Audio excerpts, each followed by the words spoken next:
we invite you to drift into a hauntingly serene escape with Dracula, reimagined as a soothing sleep aid to guide you into tranquil slumber.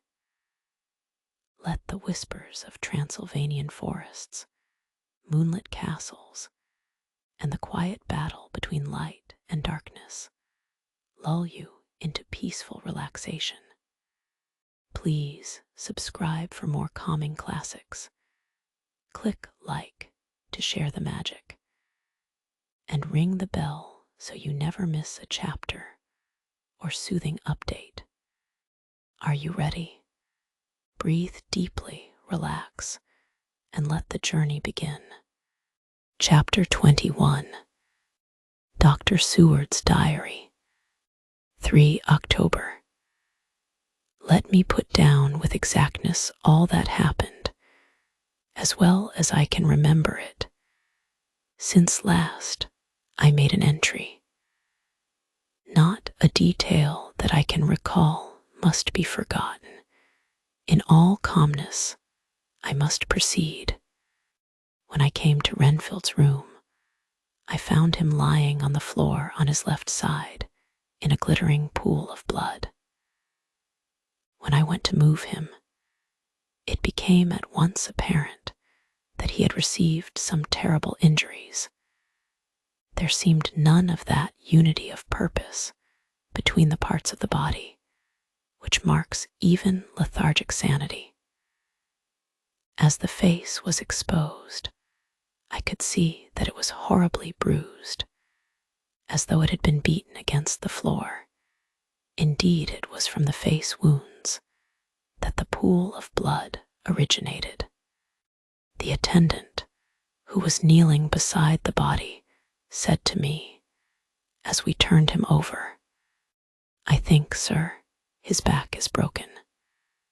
See, both his right arm and leg, and the whole side of his face are paralyzed." How such a thing could have happened puzzled the attendant beyond measure. He seemed quite bewildered, and his brows were gathered in as he said, "I can't understand the two things. He could mark his face like that by beating his own head on the floor. I saw a young woman do it once at the Eversfield Asylum before anyone could lay hands on her. And I suppose he might have broke his neck by falling out of bed if he got in an awkward kink.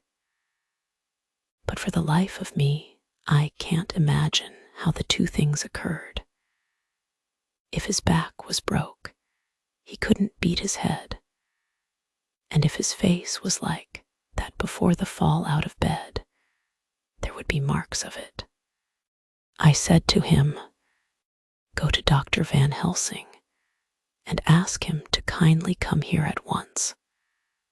I want him without an instant's delay." The man ran off, and within a few minutes the professor, in his dressing gown and slippers, appeared. When he saw Renfield on the ground, he looked keenly at him a moment and then turned to me. I think he recognized my thought in my eyes, for he said very quietly, manifestly for the ears of the attendant, "Ah, a sad accident.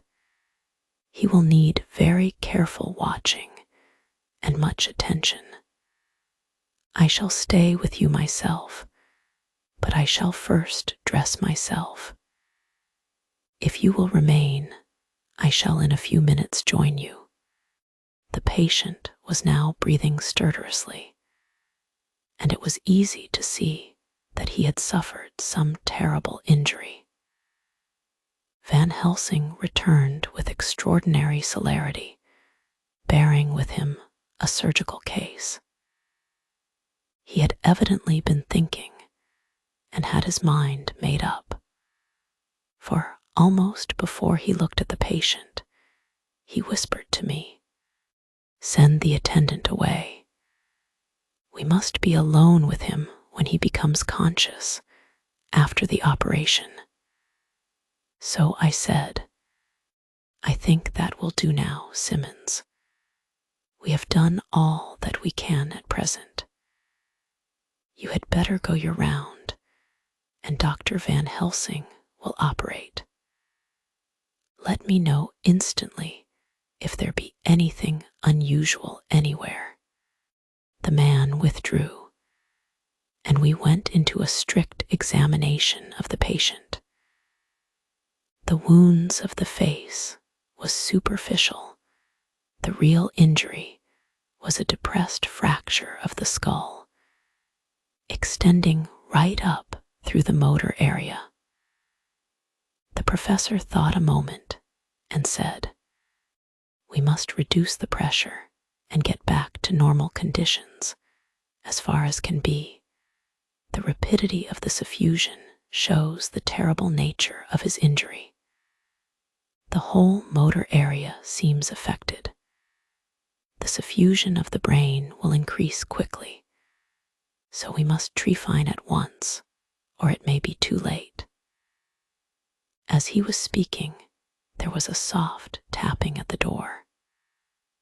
I went over and opened it, and found in the corridor without Arthur and Quincy in pajamas and slippers. The former spoke. "I heard your man call up Dr. Van Helsing and tell him of an accident. So I woke Quincy, or rather called for him, as he was not asleep. Things are moving too quickly and too strangely for sound sleep for any of us these times. I've been thinking that tomorrow night will not see things as they have been. We'll have to look back and forward a little more than we have done. May we come in?" I nodded and held the door open till they had entered. Then I closed it again. When Quincy saw the attitude and state of the patient and noted the horrible pool on the floor, he said softly, "My God, what has happened to him?" Poor devil." I told him briefly, and added that we expected he would recover consciousness after the operation for a short time, at all events. He went at once and sat down on the edge of the bed, with Godelming beside him. We all watched in patience. "We shall wait," said Van Helsing, "just long enough to fix the best spot for trephining, so that we may most quickly and perfectly remove the blood clot. For it is evident that the hemorrhage is increasing." The minutes during which we waited passed with fearful slowness. I had a horrible sinking in my heart, and from Van Helsing's face I gathered that he felt some fear or apprehension as to what was to come. I dreaded the words that Renfield might speak. I was positively afraid to think, but the conviction of what was coming was on me, as I have read of men who have heard the death watch. The poor man's breathing came in uncertain gasps. Each instant he seemed as though he would open his eyes and speak, but then would follow a prolonged, stertorous breath, and he would relapse into a more fixed insensibility. Inured as I was to sick beds and death, this suspense grew and grew upon me.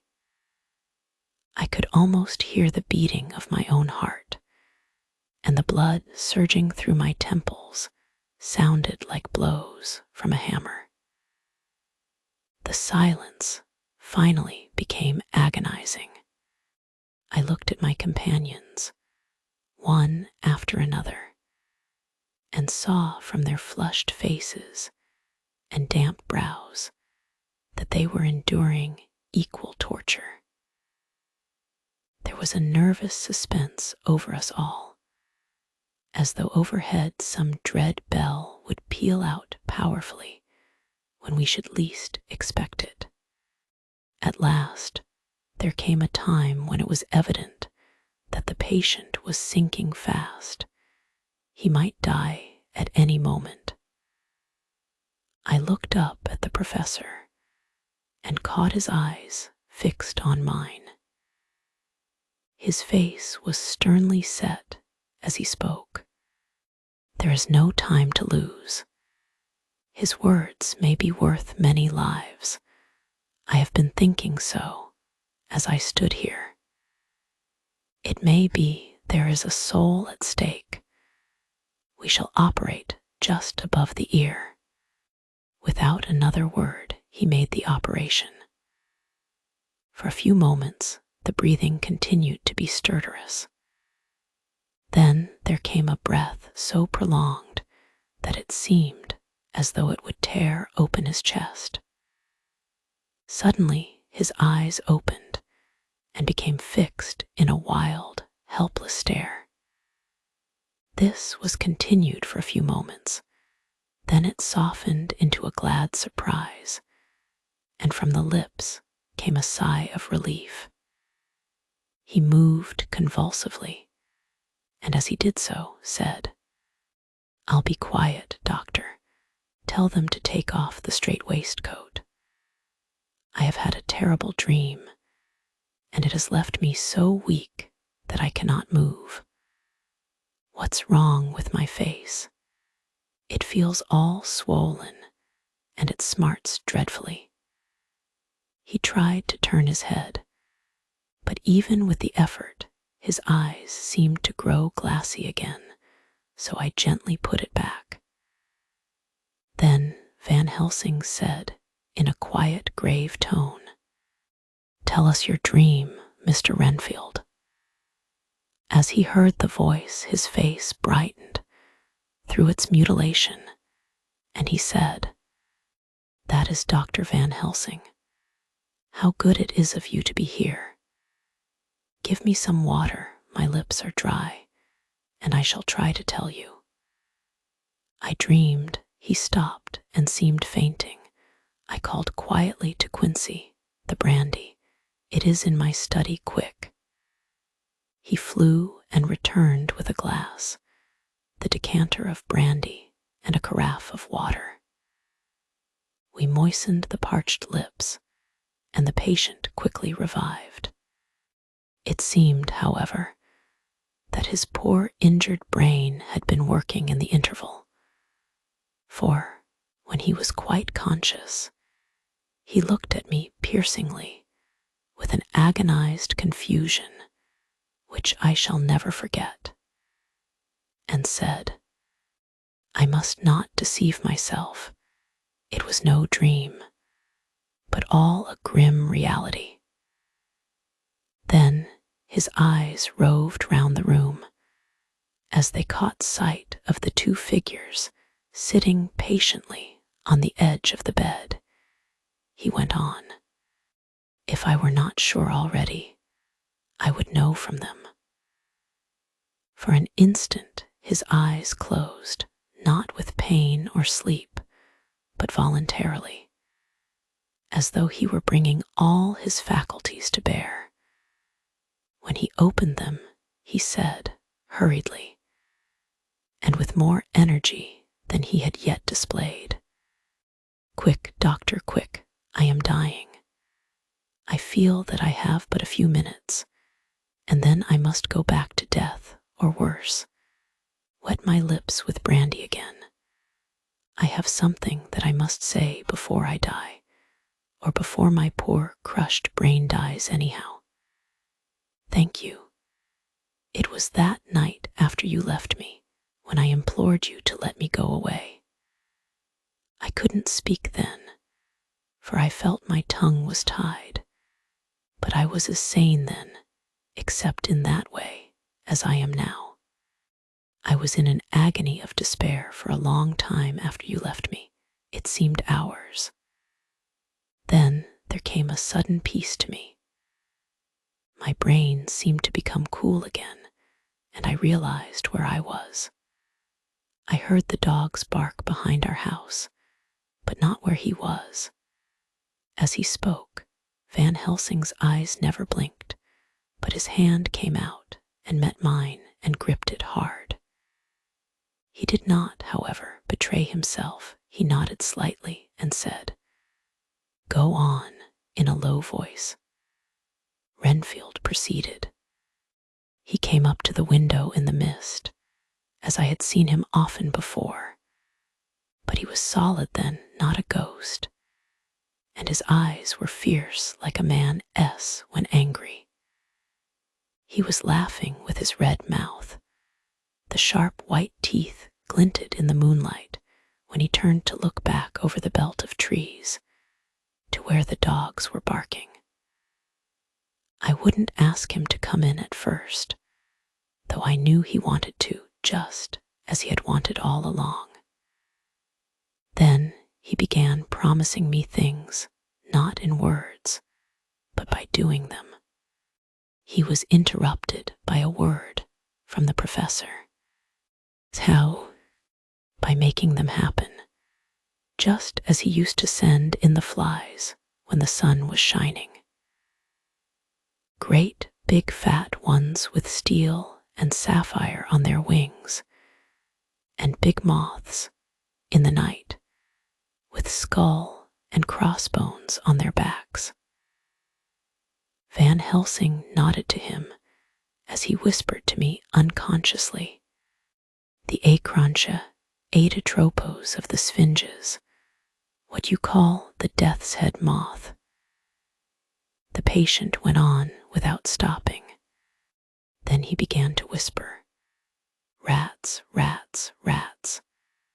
Hundreds, thousands, millions of them, and everyone alive. And dogs to eat them, and cats too. All lives. All red blood with years of life in it, and not merely buzzing flies." I laughed at him, for I wanted to see what he could do. Then the dogs howled, away beyond the dark trees in his house. He beckoned me to the window. I got up and looked out, and he raised his hands and seemed to call out without using any words. A dark mass spread over the grass, coming on like the shape of a flame of fire.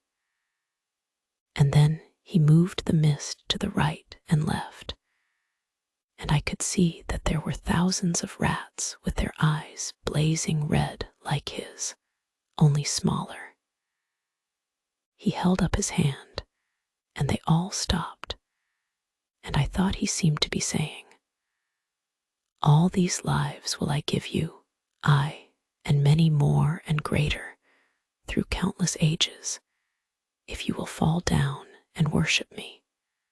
And then a red cloud, like the color of blood, seemed to close over my eyes, and before I knew what I was doing, I found myself opening the sash and saying to him, "Come in, Lord and Master." The rats were all gone, but he slid into the room through the sash, though it was only open an inch wide, just as the moon herself has often come in through the tiniest crack, and has stood before me in all her size and splendor. His voice was weaker, so I moistened his lips with the brandy again, and he continued, but it seemed as though his memory had gone on working in the interval, for his story was further advanced. I was about to call him back to the point, but Van Helsing whispered to me, "Let him go on. Do not interrupt him. He cannot go back, and maybe could not proceed at all if once he lost the thread of his thought." He proceeded. All day I waited to hear from him, but he did not send me anything, not even a blowfly. And when the moon got up, I was pretty angry with him. When he slid in through the window, though it was shut, and did not even knock, I got mad with him. He sneered at me and his white face looked out of the mist with his red eyes gleaming. And he went on as though he owned the whole place, and I was no one. He didn't even smell the same as he went by me. I couldn't hold him. I thought that, somehow, Mrs. Harker had come into the room. The two men sitting on the bed stood up and came over, standing behind him so that he could not see them, but where they could hear better. They were both silent, but the professor started and quivered. His face, however, grew grimmer and sterner still. Renfield went on without noticing. When Mrs. Harker came in to see me this afternoon, she wasn't the same. It was like tea after the teapot had been watered. Here we all moved, but no one said a word. He went on. I didn't know that she was here till she spoke, and she didn't look the same. I don't care for the pale people. I like them with lots of blood in them, and hers had all seemed to have run out. I didn't think of it at the time, but when she went away, I began to think, and it made me mad to know that he had been taking the life out of her. I could feel that the rest quivered as I did, but we remained otherwise still. So when he came tonight, I was ready for him. I saw the mist stealing in, and I grabbed it tight. I had heard that madmen have unnatural strength, and as I knew I was a madman, at times anyhow, I resolved to use my power.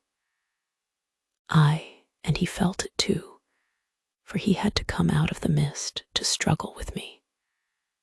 I held tight, and I thought I was going to win, for I didn't mean him to take any more of her life till I saw his eyes. They burned into me, and my strength became like water. He slipped through it, and when I tried to cling to him, he raised me up and flung me down.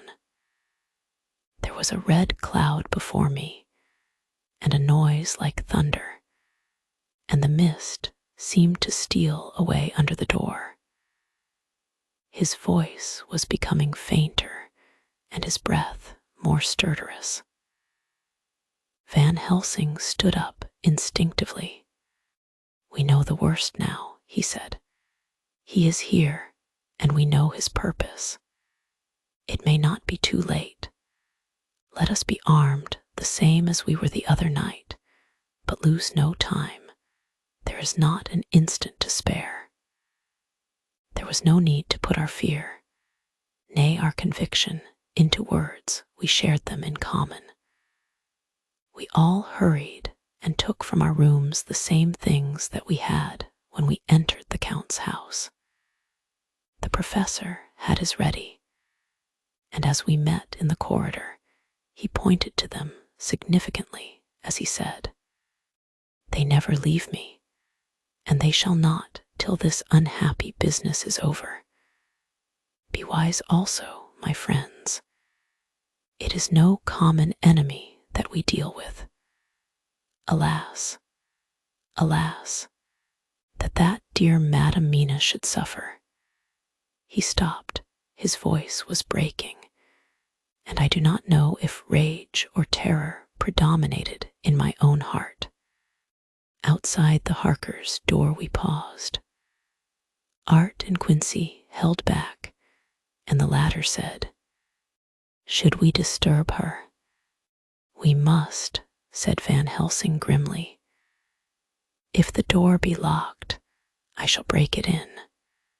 May it not frighten her terribly. It is unusual to break into a lady's room." Van Helsing said solemnly, "You are always right, but this is life and death. All chambers are alike to the doctor, and even were they not, they are all as one to me tonight. Friend John, when I turn the handle, if the door does not open, do you put your shoulder down and shove? And you too, my friends. Now, he turned the handle as he spoke, but the door did not yield. We threw ourselves against it. With a crash, it burst open, and we almost fell headlong into the room. The professor did actually fall, and I saw across him as he gathered himself up from hands and knees. What I saw appalled me. I felt my hair rise like bristles on the back of my neck, and my heart seemed to stand still. The moonlight was so bright that through the thick yellow blind the room was light enough to see. On the bed beside the window lay Jonathan Harker, his face flushed and breathing heavily as though in a stupor. Kneeling on the near edge of the bed facing outwards was the white-clad figure of his wife. By her side stood a tall, thin man, clad in black. His face was turned from us, but the instant we saw, we all recognized the Count in every way, even to the scar on his forehead. With his left hand, he held both Mrs. Harker's hands, keeping them away with her arms at full tension. His right hand gripped her by the back of the neck, forcing her face down on his bosom. Her white nightdress was smeared with blood, and a thin stream trickled down the man's bare breast, which was shown by his torn-open dress. The attitude of the two had a terrible resemblance to a child forcing a kitten's nose into a saucer of milk to compel it to drink. As we burst into the room, the Count turned his face, and the hellish look that I had heard described seemed to leap into it. His eyes flamed red with devilish passion. The great nostrils of the white aquiline nose opened wide and quivered at the edge, and the white sharp teeth behind the full lips of the blood-dripping mouth champed together like those of a wild beast. With a wrench, which threw his victim back upon the bed as though hurled from a height, he turned and sprang at us. But by this time, the professor had gained his feet and was holding towards him the envelope which contained the sacred wafer. The Count suddenly stopped, just as poor Lucy had done outside the tomb, and cowered back. Further and further back he cowered as we, lifting our crucifixes, advanced. The moonlight suddenly failed as a great black cloud sailed across the sky, and when the gaslight sprang up under Quincy's match, we saw nothing but a faint vapor. This, as we looked, trailed under the door, which with the recoil from its bursting open had swung back to its old position. Van Helsing, Art, and I moved forward to Mrs. Harker, who by this time had drawn her breath, and with it had given a scream so wild, so ear-piercing, so despairing that it seems to me now that it will ring in my ears till my dying day. For a few seconds, she lay in her helpless attitude and disarray. Her face was ghastly, with a pallor which was accentuated by the blood which smeared her lips and cheeks and chin. From her throat trickled a thin stream of blood. Her eyes were mad with terror. Then she put before her face her poor crushed hands, which bore on their whiteness the red mark of the Count's terrible grip, and from behind them came a low, desolate wail, which made the terrible scream seem only the quick expression of an endless grief. Van Helsing stepped forward and drew the coverlet gently over her body, whilst Art, after looking at her face for an instant despairingly, ran out of the room. Van Helsing whispered to me, "Jonathan is in a stupor, such as we know the vampire can produce. We can do nothing with poor Madame Mina for a few moments, till she recovers herself. I must wake him." He dipped the end of a towel in cold water, and with it began to flick him on the face, his wife all the while holding her face between her hands and sobbing in a way that was heartbreaking to hear. I raised the blind and looked out of the window. There was much moonshine, and as I looked I could see Quincy Morris run across the lawn and hide himself in the shadow of a great yew tree. It puzzled me to think why he was doing this, but at the instant I heard Harker's quick exclamation as he woke to partial consciousness and turned to the bed. On his face, as there might well be, was a look of wild amazement. He seemed dazed for a few seconds, and then full consciousness seemed to burst upon him all at once, and he started up. His wife was aroused by the quick movement and turned to him with her arms stretched out, as though to embrace him. Instantly, however, she drew them in again, and putting her elbows together, held her hands before her face, and shuddered till the bed beneath her shook.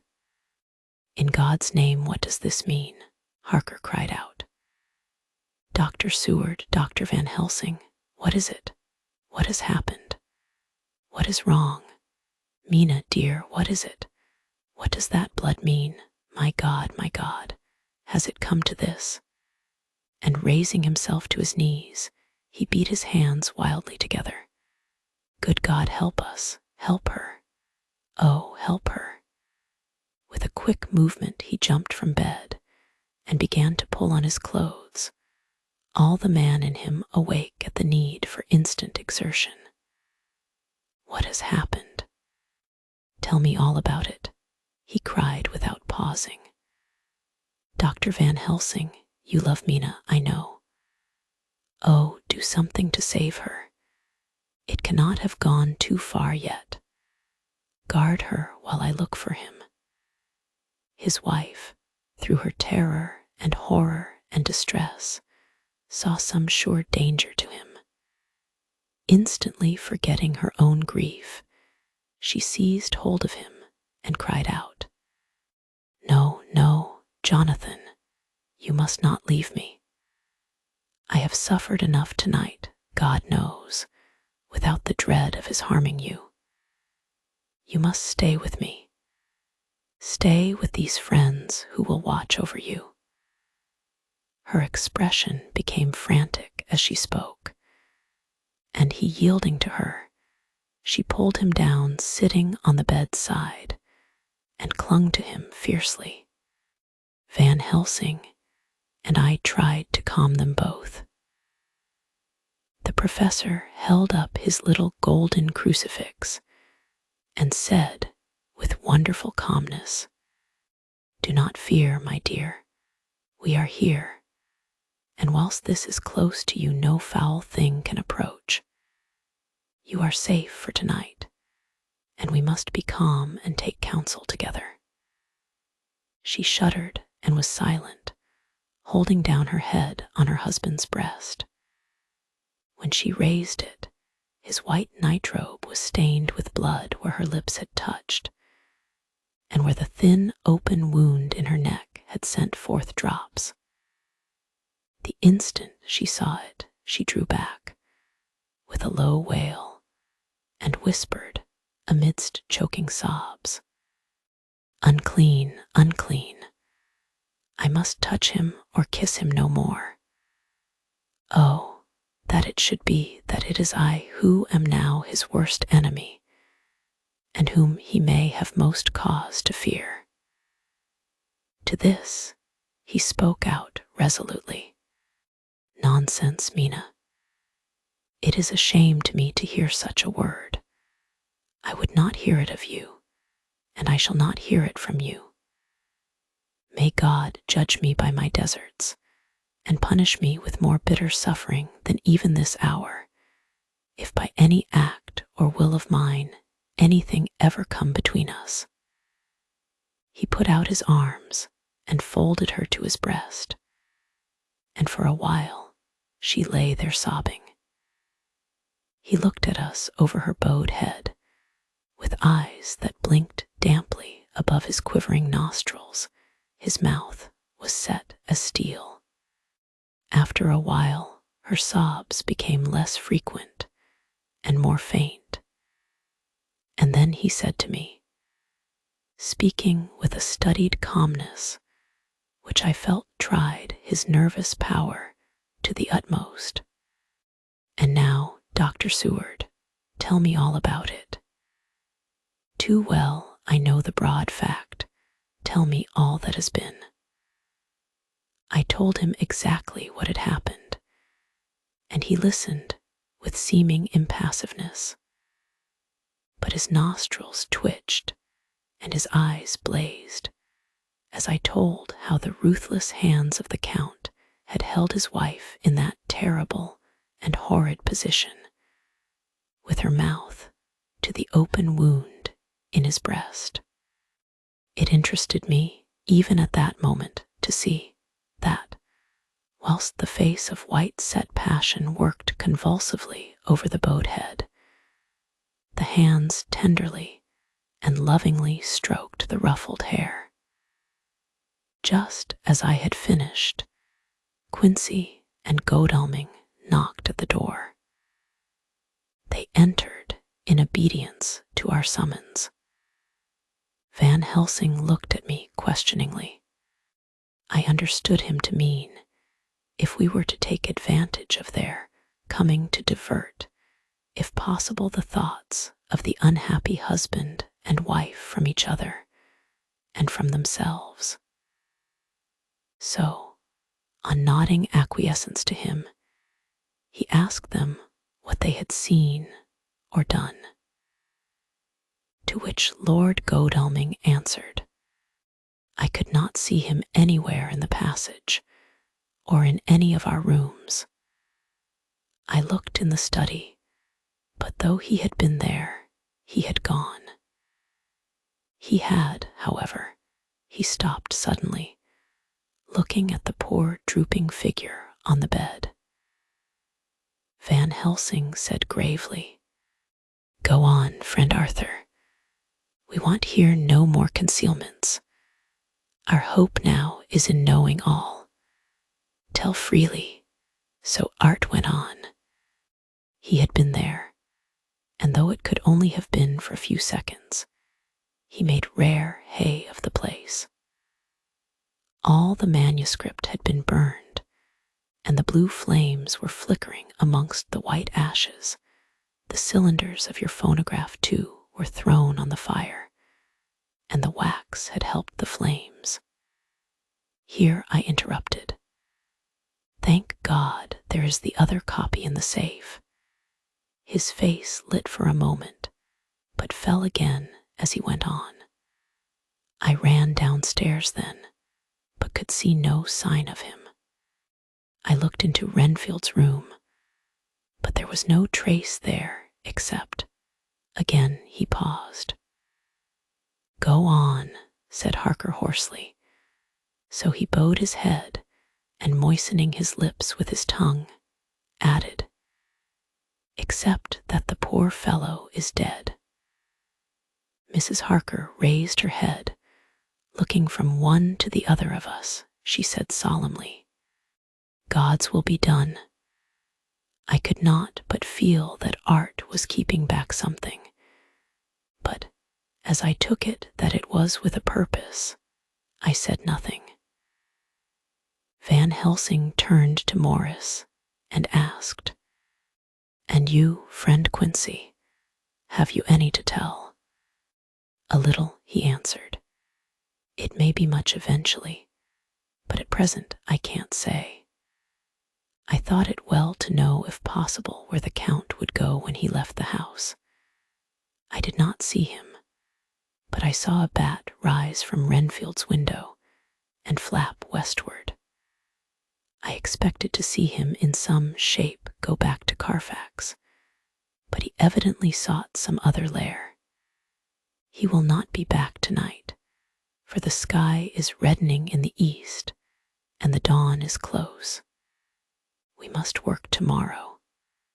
He said the latter words through his shut teeth. For a space of perhaps a couple of minutes, there was silence, and I could fancy that I could hear the sound of our hearts beating. Then Van Helsing said, placing his hand very tenderly on Mrs. Harker's head, "And now, Madam Mina, poor dear, dear Madam Mina, tell us exactly what happened. God knows that I do not want that you be pained, but it is need that we know all. For now more than ever has all work to be done quick and sharp, and in deadly earnest. The day is close to us that must end all, if it may be so. And now is the chance that we may live and learn." The poor, dear lady shivered, and I could see the tension of her nerves as she clasped her husband closer to her and bent her head lower and lower still on his breast. Then she raised her head proudly and held out one hand to Van Helsing, who took it in his, and after stooping and kissing it reverently, held it fast. The other hand was locked in that of her husband, who held his other arm thrown round her protectingly. After a pause in which she was evidently ordering her thoughts, she began, "I took the sleeping draught which you had so kindly given me, but for a long time it did not act. I seemed to become more wakeful, and myriads of horrible fancies began to crowd in upon my mind, all of them connected with death and vampires, with blood and pain and trouble." Her husband involuntarily groaned as she turned to him and said lovingly, "Do not fret, dear. You must be brave and strong and help me through the horrible task. If you only knew what an effort it is to me to tell of this fearful thing at all, you would understand how much I need your help." Well, I saw I must try to help the medicine to its work with my will, if it was to do me any good. So I resolutely set myself to sleep. Sure enough, sleep must soon have come to me, for I remember no more. Jonathan coming in had not waked me, for he lay by my side when next I remember. There was in the room the same thin white mist that I had before noticed, but I forget now if you know of this. You will find it in my diary, which I shall show you later. I felt the same vague terror which had come to me before, and the same sense of some presence. I turned to wake Jonathan, but found that he slept so soundly that it seemed as if it was he who had taken the sleeping draught, and not I. I tried, but I could not wake him. This caused me a great fear, and I looked around terrified. Then indeed my heart sank within me. Beside the bed, as if he had stepped out of the mist, or rather, as if the mist had turned into his figure, for it had entirely disappeared, stood a tall, thin man, all in black. I knew him at once from the description of the others. The waxen face, the high aquiline nose, on which the light fell in a thin white line, the parted red lips, with the sharp white teeth showing between, and the red eyes that I had seemed to see in the sunset on the windows of St. Mary's Church at Whitby. I knew, too, the red scar on his forehead where Jonathan had struck him. For an instant my heart stood still, and I would have screamed out, only that I was paralyzed. In the pause, he spoke in a sort of keen, cutting whisper, pointing as he spoke to Jonathan. "Silence. If you make a sound, I shall take him and dash his brains out before your very eyes." I was appalled and was too bewildered to do or say anything. With a mocking smile, he placed one hand upon my shoulder and, holding me tight, bared my throat with the other, saying as he did so, "First, a little refreshment to reward my exertions. You may as well be quiet. It is not the first time, or the second, that your veins have appeased my thirst." I was bewildered, and strangely enough, I did not want to hinder him. I suppose it is a part of the horrible curse that such is, when his touch is on his victim. And oh, my God, pity me. He placed his reeking lips upon my throat. Her husband groaned again. She clasped his hand harder and looked at him pityingly, as if he were the injured one, and went on. I felt my strength fading away, and I was in a half swoon. How long this horrible thing lasted I know not, but it seemed that a long time must have passed before he took his foul, awful, sneering mouth away. I saw it drip with the fresh blood. The remembrance seemed for a while to overpower her, and she drooped and would have sunk down but for her husband's sustaining arm. With a great effort, she recovered herself and went on. Then he spoke to me mockingly. "And so you, like the others, would play your brains against mine. You would help these men to hunt me and frustrate me in my designs. You know now, and they know in part already, and will know in full before long, what it is to cross my path. They should have kept their energies for use closer to home. Whilst they played wits against me, who commanded nations, and intrigued for them, and fought for them, hundreds of years before they were born, I was countermining them. And you, their best beloved one, are now to me flesh of my flesh, blood of my blood, kin of my kin, my bountiful winepress for a while, and shall be later on my companion and my helper. You shall be avenged in turn, for not one of them but shall minister to your needs. But as yet you are to be punished for what you have done. You have aided in thwarting me, now you shall come to my call. When my brain says, 'Come,' to you, you shall cross land or sea to do my bidding. And to that end this." With that he pulled open his shirt, and with his long, sharp nails opened a vein in his breast. When the blood began to spurt out, he took my hands in one of his, holding them tight, and with the other seized my neck and pressed my mouth to the wound, so that I must either suffocate or swallow some of the, "Oh, my God, what have I done? What have I done to deserve such a fate?" I who have tried to walk in meekness and righteousness all my days. God, pity me. Look down on a poor soul in worse than mortal peril, and in mercy pity those to whom she is dear. Then she began to rub her lips as though to cleanse them from pollution. As she was telling her terrible story, the eastern sky began to quicken, and everything became more and more clear.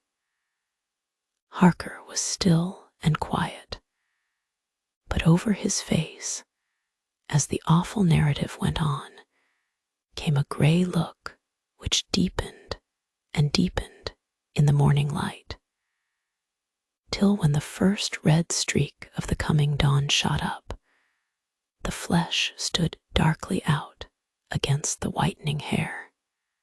We have arranged that one of us is to stay within call of the unhappy pair, till we can meet together and arrange about taking action. Of this I am sure. The sun rises today on no more miserable house in all the great round of its daily course. Chapter 22. Jonathan Harker's Journal. 3 October. As I must do something or go mad, I write this diary. It is now 6 o'clock, and we are to meet in the study in half an hour and take something to eat, for Dr. Van Helsing and Dr. Seward are agreed that if we do not eat, we cannot work our best. Our best will be, God knows, required today. I must keep writing at every chance, for I dare not stop to think. All, big and little, must go down. Perhaps at the end, the little things may teach us most. The teaching, big or little, could not have landed Mina or me anywhere worse than we are today. However, we must trust and hope. Poor Mina told me just now, with the tears running down her dear cheeks, that it is in trouble and trial that our faith is tested, that we must keep on trusting, and that God will aid us up to the end. When Dr. Van Helsing and Dr. Seward had come back from seeing poor Renfield, we went gravely into what was to be done. First, Dr. Seward told us that when he and Dr. Van Helsing had gone down to the room below, they had found Renfield lying on the floor, all in a heap. His face was all bruised and crushed in, and the bones of the neck were broken. Dr. Seward asked the attendant, who was on duty in the passage, if he had heard anything. He said that he had been sitting down, he confessed to half dozing, when he heard loud voices in the room, and then Renfield had called out loudly several times, God, God, God. After that, there was a sound of falling, and when he entered the room, he found him lying on the floor, face down, just as the doctors had seen him. Van Helsing asked if he had heard voices or a voice, and he said he could not say, that at first it had seemed to him as if there were two, but as there was no one in the room, it could have been only one. He could swear to it, if required, that the word God was spoken by the patient. Dr. Seward said to us, when we were alone, that he did not wish to go into the matter. The question of an inquest had to be considered, and it would never do to put forward the truth, as no one would believe it. As it was, he thought that on the attendant's evidence, he could give a certificate of death by misadventure in falling from bed.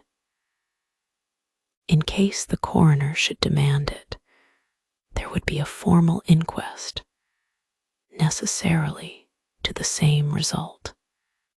When the question began to be discussed as to what should be our next step, the very first thing we decided was that Mina should be in full confidence, that nothing of any sort, no matter how painful, should be kept from her. She herself agreed as to its wisdom, and it was pitiful to see her so brave and yet so sorrowful, and in such a depth of despair. There must be no concealment, she said. Alas, we have had too much already. And besides, there is nothing in all the world that can give me more pain than I have already endured, than I suffer now. Whatever may happen, it must be of new hope or of new courage to me. Van Helsing was looking at her fixedly as she spoke, and said, suddenly but quietly, "But dear Madam Mina, are you not afraid, not for yourself, but for others from yourself, after what has happened?" Her face grew set in its lines, but her eyes shone with the devotion of a martyr as she answered, "Ah no, for my mind is made up." "To what?" he asked gently, whilst we were all very still, for each in our own way we had a sort of vague idea of what she meant. Her answer came with direct simplicity, as though she were simply stating a fact. "Because if I find in myself, and I shall watch keenly for it, a sign of harm to any that I love, I shall die." "You would not kill yourself?" he asked hoarsely. "I would, if there were no friend who loved me, who would save me such a pain and so desperate an effort." She looked at him meaningly as she spoke.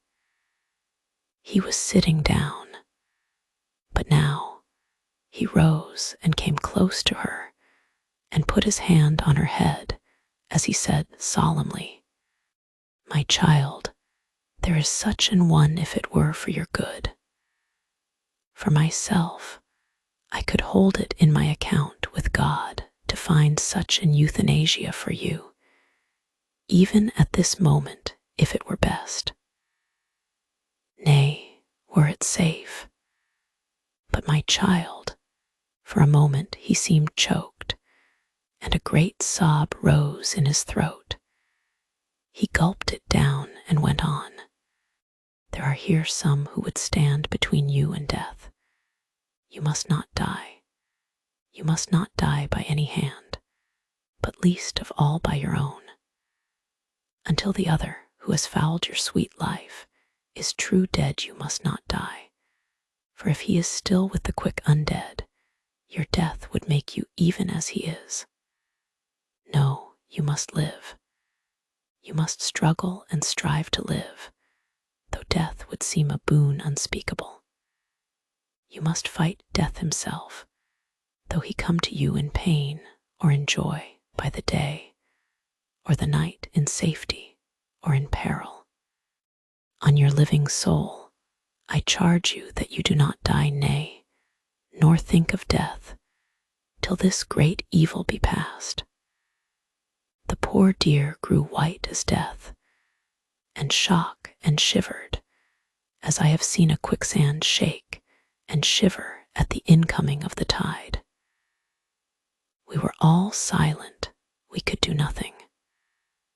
At length she grew more calm, and turning to him said sweetly, but oh, so sorrowfully, as she held out her hand, "I promise you, my dear friend, that if God will let me live, I shall strive to do so, till, if it may be in his good time, this horror may have passed away from me."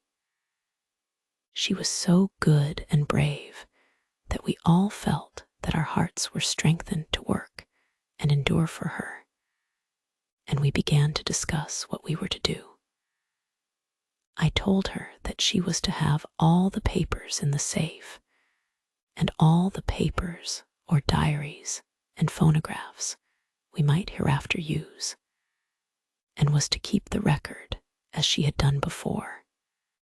She was pleased with the prospect of anything to do with pleased could be used in connection with so grim an interest. As usual, Van Helsing had thought ahead of everyone else and was prepared with an exact ordering of our work. It is perhaps well, he said, that at our meeting after our visit to Carfax, we decided not to do anything with the earth boxes that lay there. Had we done so, the Count must have guessed our purpose and would doubtless have taken measures in advance to frustrate such an effort with regard to the others. But now he does not know our intentions. Nay, more, in all probability, he does not know that such a power exists to us as can sterilize his lairs, so that he cannot use them as of old. We are now so much further advanced in our knowledge as to their disposition that, when we have examined the house in Piccadilly, we may track the very last of them. Today, then, is ours, and in it rests our hope. The sun that rose on our sorrow this morning guards us in its course.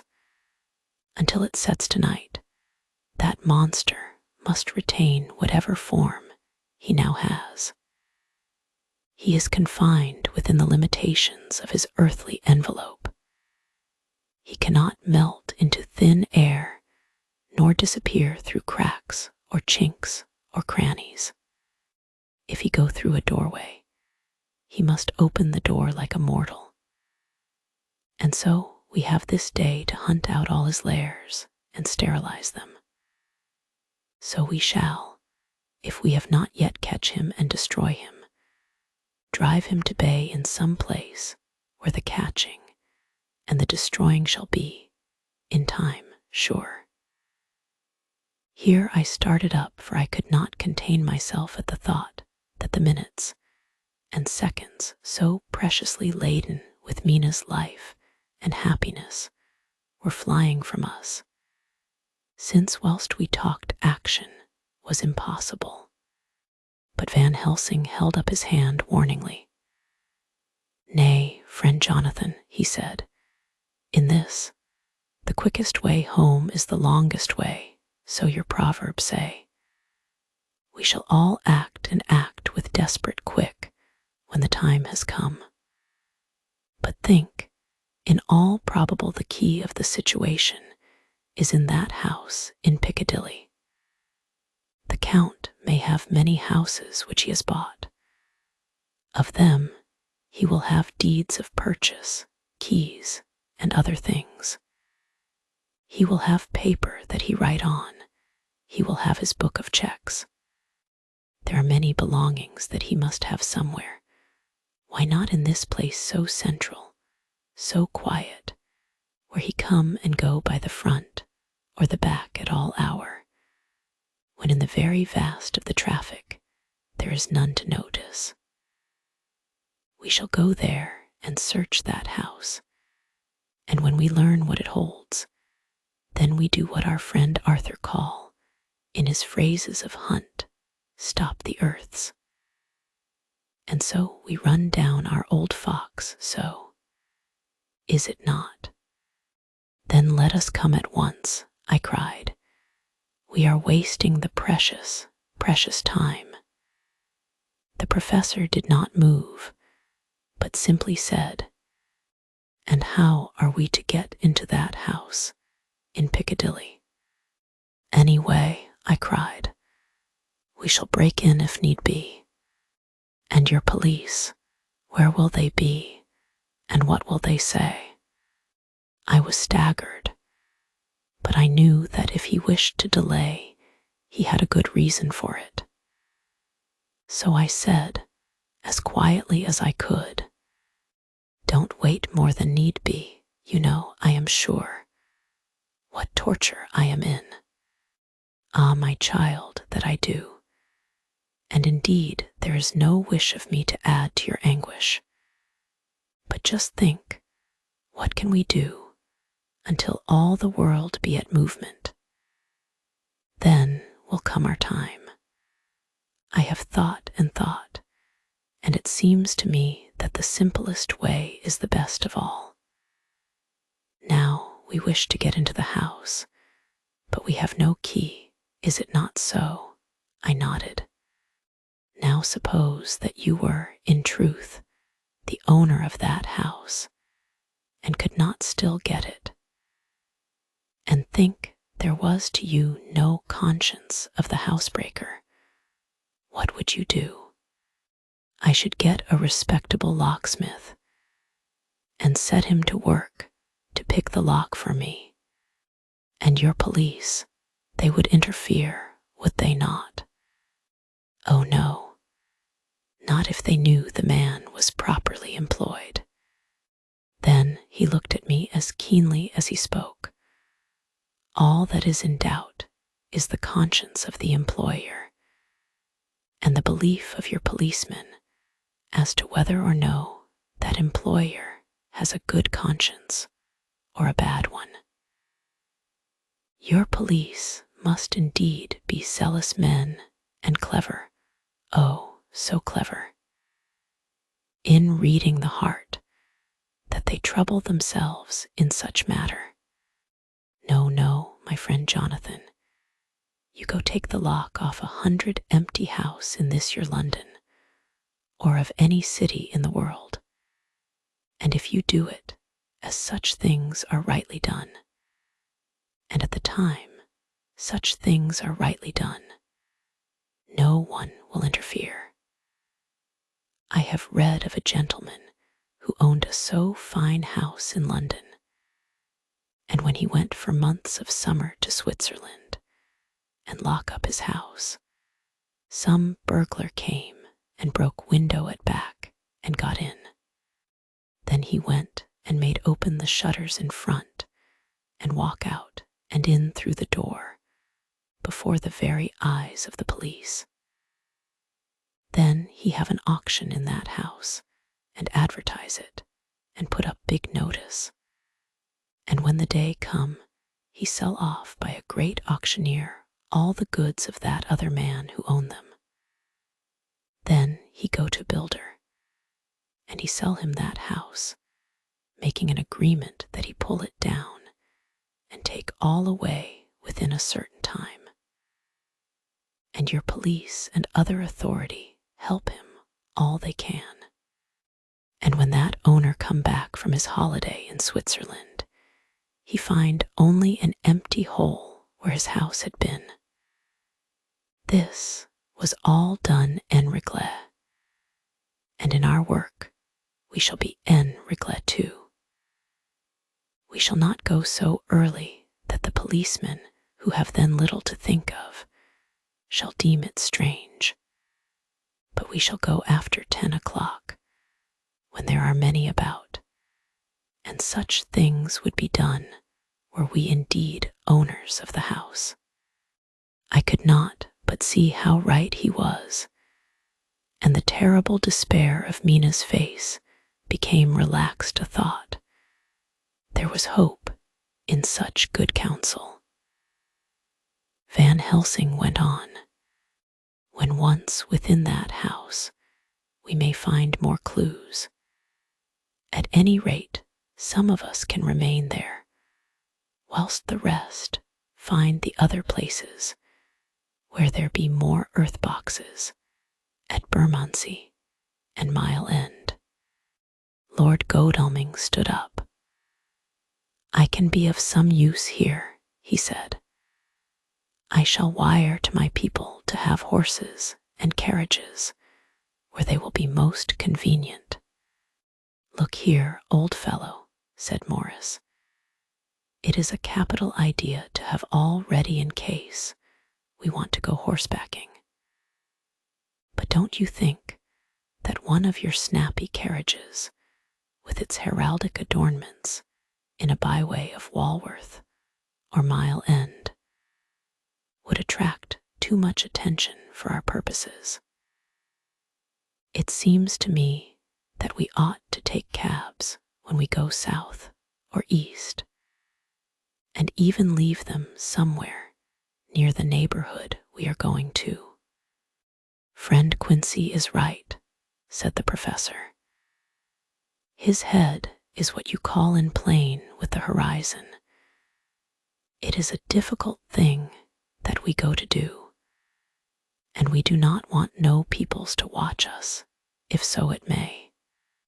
Mina took a growing interest in everything, and I was rejoiced to see that the exigency of affairs was helping her to forget for a time the terrible experience of the night. She was very, very pale, almost ghastly, and so thin that her lips were drawn away, showing her teeth in somewhat of prominence.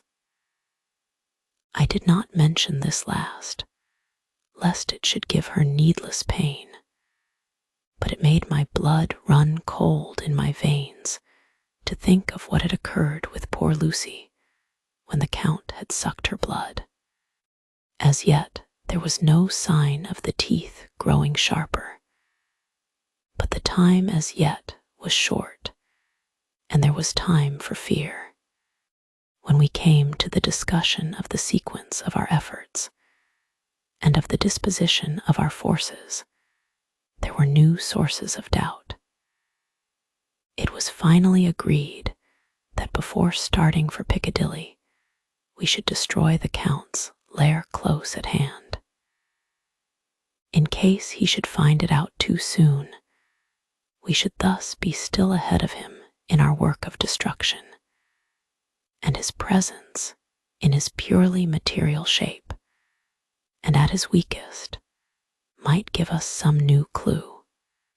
As to the disposal of forces, it was suggested by the professor that, after our visit to Carfax, we should all enter the house in Piccadilly, that the 2 doctors and I should remain there, whilst Lord Godalming and Quincy found the lairs at Walworth and Mile End and destroyed them. It was possible, if not likely, the professor urged, that the Count might appear in Piccadilly during the day, and that if so, we might be able to cope with him then and there. At any rate, we might be able to follow him in force.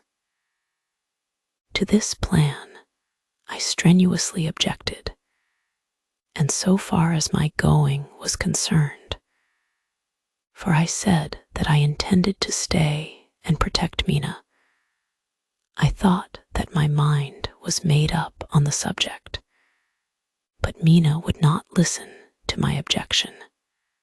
She said that there might be some law matter in which I could be useful, that amongst the Count's papers might be some clue which I could understand out of my experience in Transylvania, and that, as it was, all the strength we could muster was required to cope with the Count's extraordinary power.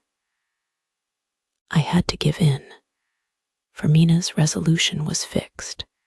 She said that it was the last hope for her that we should all work together. As for me, she said, I have no fear. Things have been as bad as they can be, and whatever may happen must have in it some element of hope or comfort. Go, my husband. God can, if he wishes it, guard me as well alone as with anyone present. So I started up crying out, Then, in God's name, let us come at once, for we are losing time. The Count may come to Piccadilly earlier than we think. Not so, said Van Helsing, holding up his hand.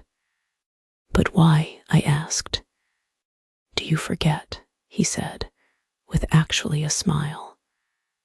That last night he banqueted heavily, and will sleep late. Did I forget? Shall I ever, can I ever? Can any of us ever forget that terrible scene? Mina struggled hard to keep her brave countenance, but the pain overmastered her, and she put her hands before her face and shuddered whilst she moaned. Van Helsing had not intended to recall her frightful experience. He had simply lost sight of her and her part in the affair in his intellectual effort. When it struck him what he said, he was horrified at his thoughtlessness and tried to comfort her. Oh, Madam Mina, he said, dear, dear Madam Mina, alas, that I of all who so reverence you should have said anything so forgetful. These stupid old lips of mine, and this stupid old head do not deserve so, but you will forget it, will you not? He bent low beside her as he spoke. She took his hand, and looking at him through her tears, said hoarsely, No, I shall not forget, for it is well that I remember. And with it, I have so much in memory of you that is sweet, that I take it all together. Now, you must all be going soon. Breakfast is ready, and we must all eat that we may be strong. Breakfast was a strange meal to us all. We tried to be cheerful and encourage each other, and Mina was the brightest and most cheerful of us. When it was over, Van Helsing stood up and said, Now, my dear friends, we go forth to our terrible enterprise. Are we all armed, as we were on that night, when first we visited our enemy's lair, armed against ghostly as well as carnal attack? We all assured him. Then it is well. Now, Madam Mina, you are in any case quite safe here until the sunset, and before then we shall return if we shall return. But before we go, let me see you armed against personal attack. I have myself, since you came down, prepared your chamber by the placing of things of which we know, so that he may not enter. Now let me guard yourself. On your forehead, I touch this piece of sacred wafer in the name of the Father, the Son, and there was a fearful scream which almost froze our hearts to hear. As he had placed the wafer on Mina's forehead, it had seared it, had burned into the flesh, as though it had been a piece of white-hot metal. My poor darling's brain had told her the significance of the fact as quickly as her nerves received the pain of it, and the two so overwhelmed her that her overwrought nature had its voice in that dreadful scream. But the words to her thought came quickly. The echo of the scream had not ceased to ring on the air when there came the reaction, and she sank on her knees on the floor in an agony of abasement. Pulling her beautiful hair over her face, as the leper of old his mantle, she wailed out, Unclean, unclean. Even the Almighty shuns my polluted flesh. I must bear this mark of shame upon my forehead until the judgment day. They all paused. I had thrown myself beside her in an agony of helpless grief, and putting my arms around held her tight. For a few minutes, our sorrowful hearts beat together, whilst the friends around us turned away their eyes that ran tears silently. Then Van Helsing turned and said gravely, so gravely that I could not help feeling that he was in some way inspired and was stating things outside himself. It may be that you may have to bear that mark till God himself see fit, as he most surely shall on the judgment day, to redress all wrongs of the earth and of his children that he has placed thereon. And oh, Madam Mina, my dear, may we who love you be there to see, when that red scar, the sign of God's knowledge of what has been, shall pass away, and leave your forehead as pure as the heart we know. For so surely as we live, that scar shall pass away when God sees right to lift the burden that is hard upon us. Till then, we bear our cross, as his Son did in obedience to his will. It may be that we are chosen instruments of his good pleasure, and that we ascend to his bidding as that other through stripes and shame, through tears and blood, through doubts and fears, and all that makes the difference between God and man. There was hope in his words and comfort, and they made for resignation. Mina and I both felt so, and simultaneously we each took one of the old man's hands and bent over and kissed it. Then, without a word, we all knelt down together, and all holding hands, swore to be true to each other. We men pledged ourselves to raise the veil of sorrow from the head of her whom, each in his own way, we loved, and we prayed for help and guidance in the terrible task which lay before us. It was then time to start. So I said farewell to Mina, a parting which neither of us shall forget to our dying day, and we set out. To one thing I have made up my mind. If we find out that Mina must be a vampire in the end, then she shall not go into that unknown and terrible land alone.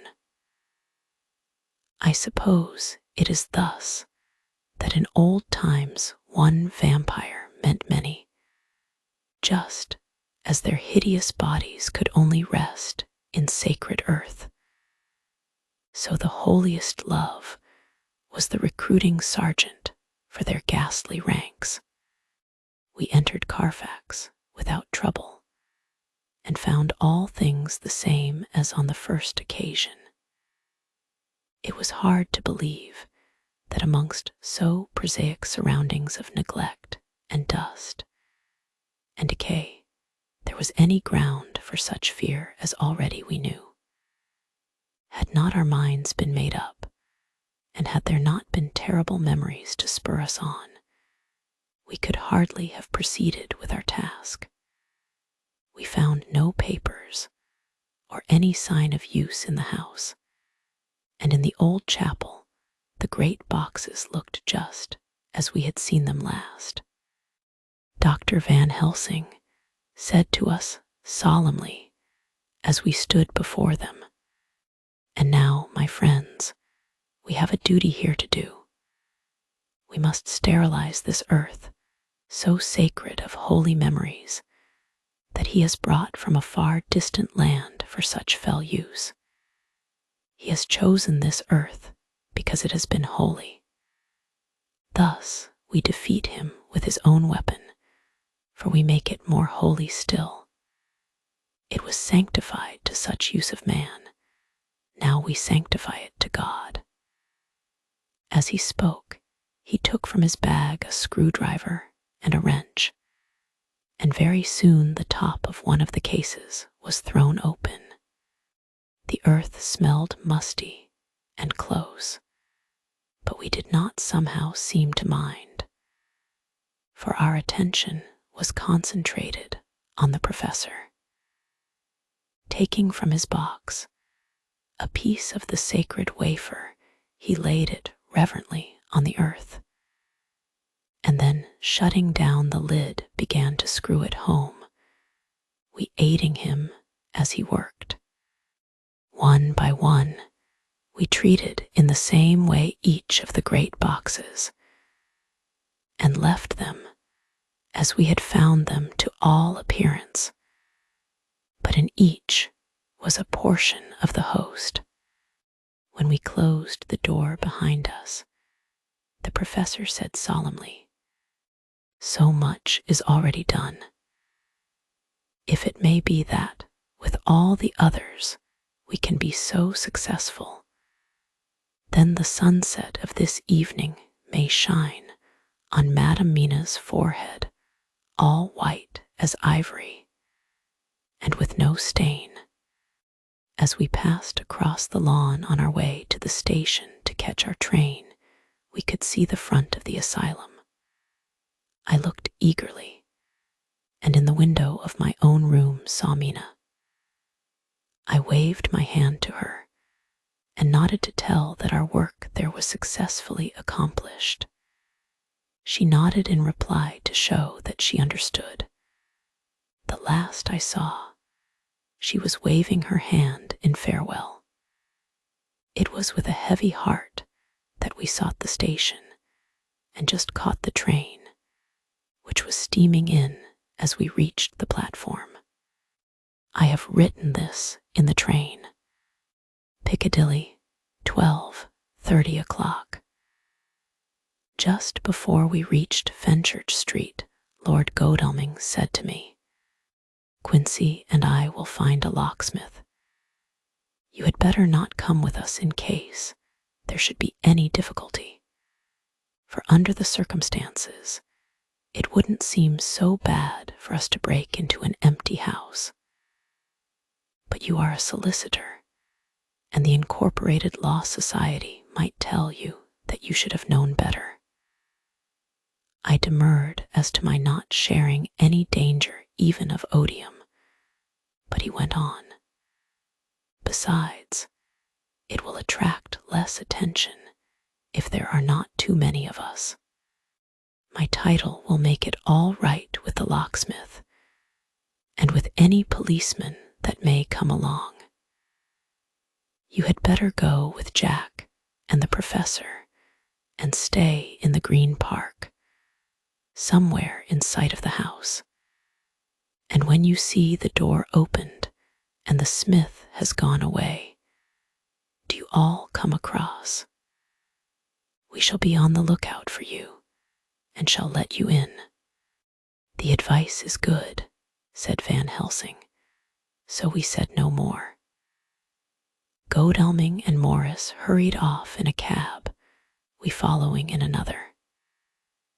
At the corner of Arlington Street, our contingent got out and strolled into the Green Park. My heart beat as I saw the house on which so much of our hope was centered, looming up grim and silent in its deserted condition amongst its more lively and spruce-looking neighbors. We sat down on a bench within good view and began to smoke cigars so as to attract as little attention as possible. The minutes seemed to pass with leaden feet as we waited for the coming of the others. At length we saw a four-wheeler drive up. Out of it, in leisurely fashion, got Lord Godalming and Morris, and down from the box descended a thick-set working man with his rush-woven basket of tools. Morris paid the cabman, who touched his hat and drove away. Together, the two ascended the steps, and Lord Godalming pointed out what he wanted done. The workman took off his coat leisurely and hung it on one of the spikes of the rail, saying something to a policeman who just then sauntered along. The policeman nodded acquiescence, and the man kneeling down placed his bag beside him. After searching through it, he took out a selection of tools which he produced to lay beside him in orderly fashion. Then he stood up, looked into the keyhole, blew into it, and turning to his employers, made some remark. Lord Godalming smiled, and the man lifted a good-sized bunch of keys. Selecting one of them, he began to probe the lock, as if feeling his way with it. After fumbling about for a bit, he tried a second, and then a third. All at once the door opened under a slight push from him, and he and the two others entered the hall. We sat still, my own cigar burnt furiously, but Van Helsing went cold altogether. We waited patiently as we saw the workman come out and bring in his bag. Then he held the door partly open, steadying it with his knees, whilst he fitted a key to the lock. This he finally handed to Lord Godalming, who took out his purse and gave him something. The man touched his hat, took his bag, put on his coat, and departed.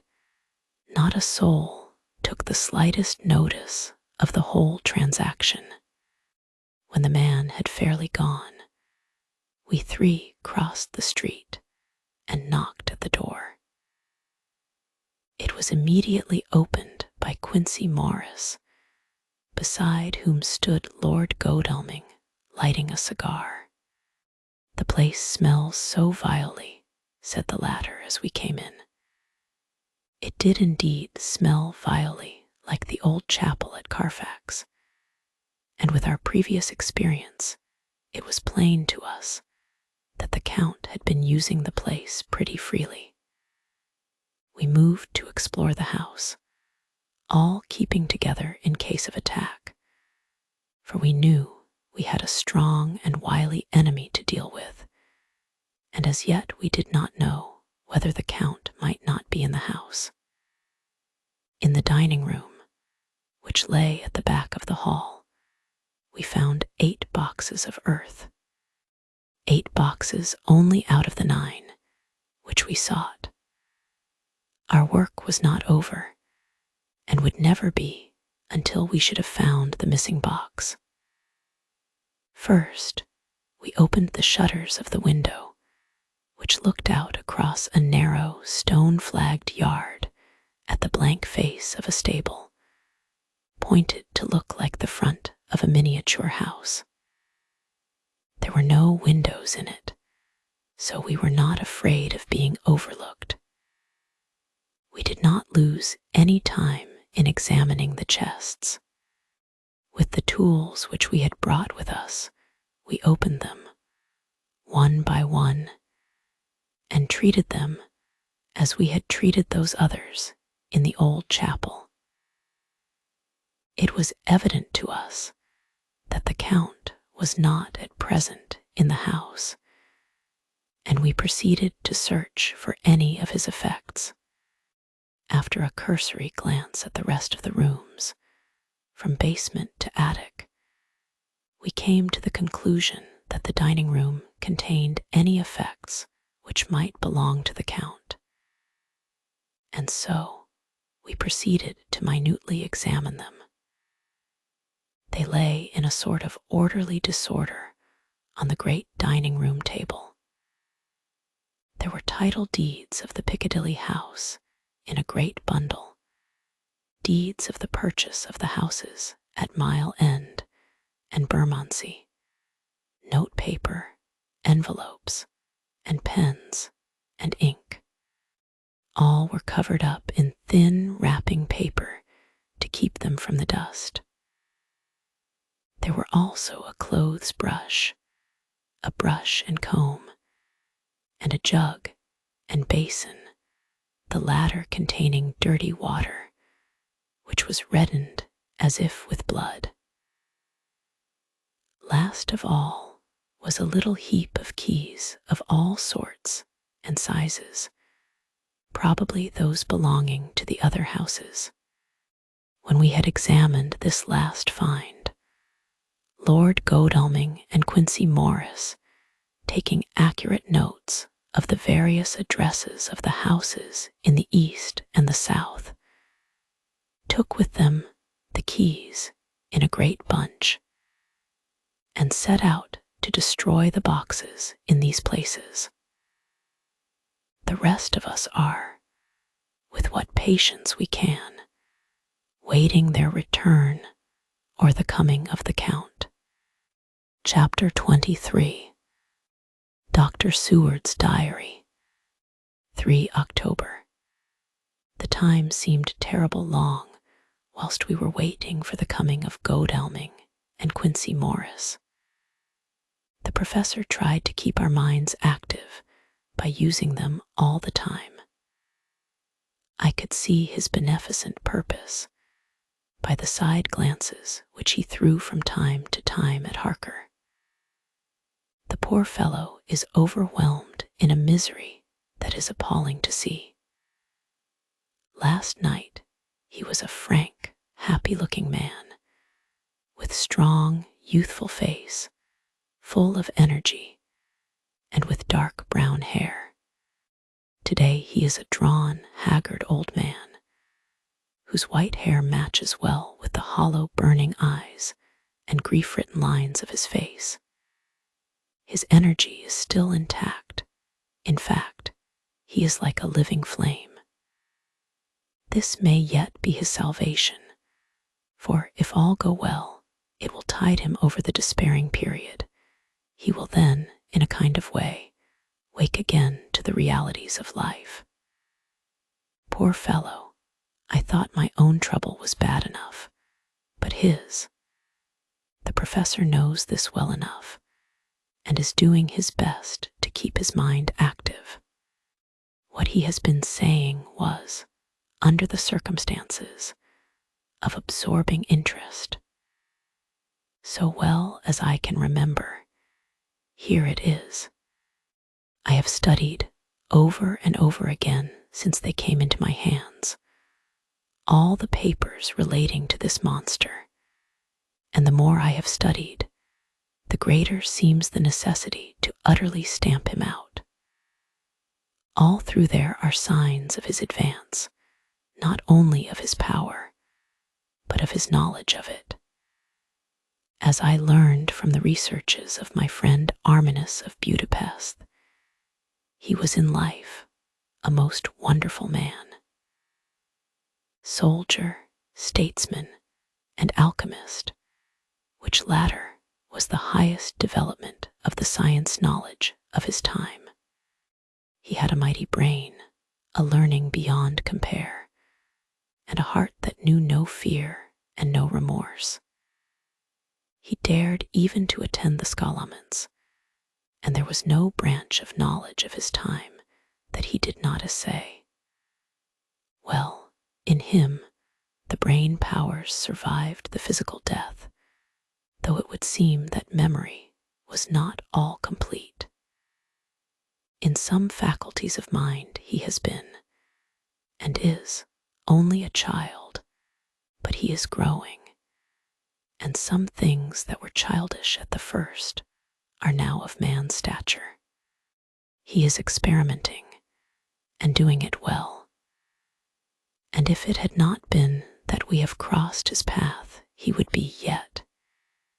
He may be yet, if we fail, the father or furtherer of a new order of beings, whose road must lead through death, not life. Harker groaned and said, "And this is all arrayed against my darling. But how is he experimenting? The knowledge may help us to defeat him. He has all along, since his coming, been trying his power, slowly, but surely, that big child brain of his is working. Well, for us, it is as yet a child brain, for had he dared at the first to attempt certain things, he would long ago have been beyond our power. However, he means to succeed, and a man who has centuries before him can afford to wait and to go slow. I fail to understand, said Harker wearily. Oh, do be more plain to me. Perhaps grief and trouble are dulling my brain. The professor laid his hand tenderly on his shoulder as he spoke. Ah, my child, I will be plain. Do you not see how, of late, this monster has been creeping into knowledge experimentally? How he has been making use of the Zarfagus patient to effect his entry into friend John's home for your vampire, though in all afterwards he can come when, and how he must at the first make entry only when asked thereto by an inmate. But these are not his most important experiments.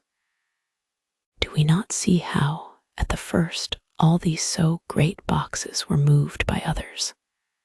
He knew not then, but that must be so. But all the time that so great child brain of his was growing, and he began to consider whether he might not himself move the box. So he began to help. And then, when he found that this be all right, he tried to move them all alone. And so he progress, and he scatter these graves of him, and none but he know where they are hidden. He may have intend to bury them deep in the ground, so that he only use them in the night, or at such time as he can change his form. They do him equal well, and none may know these are his hiding place. But my child, do not despair, this knowledge come to him just too late. Already all of his lairs but one be sterilized as for him, and before the sunset this shall be so. Then he have no place where he can move and hide. I delayed this morning, that so we might be sure. Is there not more at stake for us than for him? Then why we not be even more careful than him? By my clock it is 1 hour, and already, if all be well, friend Arthur and Quincy are on their way to us. Today is our day, and we must go sure, if slow, and lose no chance. See, there are 5 of us when those absent ones return. Whilst he was speaking, we were startled by a knock at the hall door, the double postman's knock of the telegraph boy. We all moved out to the hall with one impulse, and Van Helsing, holding up his hand to us to keep silence, stepped to the door and opened it. The boy handed in a dispatch. The professor closed the door again, and after looking at the direction, opened it and read aloud. Look out for D. He has just now, 12:45, come from Carfax hurriedly and hastened towards the south. He seems to be going the round and may want to see you. Mina. There was a pause, broken by Jonathan Harker's voice. Now, God be thanked, we shall soon meet. Van Helsing turned to him quickly and said, God will act in his own way and time. Do not fear, and do not rejoice as yet, for what we wish for at the moment may be our undoings. I care for nothing now, he answered hotly, except to wipe out this brute from the face of creation. I would sell my soul to do it, "Oh, hush, hush, my child," said Van Helsing. "God does not purchase souls in this wise, and the devil, though he may purchase, does not keep faith. But God is merciful and just, and knows your pain and your devotion to that dear Madam Mina. Think you how her pain would be doubled did she but hear your wild words? Do not fear any of us. We are all devoted to this cause, and today shall see the end. The time is coming for action. Today this vampire is limit to the powers of man. Until sunset, he may not change. It will take him time to arrive here. See, it is 20 minutes past 1, and there are yet some times before he can hither come, be he never so quick. What we must hope for is that my Lord Arthur and Quincy arrive first.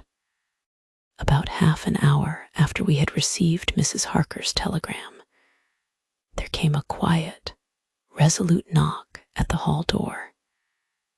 It was just an ordinary knock, such as is given hourly by thousands of gentlemen, but it made the professor's heart and mine beat loudly. We looked at each other, and together moved out into the hall. We each held ready to use our various armaments, the spiritual in the left hand, the mortal in the right. Van Helsing pulled back the latch, and holding the door half open, stood back, having both hands ready for action. The gladness of our hearts must have shone upon our faces when on the step, close to the door, we saw Lord Godalming and Quincy Morris. They came quickly in and closed the door behind them, the former saying, as they moved along the hall, "It is all right. We found both places, 6 boxes in each, and we destroyed them all." "Destroyed?" asked the professor. For him, we were silent for a minute, and then Quincy said, "There's nothing to do but to wait here. If, however, he doesn't turn up by 5 o'clock, we must start off, for it won't do to leave Mrs. Harker alone after sunset." "He will be here before long now," said Van Helsing, who had been consulting his pocketbook. "Nota bene, in Madam's telegram he went south from Carfax. That means he went to cross the river, and he could only do so at slack of tide, which should be something before 1 o'clock. That he went south has a meaning for us. He is as yet only suspicious, and he went from Carfax first to the place where he would suspect interference least. You must have been at Bermondsey only a short time before him. That he is not here already shows that he went to Mile End next. This took him some time, for he would then have to be carried over the river in some way. Believe me, my friends, we shall not have long to wait now. We should have ready some plan of attack, so that we may throw away no chance. Hush, there is no time now. Have all your arms. Be ready." He held up a warning hand as he spoke, for we all could hear a key softly inserted in the lock of the hall door. I could not but admire, even at such a moment, the way in which a dominant spirit asserted itself. In all our hunting parties and adventures in different parts of the world, Quincy Morris had always been the one to arrange the plan of action, and Arthur and I had been accustomed to obey him implicitly.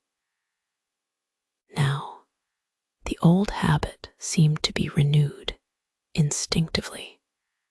With a swift glance around the room, he at once laid out our plan of attack, and without speaking a word, with a gesture, placed us each in position. Van Helsing, Harker, and I were just behind the door, so that when it was opened, the professor could guard it, whilst we two stepped between the incomer and the door. Godalming behind, and Quincy in front, stood just out of sight, ready to move in front of the window. We waited in a suspense that made the seconds pass with nightmare slowness.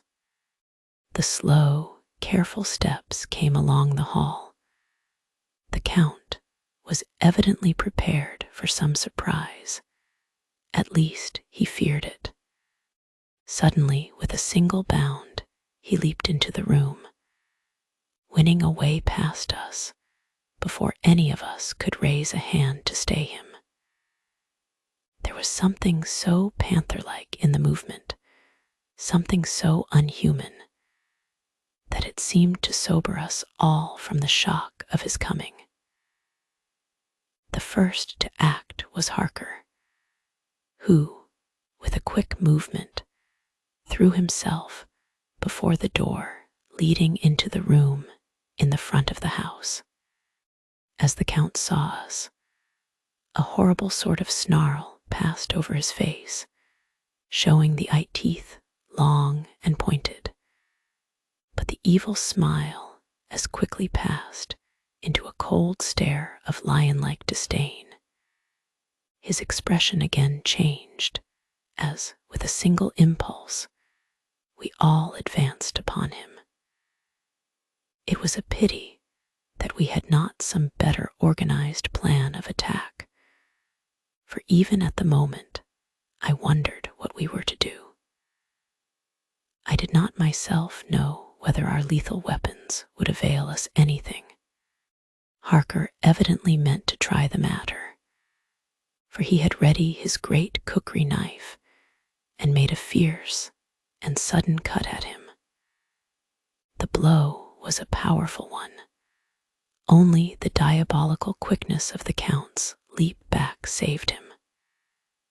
A second less, and the trenchant blade had shorn through his heart.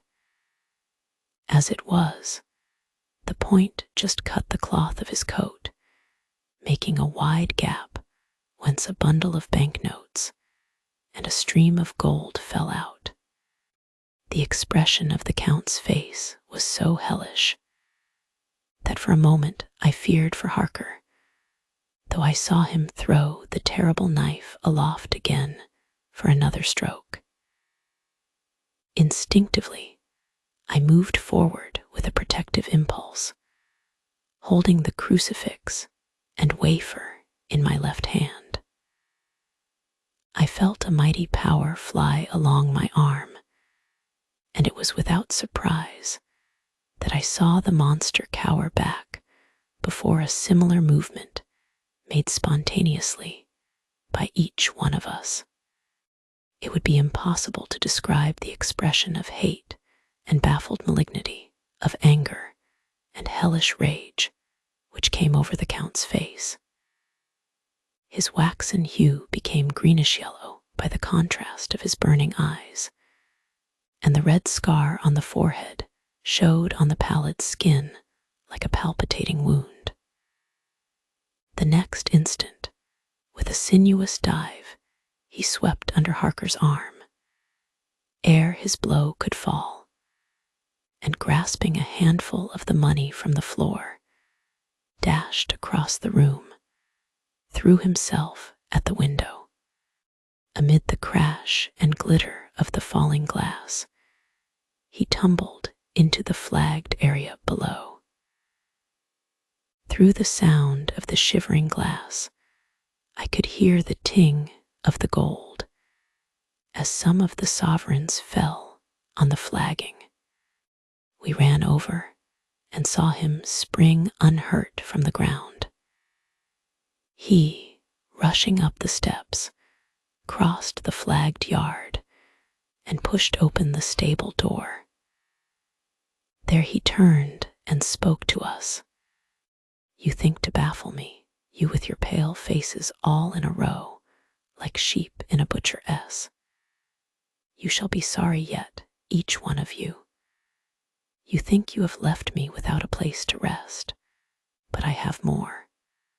My revenge is just begun. I spread it over centuries, and time is on my side. Your girls that you all love are mine already, and through them, you and others shall yet be mine, my creatures, to do my bidding and to be my jackals when I want to feed." Bah! With a contemptuous sneer, he passed quickly through the door, and we heard the rusty bolt creak as he fastened it behind him. A door beyond opened and shut. The first of us to speak was the professor, as, realizing the difficulty of following him through the stable, we moved toward the hall. We have learnt something much. Notwithstanding his brave words, he fears us, he fear time, he fear want. For if not, why he hurry so? His very tone betray him, or my ears deceive. Why take that money? You follow quick. You are hunters of wild beast, and understand it so. For me, I make sure that nothing here may be of use to him, if so that he return. As he spoke, he put the money remaining into his pocket, took the title deeds in the bundle, as Harker had left them, and swept the remaining things into the open fireplace, where he set fire to them with a match. Godalming and Morris had rushed out into the yard, and Harker had lowered himself from the window to follow the Count. He had, however, bolted the stable door, and by the time they had forced it open, there was no sign of him. Van Helsing and I tried to make inquiry at the back of the house, but the mews was deserted, and no one had seen him depart. It was now late in the afternoon, and sunset was not far off. We had to recognize that our game was up. With heavy hearts, we agreed with the professor when he said, "Let us go back to Madam Mina, poor dear Madam Mina. All we can do just now is done, and we can there, at least, protect her. But we need not despair. There is but one more earth box, and we must try to find it. When that is done, all may yet be well." I could see that he spoke as bravely as he could to comfort Harker. The poor fellow was quite broken down. Now and again, he gave a low groan which he could not suppress. He was thinking of his wife. With sad hearts, we came back to my house, where we found Mrs. Harker waiting us, with an appearance of cheerfulness which did honor to her bravery and unselfishness. When she saw our faces, her own became as pale as death. For a second or two her eyes were closed as if she were in secret prayer, and then she said cheerfully, "I can never thank you all enough. Oh, my poor darling." As she spoke, she took her husband's gray head in her hands and kissed it. "Lay your poor head here and rest it. All will yet be well, dear. God will protect us if he so will it in his good intent." The poor fellow groaned. There was no place for words in his sublime misery. We had a sort of perfunctory supper together, and I think it cheered us all up somewhat. It was, perhaps, the mere animal heat of food to hungry people, for none of us had eaten anything since breakfast. Or the sense of companionship may have helped us.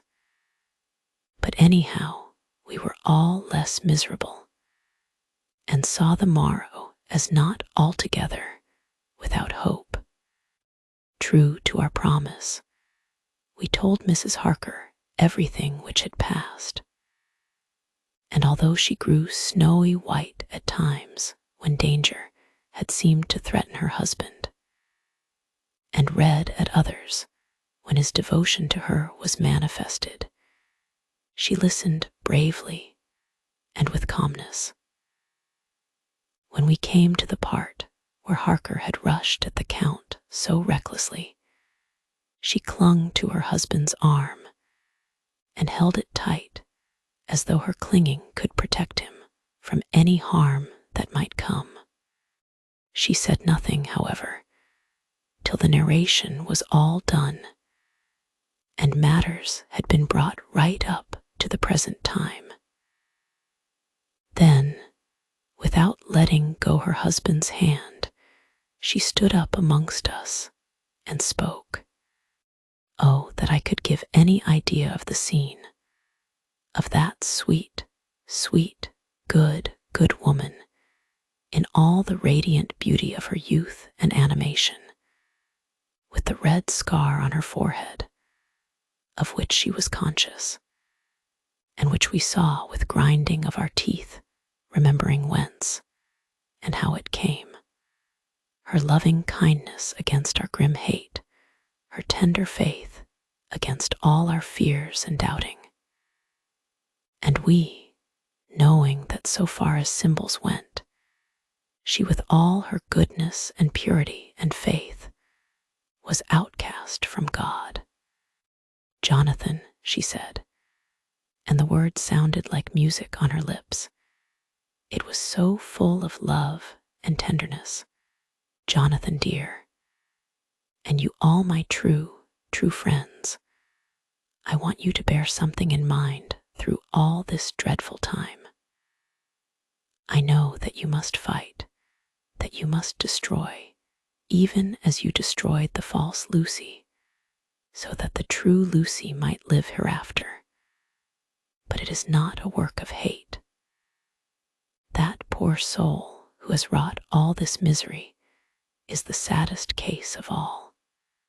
Just think what will be his joy when he, too, is destroyed in his worser part, that his better part may have spiritual immortality.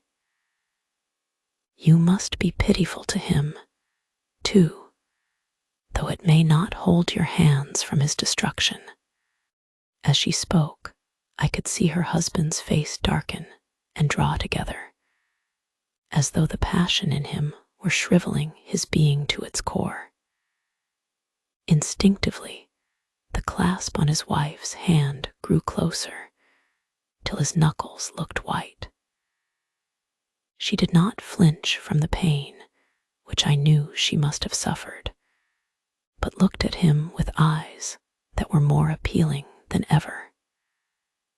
As she stopped speaking, he leaped to his feet, almost tearing his hand from hers as he spoke. May God give him into my hand, just for long enough to destroy that earthly life of him which we are aiming at. If beyond it, I could send his soul for ever and ever to burning hell, I would do it. Oh, hush, in the name of the good God. Don't say such things, Jonathan, my husband, or you will crush me with fear and horror. Just think, my dear, I have been thinking all this long day of it that, perhaps, some day, I too may need such pity, and that some other like you, and with equal cause for anger, may deny it to me. Oh, my husband, indeed I would have spared you such a thought had there been another way. But I pray that God may not have treasured your wild words, except as the heartbroken wail of a very loving and sorely stricken man. Oh God, let these poor white hairs go in evidence of what he has suffered, who all his life has done no wrong, and on whom so many sorrows have come. We men were all in tears now. There was no resisting them, and we wept openly. She wept, too, to see that her sweeter counsels had prevailed. Her husband flung himself on his knees beside her, and putting his arms round her, hid his face in the folds of her dress. Van Helsing beckoned to us, and we stole out of the room, leaving the two loving hearts alone with their God. Before they retired, the professor fixed up the room against any coming of the vampire, and assured Mrs. Harker that she might rest in peace. She tried to school herself to the belief, and manifestly for her husband's sake, tried to seem content. It was a brave struggle, and was, I think, and believe, not without its reward. Van Helsing had placed at hand a bell, which either of them was to sound in case of any emergency. When they had retired, Quincy, Godalming, and I arranged that we should sit up, dividing the night between us, and watch over the safety of the poor stricken lady. The first watch falls to Quincy, so the rest of us shall be off to bed as soon as we can. Godalming has already turned in, for his is the second watch. Now that my work is done, I too shall go to bed. Jonathan Harker's Journal, 3/4 October, close to midnight. I thought yesterday would never end. There was over me a yearning for sleep, in some sort of blind belief that to wake would be to find things changed, and that any change must now be for the better. Before we parted, we discussed what our next step was to be, but we could arrive at no result. All we knew was that one earth box remained, and that the Count alone knew where it was. If he chooses to lie hidden, he may baffle us for years, and in the meantime, the thought is too horrible.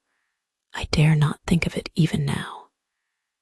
This I know, that if ever there was a woman who was all perfection, that one is my poor wronged darling. I love her 1,000 times more for her sweet pity of last night, a pity that made my own hate of the monster seem despicable. Surely God will not permit the world to be the poorer by the loss of such a creature. This is hope to me.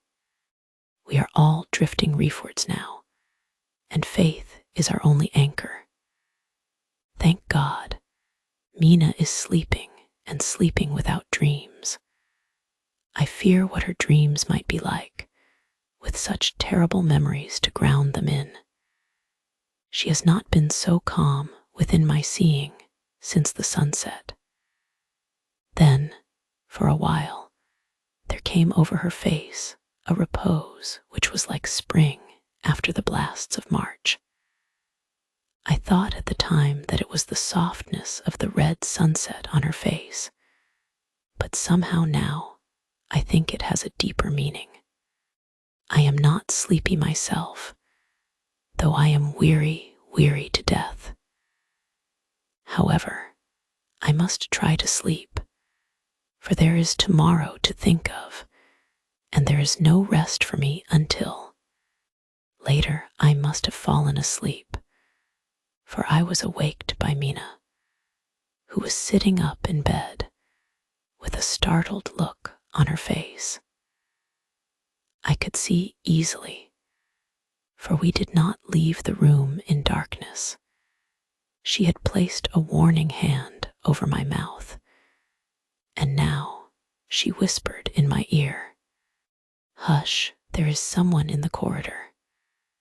I got up softly and, crossing the room, gently opened the door. Just outside, stretched on a mattress, lay Mr. Morris, wide awake. He raised a warning hand for silence as he whispered to me, "Hush, go back to bed. It is all right. One of us will be here all night. We don't mean to take any chances." His look and gesture forbade discussion, so I came back and told Mina. She sighed, and positively a shadow of a smile stole over her poor, pale face as she put her arms round me and said softly, "Oh, thank God for good, brave men." With a sigh, she sank back again to sleep. I write this now as I am not sleepy, though I must try again. 4 October morning. Once again during the night, I was wakened by Mina. This time we had all had a good sleep, for the gray of the coming dawn was making the windows into sharp oblongs, and the gas flame was like a speck rather than a disk of light. She said to me hurriedly, "Go call the professor. I want to see him at once." "Why?" I asked. "I have an idea. I suppose it must have come in the night and matured without my knowing it. He must hypnotize me before the dawn, and then I shall be able to speak. Go quick, dearest. The time is getting close." I went to the door. Dr. Seward was resting on the mattress, and seeing me, he sprang to his feet. "Is anything wrong?" he asked in alarm. "No," I replied, "but Mina wants to see Dr. Van Helsing at once." "I will go," he said, and hurried into the professor's room. In 2 or 3 minutes later, Van Helsing was in the room in his dressing gown, and Mr. Morris and Lord Godalming were with Dr. Seward at the door, asking questions. When the professor saw Mina, a smile, a positive smile, ousted the anxiety of his face. He rubbed his hands as he said, "Oh, my dear Madam Mina, this is indeed a change. See, friend Jonathan, we have got our dear Madam Mina, as of old, back to us today." Then turning to her, he said cheerfully, "And what am I due for you? For at this hour you do not want me for nothings. I want you to hypnotize me," she said. "Do it before the dawn, for I feel that then I can speak, and speak freely. Be quick, for the time is short." Without a word, he motioned her to sit up in bed. Looking fixedly at her, he commenced to make passes in front of her, from over the top of her head downward, with each hand in turn. Mina gazed at him fixedly for a few minutes, during which my own heart beat like a trip hammer, for I felt that some crisis was at hand. Gradually her eyes closed, and she sat, stock still. Only by the gentle heaving of her bosom could one know that she was alive. The professor made a few more passes, and then stopped, and I could see that his forehead was covered with great beads of perspiration. Mina opened her eyes, but she did not seem the same woman. There was a faraway look in her eyes, and her voice had a sad dreaminess which was new to me. Raising his hand to impose silence, the professor motioned to me to bring the others in. They came on tiptoe, closing the door behind them, and stood at the foot of the bed, looking on. Mina appeared not to see them. The stillness was broken by Van Helsing's voice, speaking in a low, level tone, which would not break the current of her thoughts. "Where are you?" The answer came in a neutral way. "I do not know. Sleep has no place it can call its own." For several minutes there was silence. Mina sat rigid, and the professor stood staring at her fixedly. The rest of us hardly dared to breathe. The room was growing lighter. Without taking his eyes from Mina's face, Dr. Van Helsing motioned me to pull up the blind. I did so, and the day seemed just upon us. A red streak shot up, and a rosy light seemed to diffuse itself through the room. On the instant, the professor spoke again. "Where are you now?" The answer came dreamily, but with intention. It were as though she were interpreting something. I have heard her use the same tone when reading her shorthand notes. I do not know. It is all strange to me. What do you see? I can see nothing. It is all dark. What do you hear? I could detect the strain in the professor's patient voice. The lapping of water. It is gurgling by, and little waves leap. I can hear them on the outside. Then you are on a ship. We all looked at each other, trying to glean something each from the other.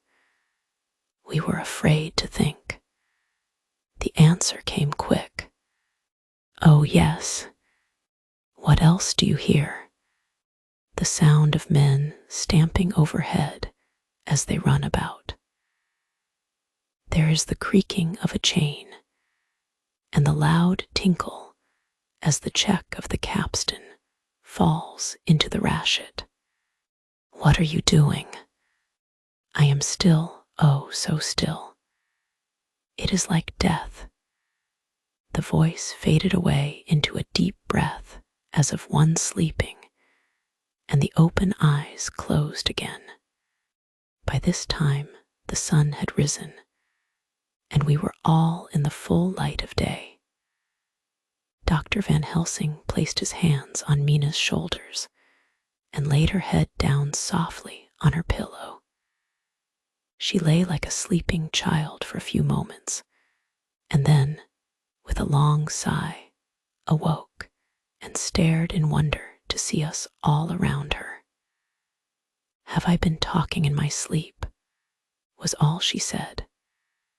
She seemed, however, to know the situation without telling, though she was eager to know what she had told.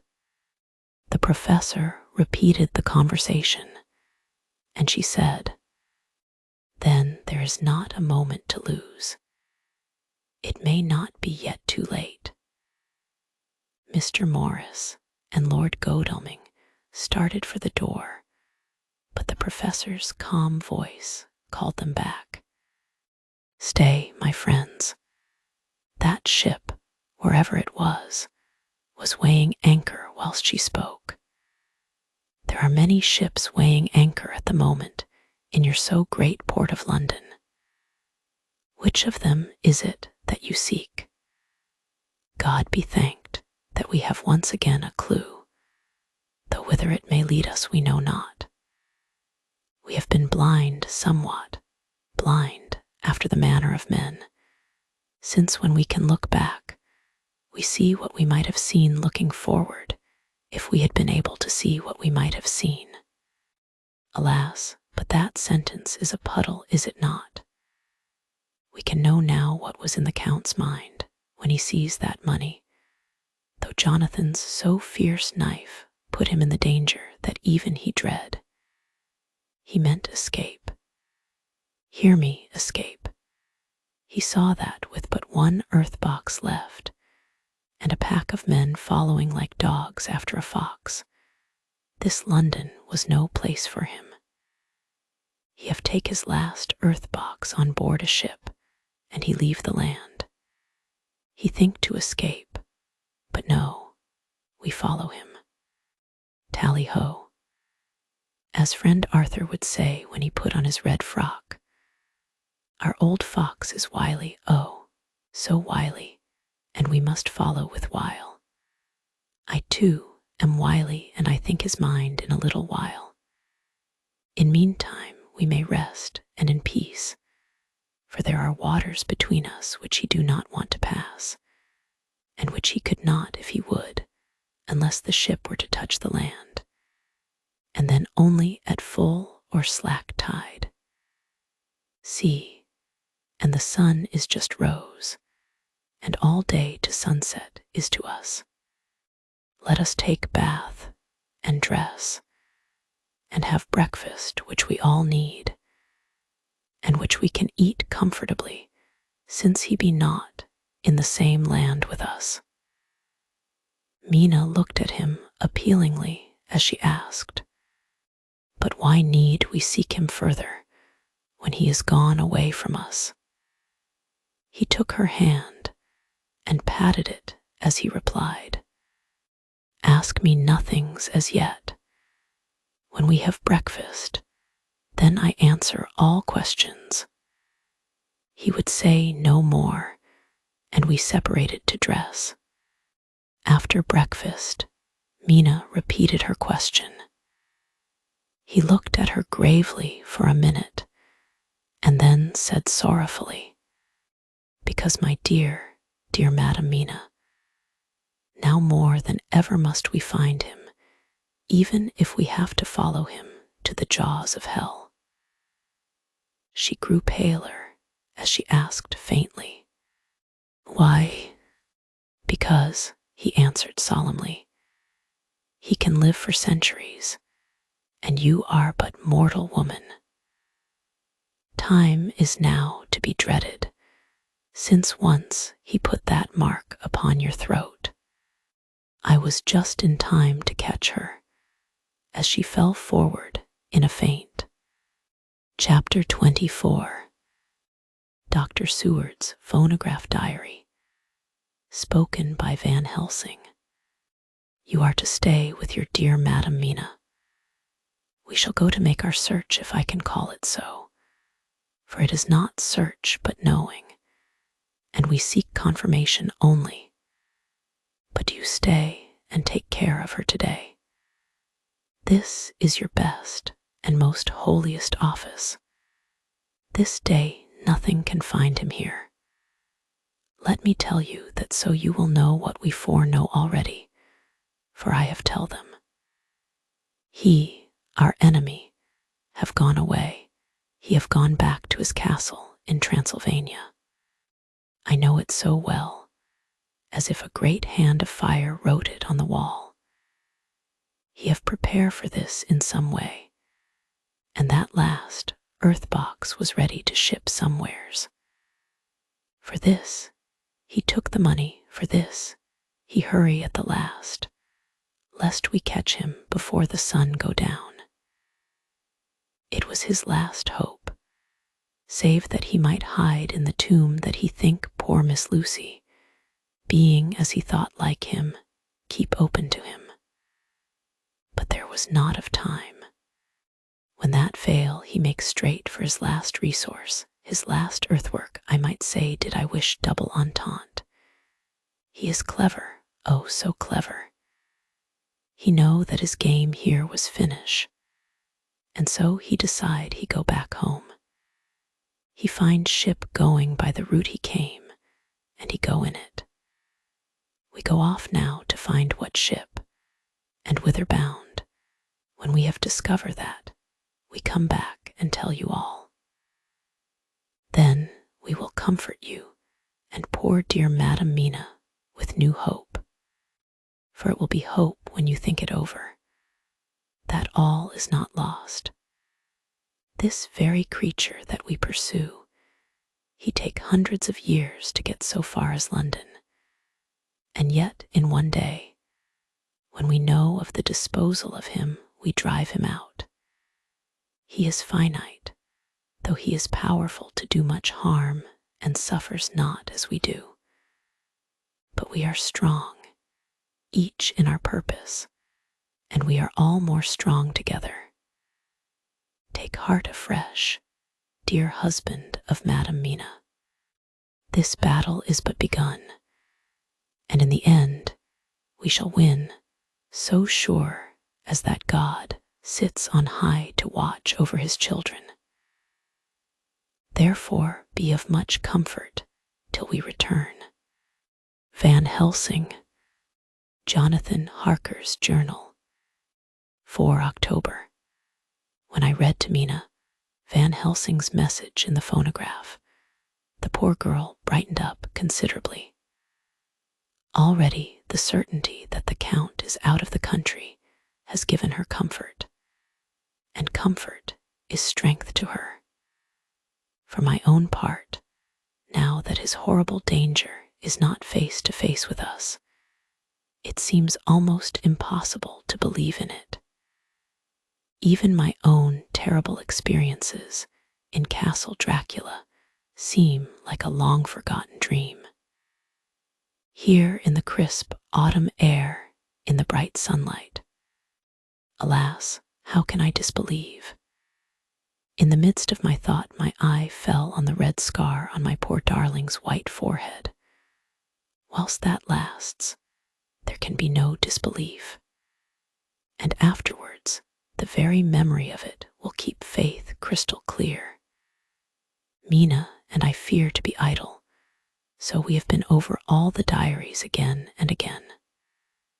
Somehow, although the reality seems greater each time, the pain and the fear seem less. There is something of a guiding purpose manifest throughout, which is comforting. Mina says that perhaps we are the instruments of ultimate good. It may be. I shall try to think as she does. We have never spoken to each other yet of the future. It is better to wait till we see the professor and the others after their investigations. The day is running by more quickly than I ever thought a day could run for me again. It is now 3 o'clock.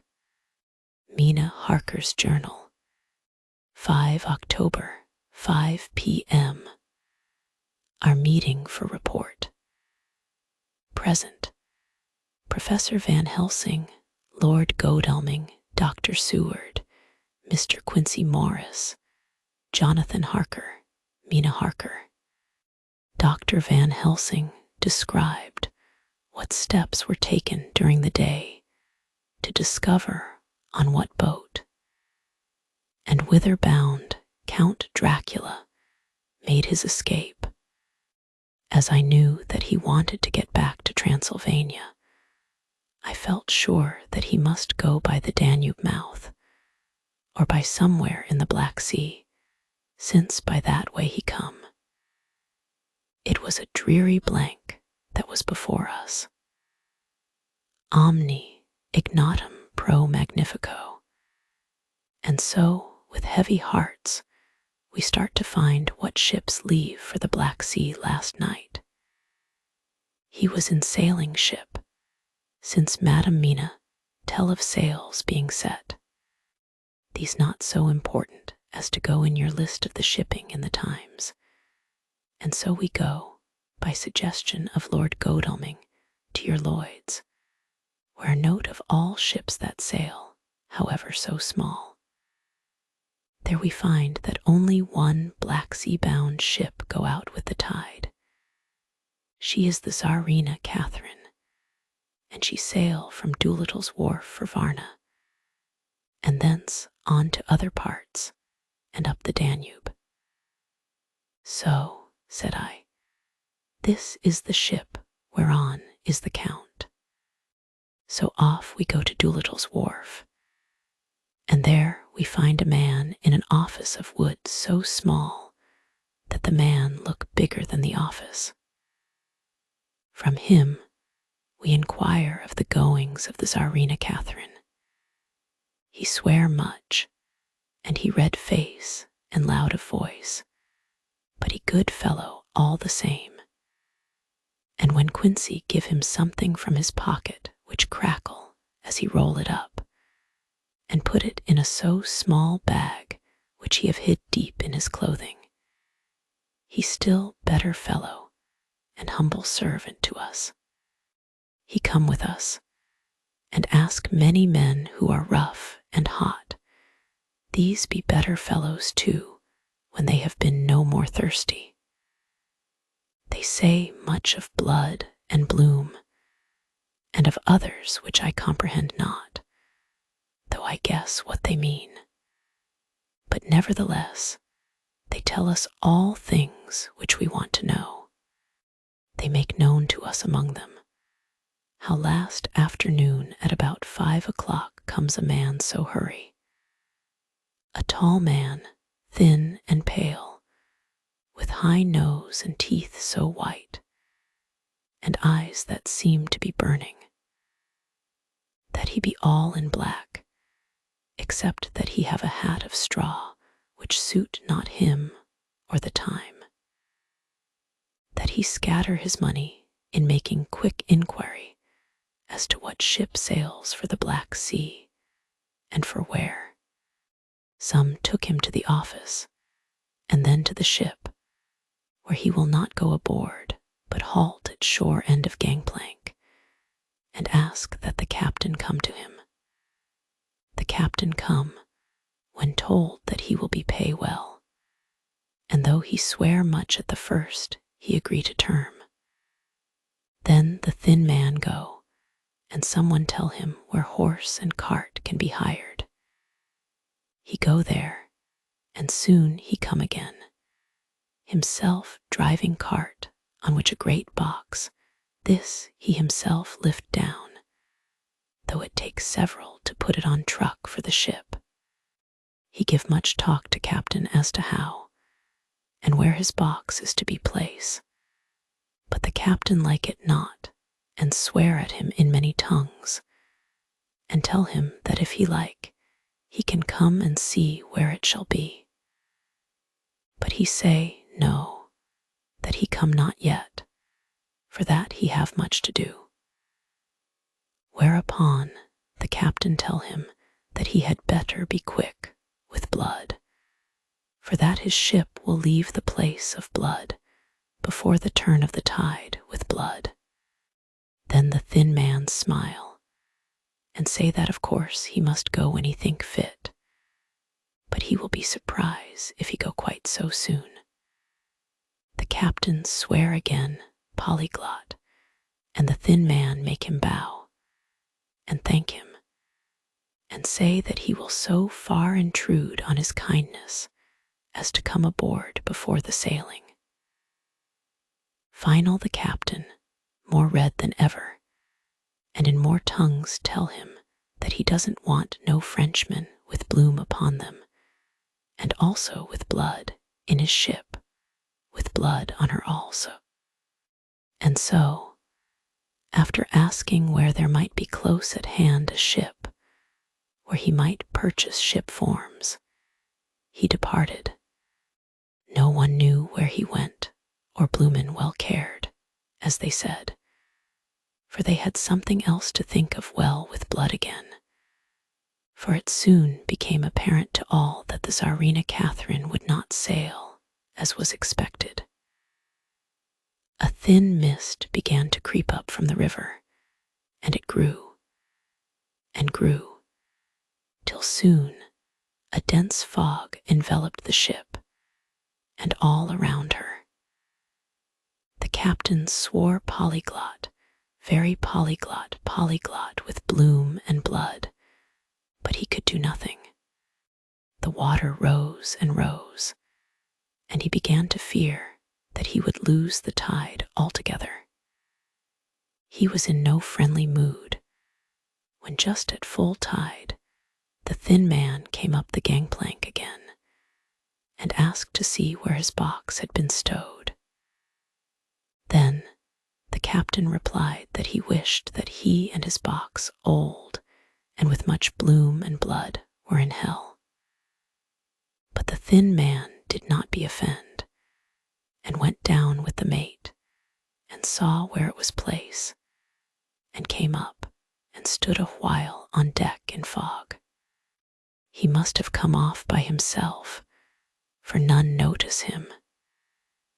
Indeed, they thought not of him, for soon the fog began to melt away, and all was clear again. My friends of the thirst, and the language that was of bloom and blood laughed, as they told how the captain's swears exceeded even his usual polyglot, and was more than ever full of picturesque.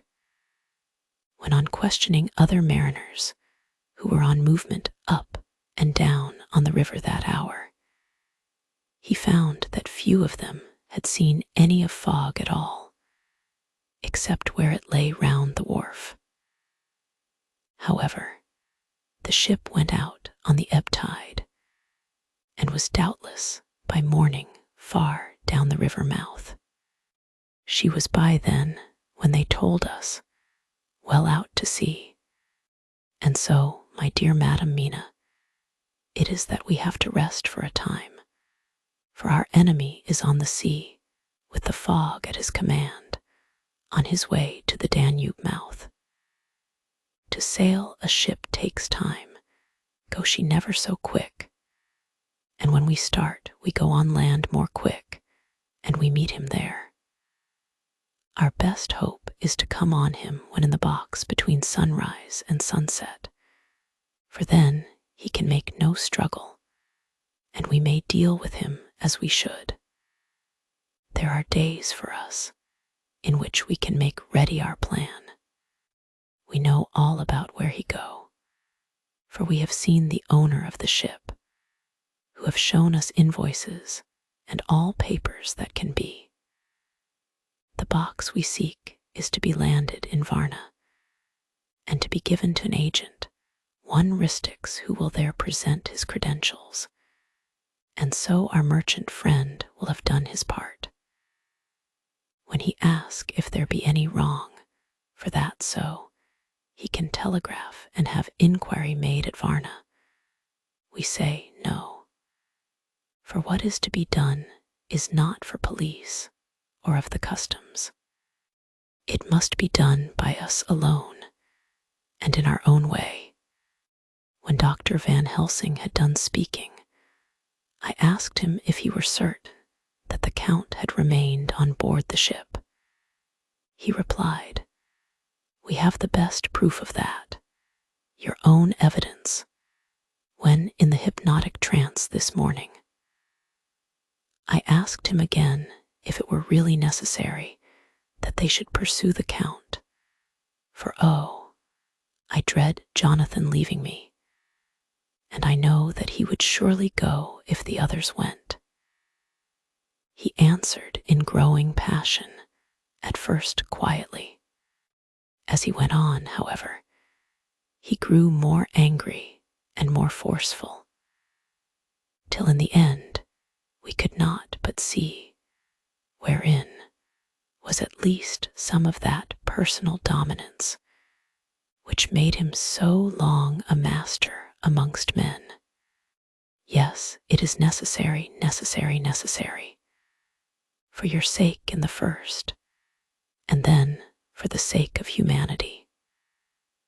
This monster has done much harm already in the narrow scope where he find himself, and in the short time when as yet he was only as a body groping his so small measure in darkness and not knowing. All this have I told these others. You, my dear Madam Mina, will learn it in the phonograph of my friend John, or in that of your husband. I have told them how the measure of leaving his own barren land, barren of peoples, and coming to a new land where life of man teems, till they are like the multitude of standing corn, was the work of centuries. Were another of the undead like him to try to do what he has done, perhaps not all the centuries of the world that have been, or that will be, could aid him. With this one, all the forces of nature that are occult and deep and strong must have worked together in some wondrous way. The very place where he have been alive, undead for all these centuries, is full of strangeness of the geologic and chemical world. There are deep caverns and fissures that reach none know whither. There have been volcanoes, some of whose openings still send out waters of strange properties, and gases that kill or make to vivify. Doubtless, there is something magnetic or electric in some of these combinations of occult forces, which work for physical life in strange way, and in himself were from the first some great qualities. In a hard and warlike time, he was celebrate that he have more iron nerve, more subtle brain, more braver heart than any man. In him, some vital principle have in strange way found their utmost, and as his body keeps strong and grow and thrive, so his brain grow too. All this without that diabolic aid which is surely to him, for it have to yield to the powers that come from, and are symbolic of good. And now this is what he is to us. He have infect you, oh, forgive me, my dear, that I must say such, but it is for good of you that I speak. He infect you in such wise, that even if he do no more, you have only to live in your own old, sweet way. And so in time, death, which is of man's common lot, and with God's sanction, shall make you like to him. This must not be. We have sworn together that it must not. Thus are we ministers of God's own wish, that the world and men for whom his Son die will not be given over to monsters, whose very existence would defame him. He have allowed us to redeem one soul already, and we go out as the old knights of the cross to redeem more.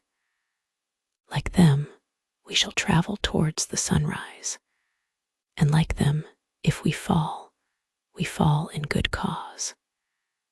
He paused, and I said, but will not the Count take his rebuff wisely? Since he has been driven from England, will he not avoid it, as a tiger does the village from which he has been hunted? Aha, he said, your simile of the tiger good for me, and I shall adopt him.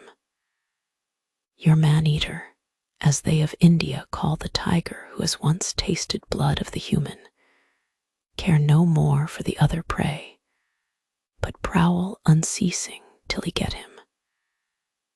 This that we hunt from our village is a tiger too, a man-eater, and he never ceased to prowl.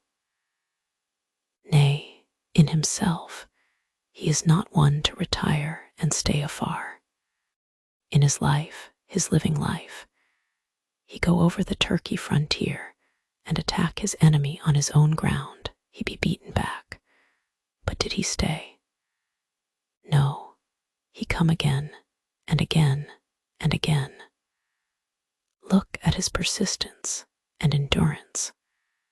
With the child brain that was to him, he have long since conceived the idea of coming to a great city.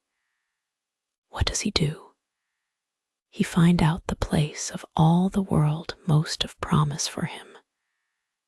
Then he deliberately set himself down to prepare for the task. He find in patience just how is his strength and what are his powers. He study new tongues.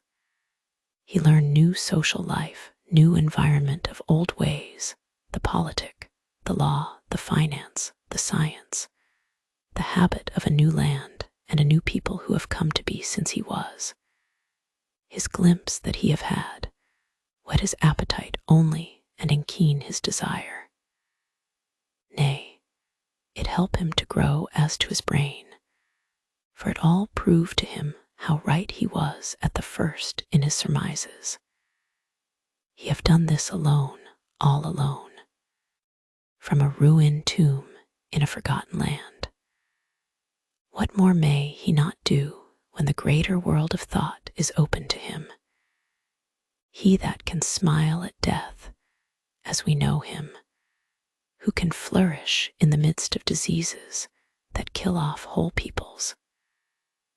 Oh, if such an one was to come from God, and not the devil, what a force for good might he not be in this old world of ours? But we are pledged to set the world free. Our toil must be in silence, and our efforts all in secret. For in this enlightened age, when men believe not even what they see, the doubting of wise men would be his greatest strength. It would be at once his sheath and his armor, and his weapons to destroy us, his enemies, who are willing to peril even our own souls for the safety of one we love, for the good of mankind, and for the honor and glory of God. After a general discussion, it was determined that for tonight nothing be definitely settled, that we should all sleep on the facts and try to think out the proper conclusions.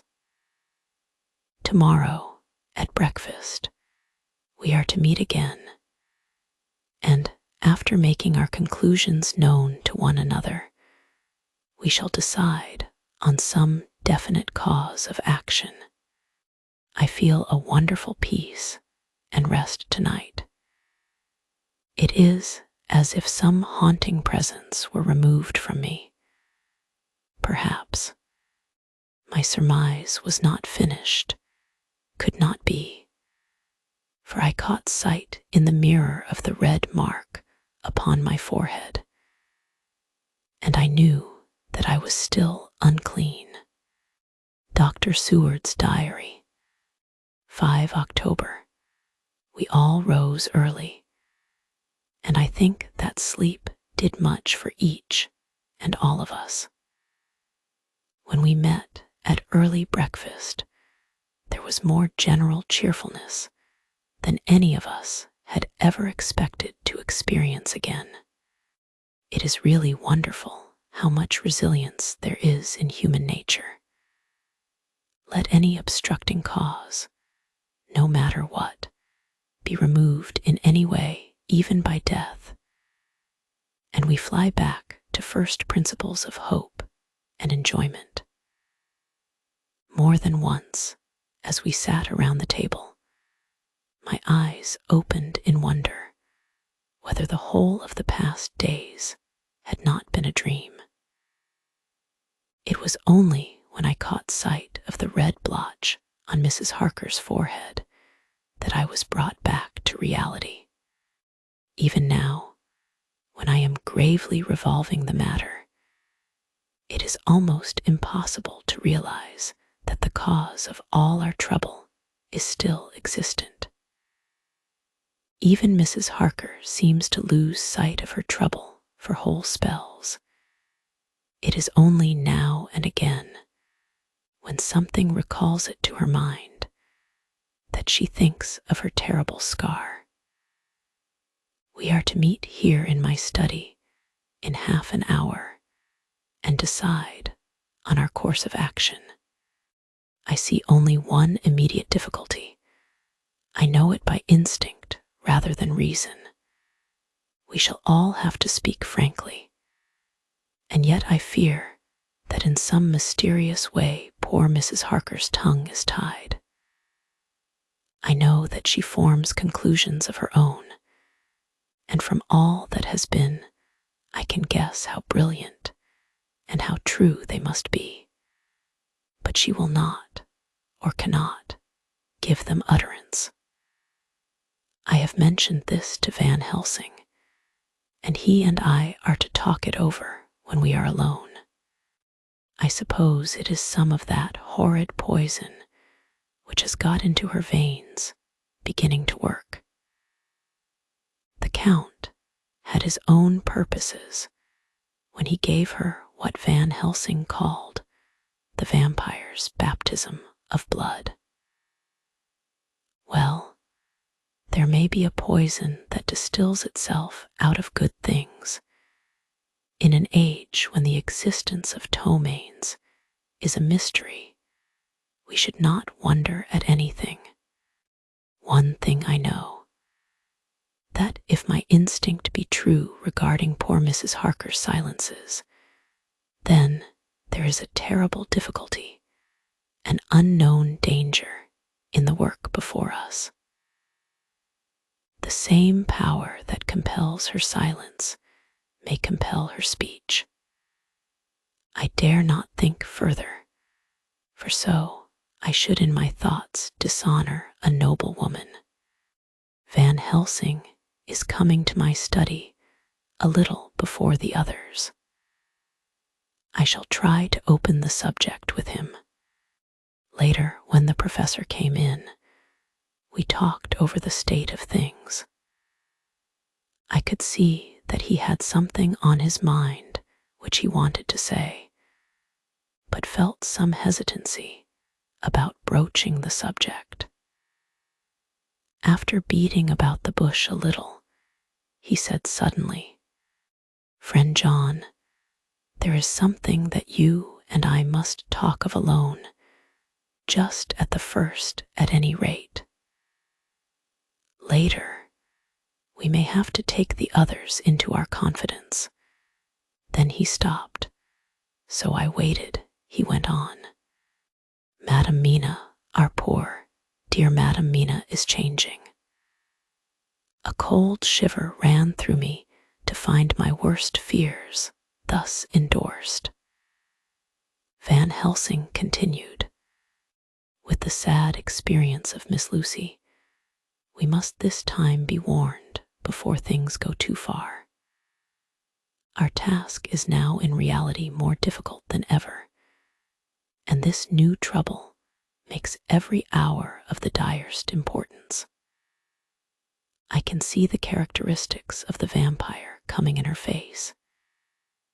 It is now but very, very slight, but it is to be seen if we have eyes to notice without to prejudge. Her teeth are some sharper, and at times her eyes are more hard. But these are not all. There is to her the silence now often, as so it was with Miss Lucy. She did not speak, even when she wrote that which she wished to be known later. Now my fear is this: if it be that she can, by our hypnotic trance, tell what the Count see and hear, is it not more true that he who have hypnotized her first, and who have drink of her very blood and make her drink of his, should, if he will, compel her mind to disclose to him that which she know?" I nodded acquiescence. He went on, "Then what we must do is to prevent this. We must keep her ignorant of our intent, and so she cannot tell what she know not. This is a painful task. Oh, so painful that it heartbreak me to think of, but it must be. When today we meet, I must tell her that, for reason which we will not to speak, she must not more be of our counsel, but be simply guarded by us. He wiped his forehead, which had broken out in profuse perspiration at the thought of the pain which he might have to inflict upon the poor soul already so tortured. I knew that it would be some sort of comfort to him if I told him that I also had come to the same conclusion, for at any rate it would take away the pain of doubt. I told him, and the effect was as I expected. It is now close to the time of our general gathering. Van Helsing has gone away to prepare for the meeting and his painful part of it. I really believe his purpose is to be able to pray alone. Later, at the very outset of our meeting, a great personal relief was experienced by both Van Helsing and myself.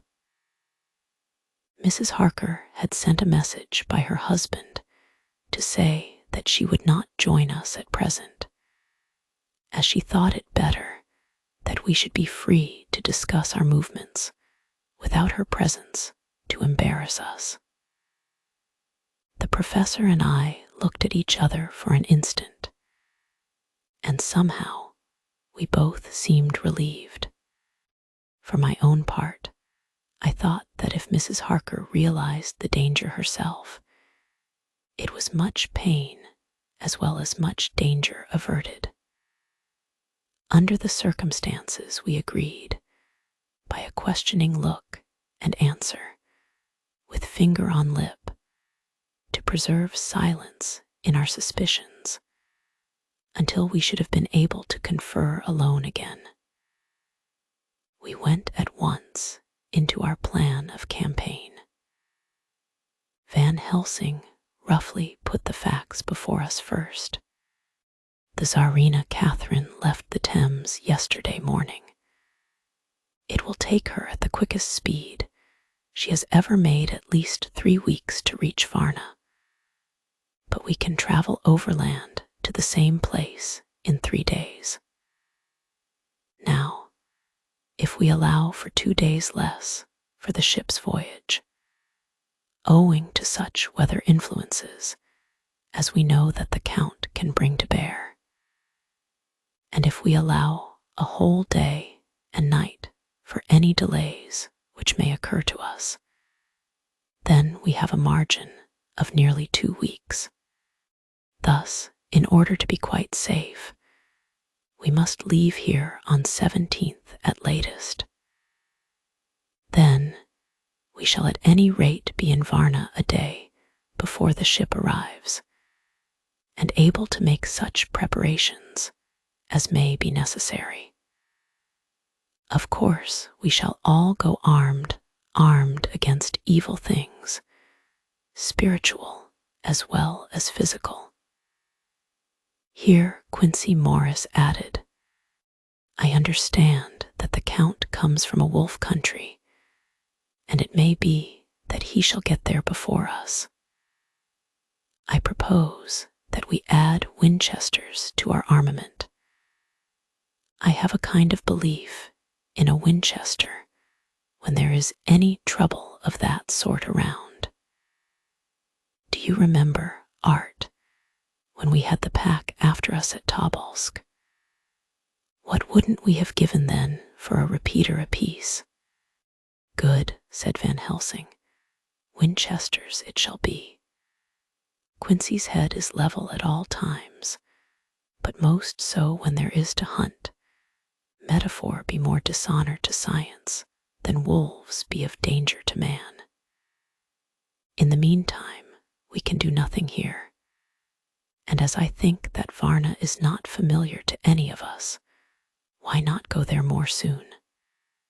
It is as long to wait here as there. Tonight and tomorrow we can get ready, and then, if all be well, we 4 can set out on our journey. We 4, said Harker interrogatively, looking from one to another of us. Of course, answered the professor quickly. You must remain to take care of your so sweet wife. Harker was silent for a while, and then said in a hollow voice, Let us talk of that part of it in the morning. I want to consult with Mina. I thought that now was the time for Van Helsing to warn him not to disclose our plans to her, but he took no notice. I looked at him significantly and coughed. For answer, he put his finger on his lips and turned away. Jonathan Harker's Journal, 5 October afternoon. For some time after our meeting this morning, I could not think. The new phases of things leave my mind in a state of wonder, which allows no room for active thought. Mina's determination not to take any part in the discussion set me thinking, and as I could not argue the matter with her, I could only guess.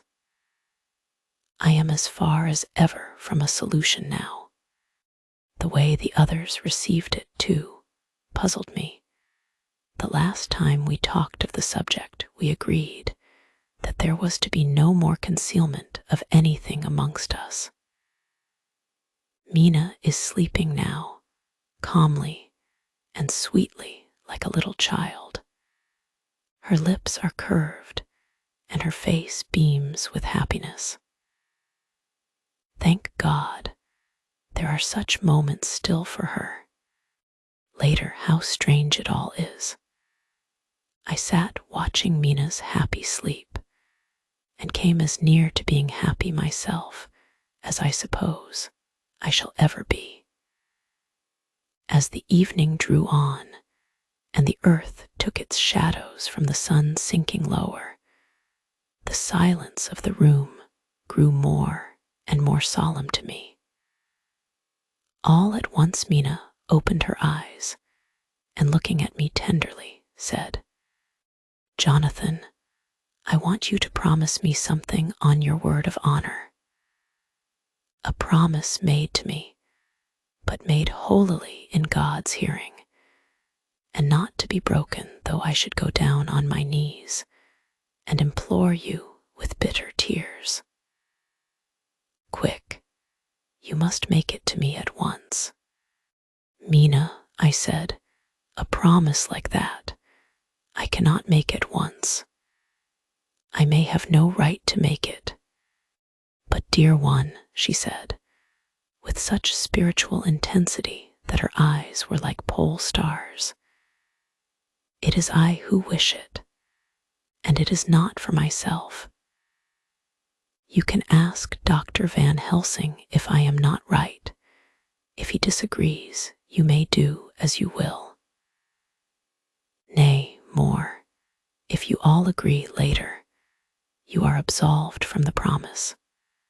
I promise, I said, and for a moment she looked supremely happy, though to me all happiness for her was denied by the red scar on her forehead.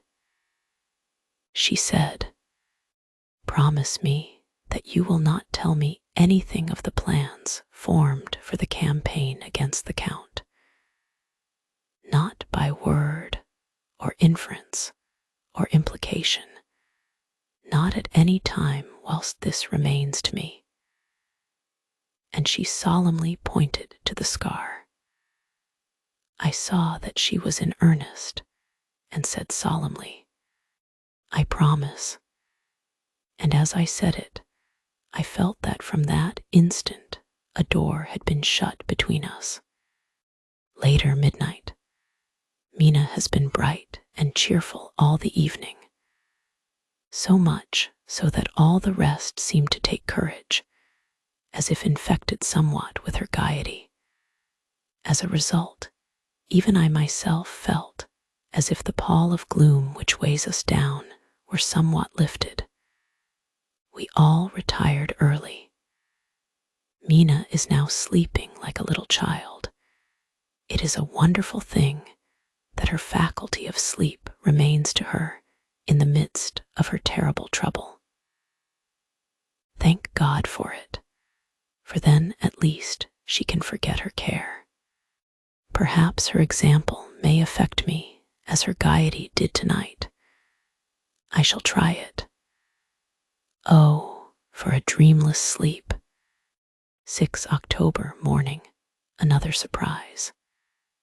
Mina woke me early, about the same time as yesterday, and asked me to bring Dr. Van Helsing. I thought that it was another occasion for hypnotism, and without question went for the professor.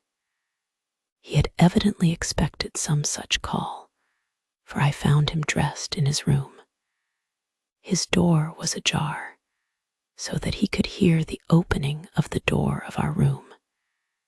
He came at once. As he passed into the room, he asked Mina if the others might come too. No, she said quite simply, it will not be necessary. You can tell them just as well. I must go with you on your journey. Dr. Van Helsing was as startled as I was. After a moment's pause, he asked, "But why? You must take me with you. I am safer with you, and you shall be safer too." "But why, dear Madam Mina?" "You know that your safety is our solemnest duty. We go into danger to which you are, or may be, more liable than any of us from circumstances, things that have been." He paused, embarrassed. As she replied, she raised her finger and pointed to her forehead. "I know. That is why I must go. I can tell you now, whilst the sun is coming up, I may not be able again. I know that when the Count wills me, I must go. I know that if he tells me to come in secret, I must come by wile, by any device to hoodwink, even Jonathan." God saw the look that she turned on me as she spoke, and if there be indeed a recording angel, that look is noted to her everlasting honor. I could only clasp her hand. I could not speak. My emotion was too great for even the relief of tears. She went on, "You men are brave and strong. You are strong in your numbers, for you can defy that which would break down the human endurance of one who had to guard alone. Besides, I may be of service, since you can hypnotize me, and so learn that which even I myself do not know." Dr. Van Helsing said very gravely, "Madam Mina, you are, as always, most wise. You shall with us come, and together we shall do that which we go forth to achieve." When he had spoken, Mina's long spell of silence made me look at her. She had fallen back on her pillow asleep. She did not even wake when I had pulled up the blind and let in the sunlight which flooded the room. Van Helsing motioned to me to come with him quietly. We went to his room, and within a minute Lord Godalming, Dr. Seward, and Mr. Morris were with us also. He told them what Mina had said, and went on, "In the morning we shall leave for Varna. We have now to deal with a new factor, Madam Mina. Oh, but her soul is true. It is to her an agony to tell us so much as she has done, but it is most right, and we are warned in time. There must be no chance lost, and in Varna we must be ready to act the instant when that ship arrives. What shall we do exactly? asked Mr. Morris laconically. The professor paused before replying. We shall at the first board that ship. Then, when we have identified the box, we shall place a branch of the wild rose on it. This we shall fasten, for when it is there none can emerge, so at least says the superstition. And to superstition must we trust at the first. It was man's faith in the early, and it have its root in faith still. Then, when we get the opportunity that we seek, when none are near to see, we shall open the box, and all will be well. I shall not wait for any opportunity, said Morris. When I see the box, I shall open it and destroy the monster, though there were 1,000 men looking on, and if I am to be wiped out for it the next moment.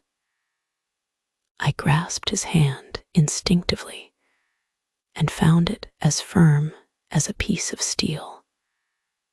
I think he understood my look. I hope he did. Good boy, said Dr. Van Helsing. Brave boy. Quincy is all man. God bless him for it. My child, believe me, none of us shall lag behind or pause from any fear. I do but say what we may do, what we must do. But indeed, we cannot say what we shall do.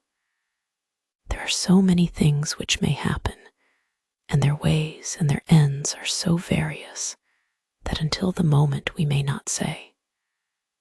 We shall all be armed in all ways, and when the time for the end has come, our effort shall not be lack.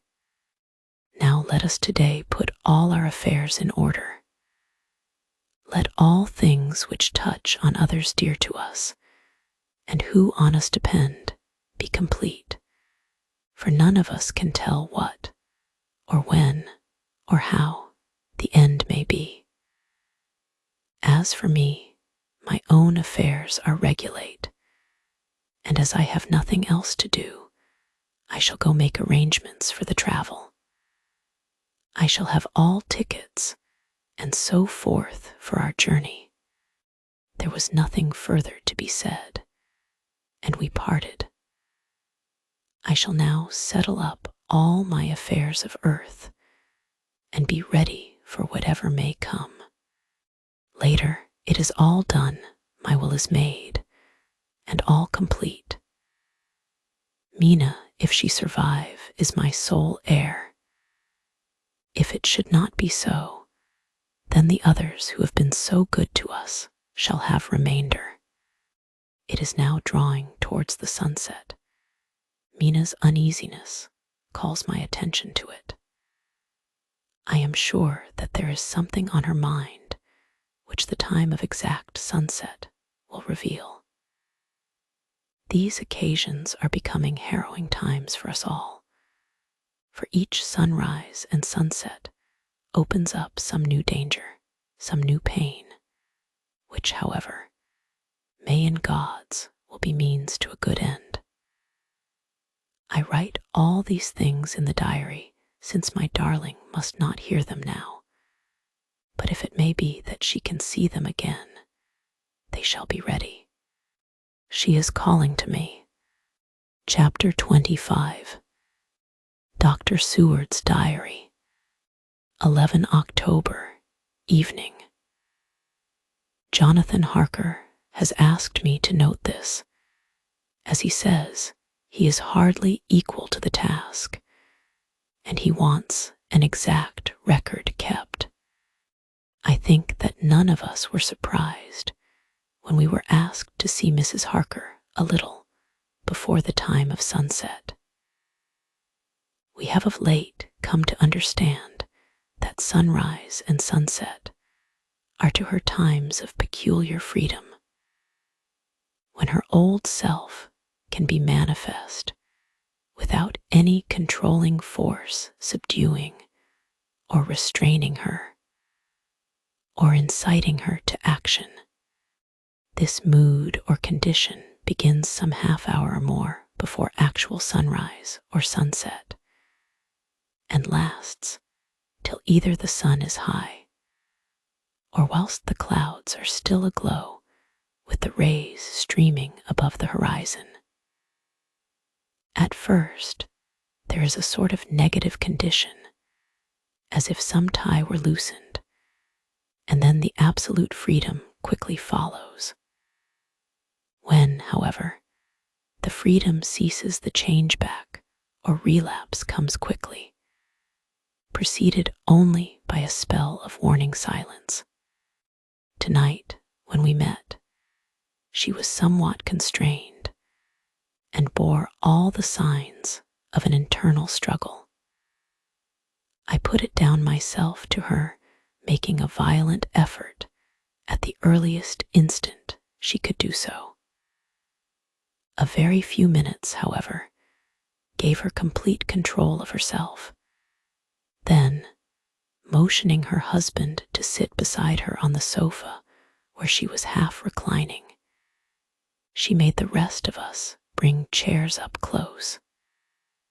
Taking her husband's hand in hers, began, "We are all here together in freedom, for perhaps the last time. I know, dear, I know that you will always be with me to the end." This was to her husband, whose hand had, as we could see, tightened upon hers. In the morning, we go out upon our task, and God alone knows what may be in store for any of us. You are going to be so good to me as to take me with you. I know that all that brave, earnest men can do for a poor weak woman, whose soul perhaps is lost, no, not yet, but is at any rate at stake, you will do. But you must remember that I am not as you are. There is a poison in my blood, in my soul, which may destroy me, which must destroy me, unless some relief comes to us. Oh, my friends, you know as well as I do that my soul is at stake. And though I know there is one way out for me, you must not, and I must not take it. She looked appealingly to us all in turn, beginning and ending with her husband. "What is that way?" asked Van Helsing in a hoarse voice. "What is that way which we must not, may not take? I may die now, either by my own hand or that of another, before the greater evil is entirely wrought. I know, and you know, that were I once dead you could and would set free my immortal spirit, even as you did my poor Lucy S. Were death, or the fear of death, the only thing that stood in the way, I would not shrink to die here now, amidst the friends who love me. But death is not all. I cannot believe that to die in such a case, when there is hope before us and a bitter task to be done, is God's will.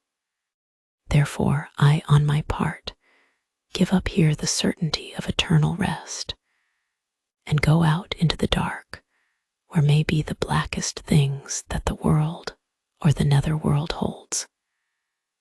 We were all silent, for we knew instinctively that this was only a prelude. The faces of the others were set, and Harker's grew ashen gray. Perhaps he guessed better than any of us what was coming. She continued, "This is what I can give into the hotchpot." I could not but note the quaint legal phrase which she used in such a place, and with all seriousness. "What will each of you give? Your lives, I know," she went on quickly. "That is easy for brave men. Your lives are God's, and you can give them back to him. But what will you give to me?" She looked again questioningly, but this time avoided her husband's face. Quincy seemed to understand. He nodded, and her face lit up. Then I shall tell you plainly what I want, for there must be no doubtful matter in this connection between us now. You must promise me, one and all, even you, my beloved husband, that, should the time come, you will kill me. What is that time? The voice was Quincy S., but it was low and strained. When you shall be convinced that I am so changed that it is better that I die that I may live. When I am thus dead in the flesh, then you will, without a moment's delay, drive a stake through me and cut off my head, or do whatever else may be wanting to give me rest. Quincy was the first to rise after the pause. He knelt down before her, and taking her hand in his said solemnly, I'm only a rough fellow who hasn't, perhaps, lived as a man should to win such a distinction. But I swear to you by all that I hold sacred and dear that, should the time ever come, I shall not flinch from the duty that you have set us. And I promise you, too, that I shall make all certain, for if I am only doubtful, I shall take it that the time has come. My true friend, was all she could say amid her fast-falling tears, as, bending over, she kissed his hand. I swear the same, my dear Madam Mina, said Van Helsing. And I, said Lord Godalming, each of them in turn kneeling to her to take the oath. I followed myself. Then her husband turned to her wan-eyed, and with a greenish pallor which subdued the snowy whiteness of his hair, and asked, And must I too make such a promise, O my wife? You too, my dearest, she said, with infinite yearning of pity in her voice and eyes. You must not shrink. You are nearest and dearest, and all the world to me. Our souls are knit into one for all life and all time. Think, dear, that there have been times when brave men have killed their wives and their womenkind to keep them from falling into the hands of the enemy. Their hands did not falter any the more because those that they loved implored them to slay them. It is men's duty towards those whom they love in such times of sore trial. And oh, my dear, if it is to be that I must meet death at any hand, let it be at the hand of him that loves me best. Dr. Van Helsing, I have not forgotten your mercy in poor Lucy's case to him who loved. She stopped with a flying blush and changed her phrase to him who had best right to give her peace. If that time shall come again, I look to you to make it a happy memory of my husband's life, that it was his loving hand which set me free from the awful thrall upon me. Again I swear, came the professor's resonant voice. Mrs. Harker smiled, positively smiled, as with a sigh of relief she leaned back and said, And now one word of warning, a warning which you must never forget. This time, if it ever come, may come quickly and unexpectedly, and in such case, you must lose no time in using your opportunity. At such a time I myself might be, nay, if the time ever comes, shall be leagued with your enemy against you. One more request. She became very solemn as she said this. It is not vital and necessary like the other. But I want you to do one thing for me, if you will." We all acquiesced, but no one spoke. There was no need to speak. "I want you to read the burial service." She was interrupted by a deep groan from her husband, taking his hand in hers.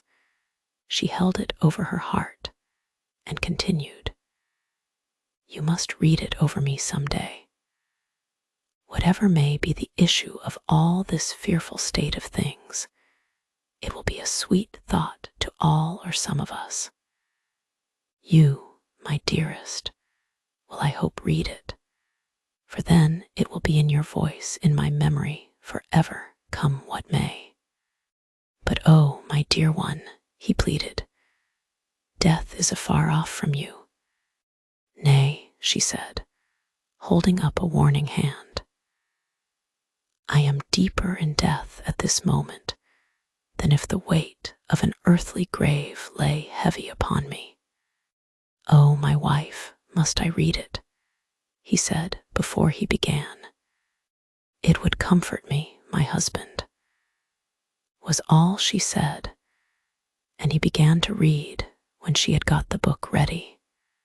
How could anyone tell of that strange scene, its solemnity, its gloom, its sadness, its horror, and withal, its sweetness? Even a skeptic, who can see nothing but a travesty of bitter truth in anything holy or emotional, would have been melted to the heart had he seen that little group of loving and devoted friends kneeling round that stricken and sorrowing lady, or heard the tender passion of her husband's voice, as in tones so broken with emotion that often he had to pause, he read the simple and beautiful service from the burial of the dead. I cannot go on words, and V voice, fail me. She was right in her instinct. Strange as it all was, bizarre as it may hereafter seem even to us who felt its potent influence at the time, it comforted us much.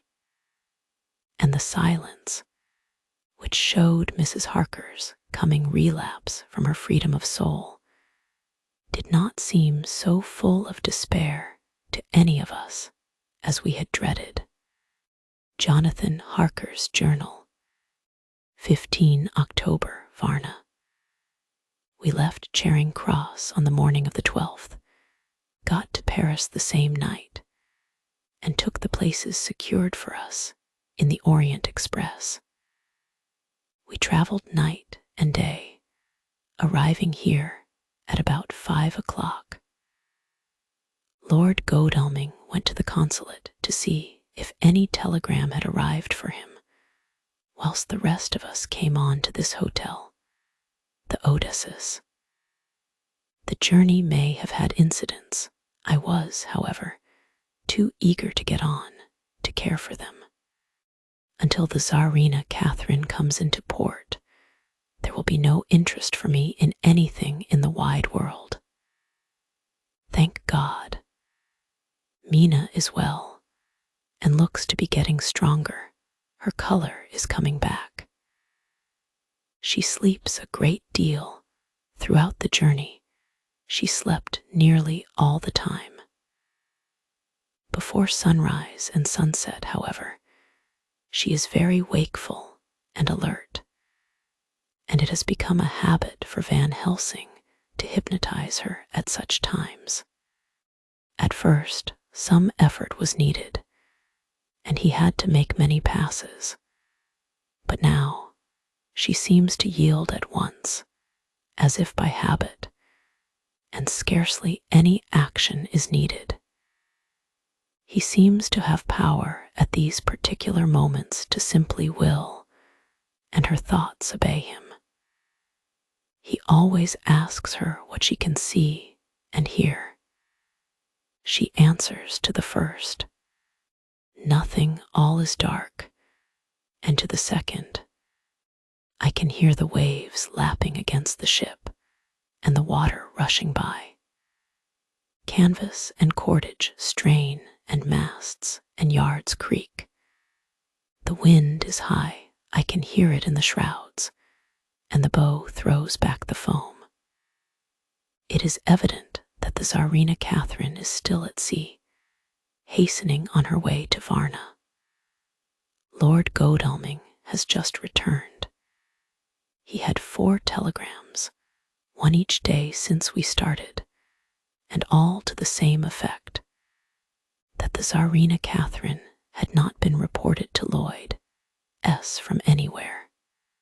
He had arranged, before leaving London, that his agent should send him every day a telegram, saying if the ship had been reported.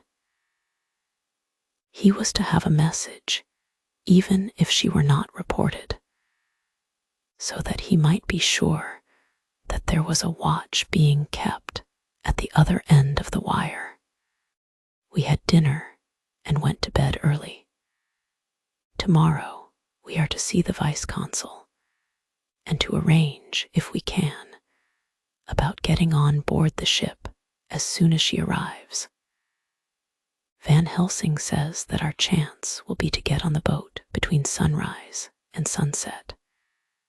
The Count, even if he takes the form of a bat, cannot cross the running water of his own volition, and so cannot leave the ship.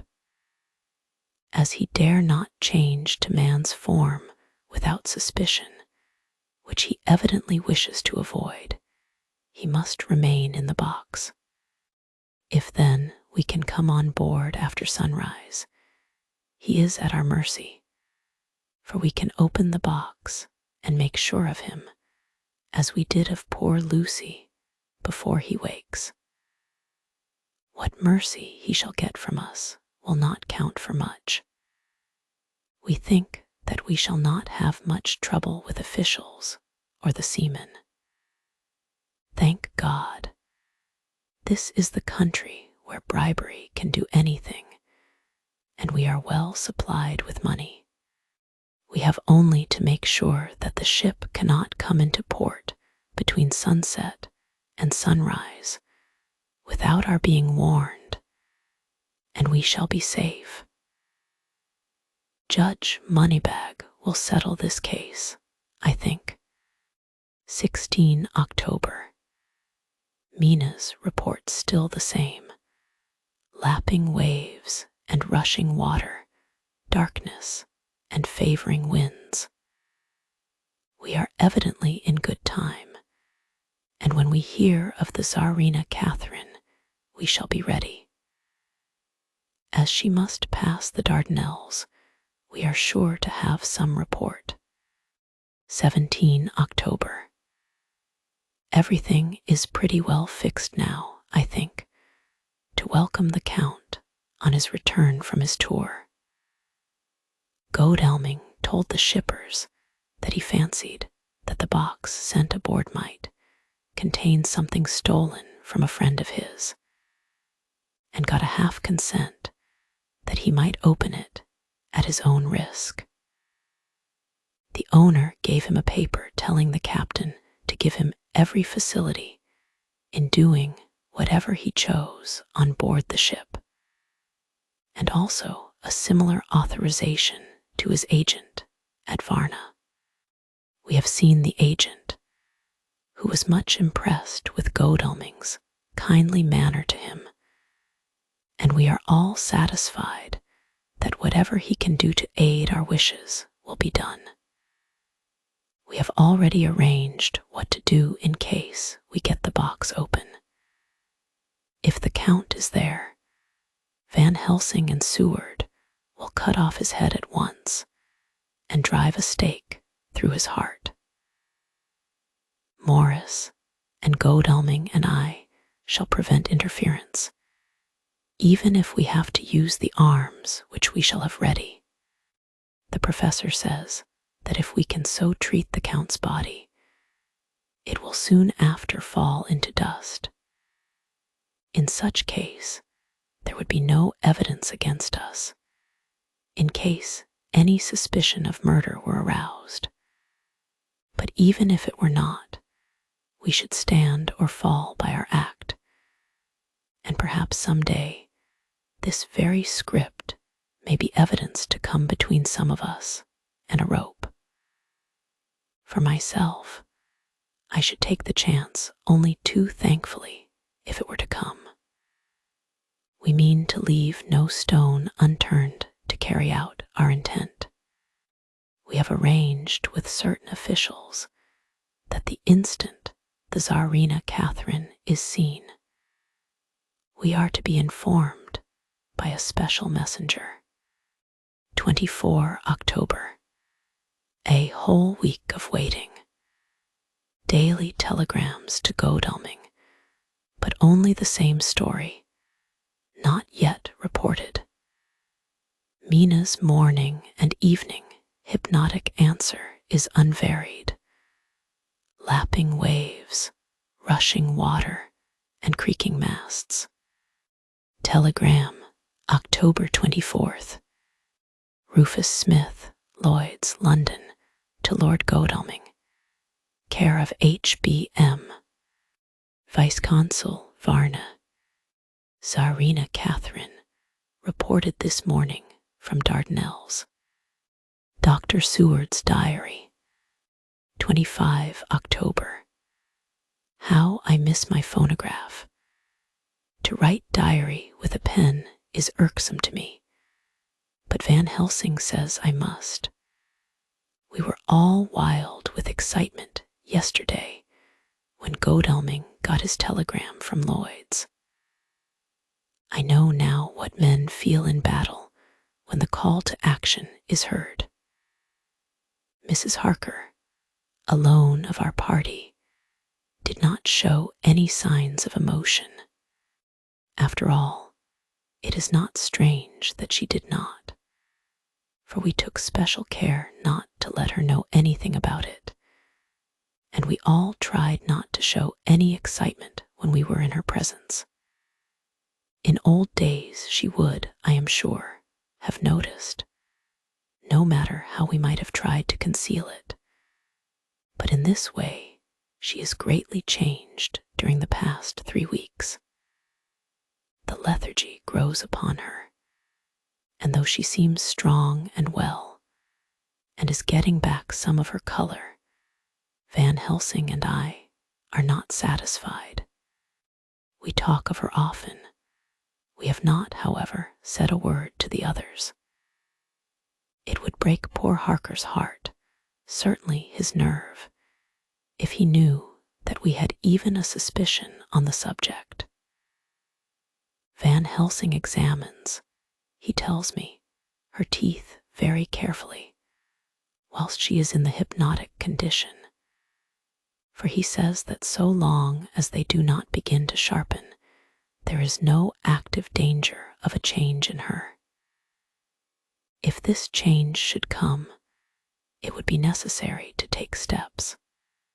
We both know what those steps would have to be, though we do not mention our thoughts to each other. We should neither of us shrink from the task, awful though it be to contemplate.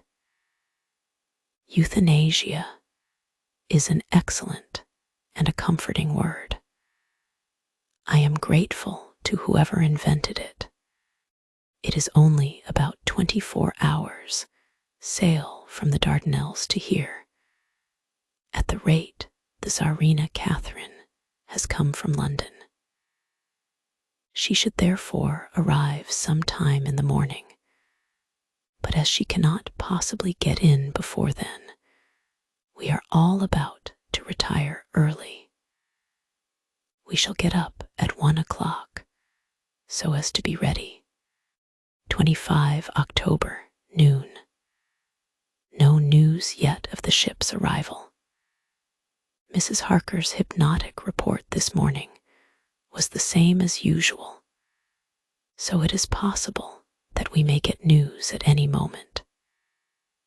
We men are all in a fever of excitement, except Harker, who is calm His hands are cold as ice, and an hour ago I found him wetting the edge of the great Gorka knife, which he now always carries with him.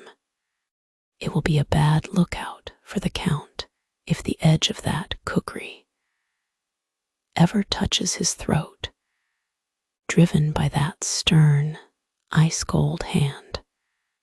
Van Helsing and I were a little alarmed about Mrs. Harker today. About noon, she got into a sort of lethargy, which we did not like. Although we kept silence to the others, we were neither of us happy about it. She had been restless all the morning, so that we were at first glad to know that she was sleeping. When, however, her husband mentioned casually that she was sleeping so soundly that he could not wake her, we went to her room to see for ourselves. She was breathing naturally and looked so well and peaceful that we agreed that the sleep was better for her than anything else. Poor girl, she has so much to forget that it is no wonder that sleep, if it brings oblivion to her, does her good. Later, our opinion was justified, for when after a refreshing sleep of some hours she woke up, she seemed brighter and better than she had been for days. At sunset, she made the usual hypnotic report. Wherever he may be in the Black Sea, the Count is hurrying to his destination. To his doom, I trust. 26 October. Another day, and no tidings of the Tsarina Catherine. She ought to be here by now. That she is still journeying somewhere is apparent, for Mrs. Harker's hypnotic report at sunrise was still the same. It is possible that the vessel may be lying by, at times, for fog. Some of the steamers which came in last evening reported patches of fog both to north and south of the port. We must continue our watching, as the ship may now be signaled any moment. 27 October, noon. Most strange, no news yet of the ship we wait for. Mrs. Harker reported last night, and this morning as usual, lapping waves and rushing water, though she added that the waves were very faint. The telegrams from London have been the same. No further report. Van Helsing is terribly anxious and told me just now that he fears the Count is escaping us. He added significantly, I did not like that lethargy of Madame Mina's. Souls and memories can do strange things during trance. I was about to ask him more, but Harker just then came in, and he held up a warning hand. We must try tonight at sunset to make her speak more fully when in her hypnotic state. 28 October. Telegram. Rufus Smith, London, to Lord Godalming, care H.B.M. Vice Consul, Varna. Tsarina Catherine reported entering Galatz at 1 o'clock today. Dr. Seward's diary. 28 October. When the telegram came announcing the arrival in Galatz, I do not think it was such a shock to any of us as might have been expected. True, we did not know whence, or how, or when the bolt would come, but I think we all expected that something strange would happen. The delay of arrival at Varna made us individually satisfied that things would not be just as we had expected. We only waited to learn where the change would occur. None the less, however, Was it a surprise? I suppose that nature works on such a hopeful basis that we believe against ourselves that things will be as they ought to be, not as we should know that they will be. Transcendentalism is a beacon to the angels, even if it be a will-o'-the-wisp to man. It was an odd experience, and we all took it differently. Van Helsing raised his hand over his head for a moment, as though in remonstrance with the Almighty, but he said not a word, and in a few seconds stood up with his face sternly set. Lord Godalming grew very pale and sat breathing heavily. I was myself half stunned and looked in wonder at one after another.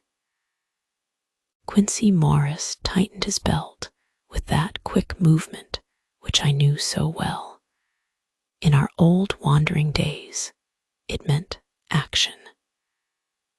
Mrs. Harker grew ghastly white, so that the scar on her forehead seemed to burn, but she folded her hands meekly and looked up in prayer. Harker smiled, actually smiled, the dark, bitter smile of one who is without hope.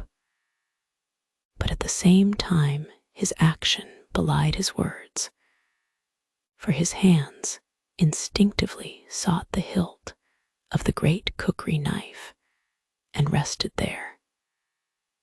"When does the next train start for Galatz?" said Van Helsing to us generally. "At 6:30 tomorrow morning." We all started, for the answer came from Mrs. Harker. "How on earth do you know?" said Art. "You forget, or perhaps you do not know, though Jonathan does, and so does Dr. Van Helsing, that I am the train fiend. At home in Exeter, I always used to make up the timetables, so as to be helpful to my husband. I found it so useful sometimes that I always make a study of the timetables now. I knew that if anything were to take us to Castle Dracula, we should go by Galatz, or at any rate through Bucharest, so I learned the times very carefully. Unhappily, there are not many to learn, as the only train tomorrow leaves, as I say." "Wonderful woman," murmured the professor. "Can't we get a special?" asked Lord Godalming. Van Helsing shook his head. "I fear not. This land is very different from yours or mine. Even if we did have a special, it would probably not arrive as soon as our regular train. Moreover, we have something to prepare.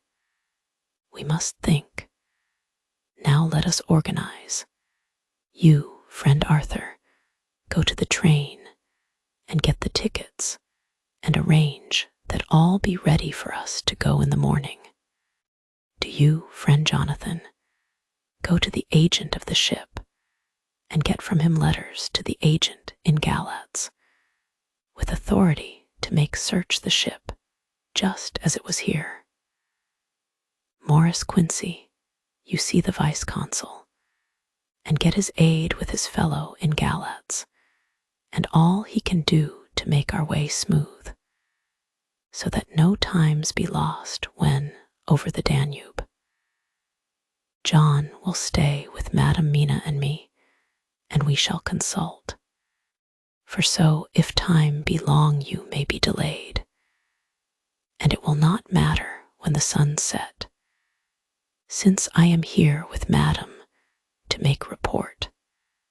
"And I," said Mrs. Harker brightly, and more like her old self than she had been for many a long day, "shall try to be of use in all ways, and shall think and write for you as I used to do.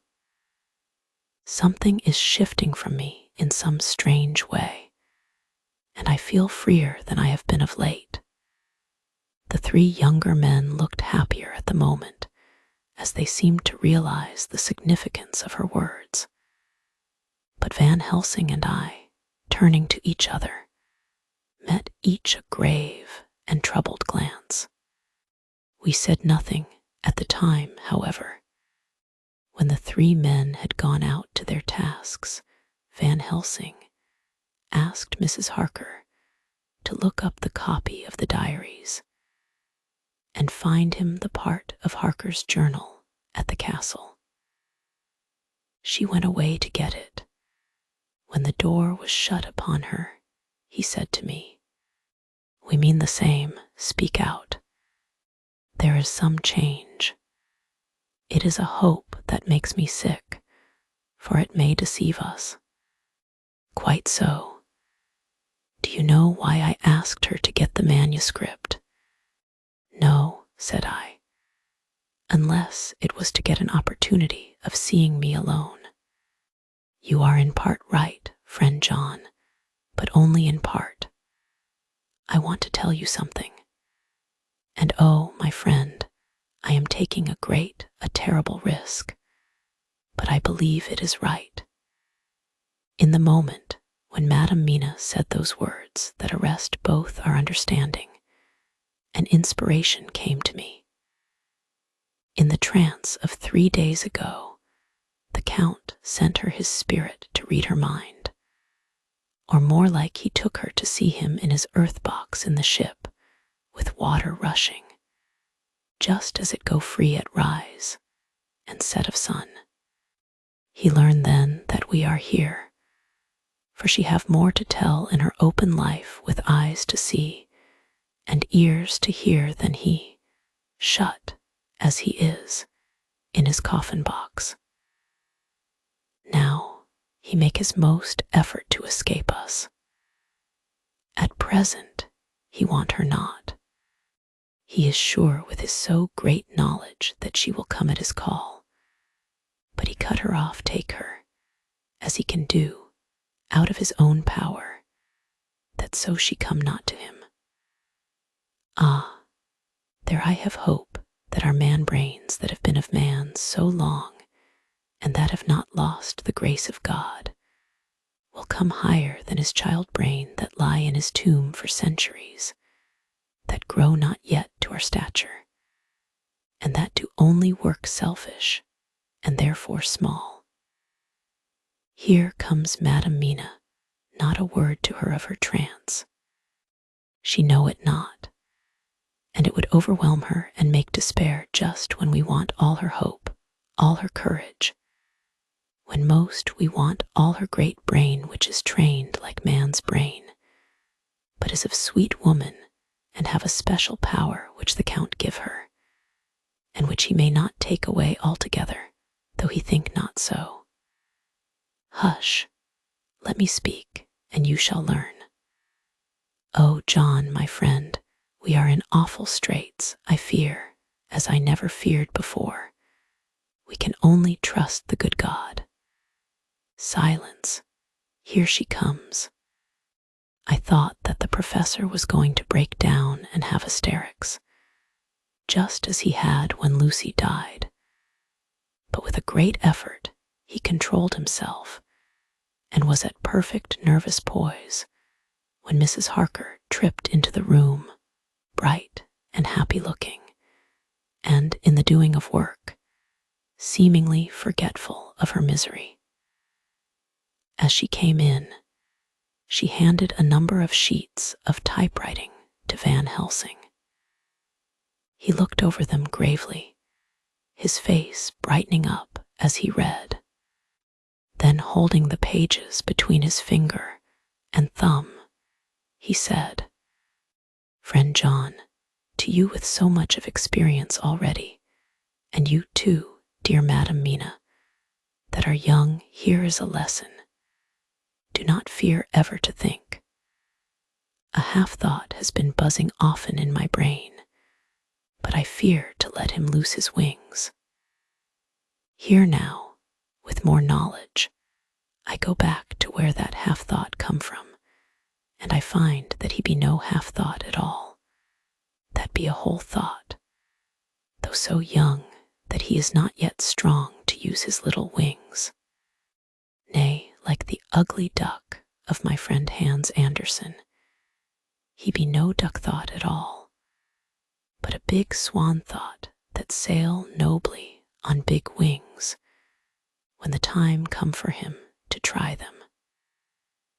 See, I read here what Jonathan have written, that other of his race, who in a later age, again and again, brought his forces over the great river into Turkey land, who, when he was beaten back, came again, and again, and again, though he had to come alone from the bloody field where his troops were being slaughtered, since he knew that he alone could ultimately triumph. What does this tell us? Not much. No, the Count's child thoughts see nothing, therefore he speaks so free. Your man thoughts see nothing, my man thoughts see nothing, till just now. No, but there comes another word from someone who speak without though, because she, too, know not what it might mean. Just as there are elements which rest, yet when in nature's course they move on their way and they touch, then poof, and there comes a flash of light heaven-wide, that blind and kill and destroy some, but that show up all earth below for leagues and leagues. Is it not so? Well, I shall explain. To begin, have you ever studied the philosophy of crime? Yes and no, you John, yes, for it is a study of insanity. You know, Madam Mina, for crime touch you not but once. Still, your mind works true, and argues not a particulari ad universal. There is this peculiarity in criminals. It is so constant in all countries and at all times that even police, who know not much from philosophy, come to know it empirically, that it is. That is to be empiric. The criminal always work at one crime. That is the true criminal who seems predestinate to crime, and who will of none other. This criminal has not full man brain. He is clever and cunning and resourceful, but he be not of man's stature as to brain. He be of child brain in much. Now this criminal of ours is predestinate to crime also. He too have child brain, and it is of the child to do what he have done. The little bird, the little fish, the little animal learn not by principle, but empirically. And when he learn to do, then there is to him the ground to start from to do more. Deus pou sto, said Archimedes. Give me a fulcrum, and I shall move the world. To do once is the fulcrum whereby child brain become man brain, and until he have the purpose to do more, he continue to do the same again every time, just as he have done before. Oh, my dear, I see that your eyes are opened, and that to you the lightning flash show all the leagues. For Mrs. Harker began to clap her hands, and her eyes sparkled. He went on. Now you shall speak. Tell us two dry men of science what you see with those so bright eyes. He took her hand and held it whilst she spoke. His finger and thumb closed on her pulse, as I thought instinctively and unconsciously as she spoke. The Count is a criminal, and of criminal type. Nordau and Lombroso would so classify him, and qua criminal he is of imperfectly formed mind. Thus, in a difficulty, he has to seek resource in habit. His past is a clue, and the one page of it that we know, and that from his own lips tells that once before, when in what Mr. Morris would call a tight place, he went back to his own country from the land he had tried to invade, and thence, without losing purpose, prepared himself for a new effort. He came again better equipped for his work, and won. So he came to London to invade a new land. He was beaten, and when all hope of success was lost, and his existence in danger, he fled back over the sea to his home, just as formerly he had fled back over the Danube from Turkey land. Good, good. Oh, you so clever lady, said Van Helsing enthusiastically, as he stooped and kissed her hand. A moment later he said to me, as calmly as though we had been having a sick-room consultation, 72 only, and in all this excitement, I have hope. Turning to her again, he said with keen expectation, but go on, go on. There is more to tell if you will. Be not afraid, John, and I know. I do in any case, and shall tell you if you are right. Speak without fear.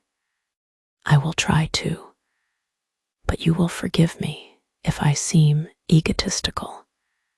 Nay, fear not. You must be egotist, for it is of you that we think. Then, as he is criminal, he is selfish, and as his intellect is small and his action is based on selfishness, he confines himself to one purpose. That purpose is remorseless.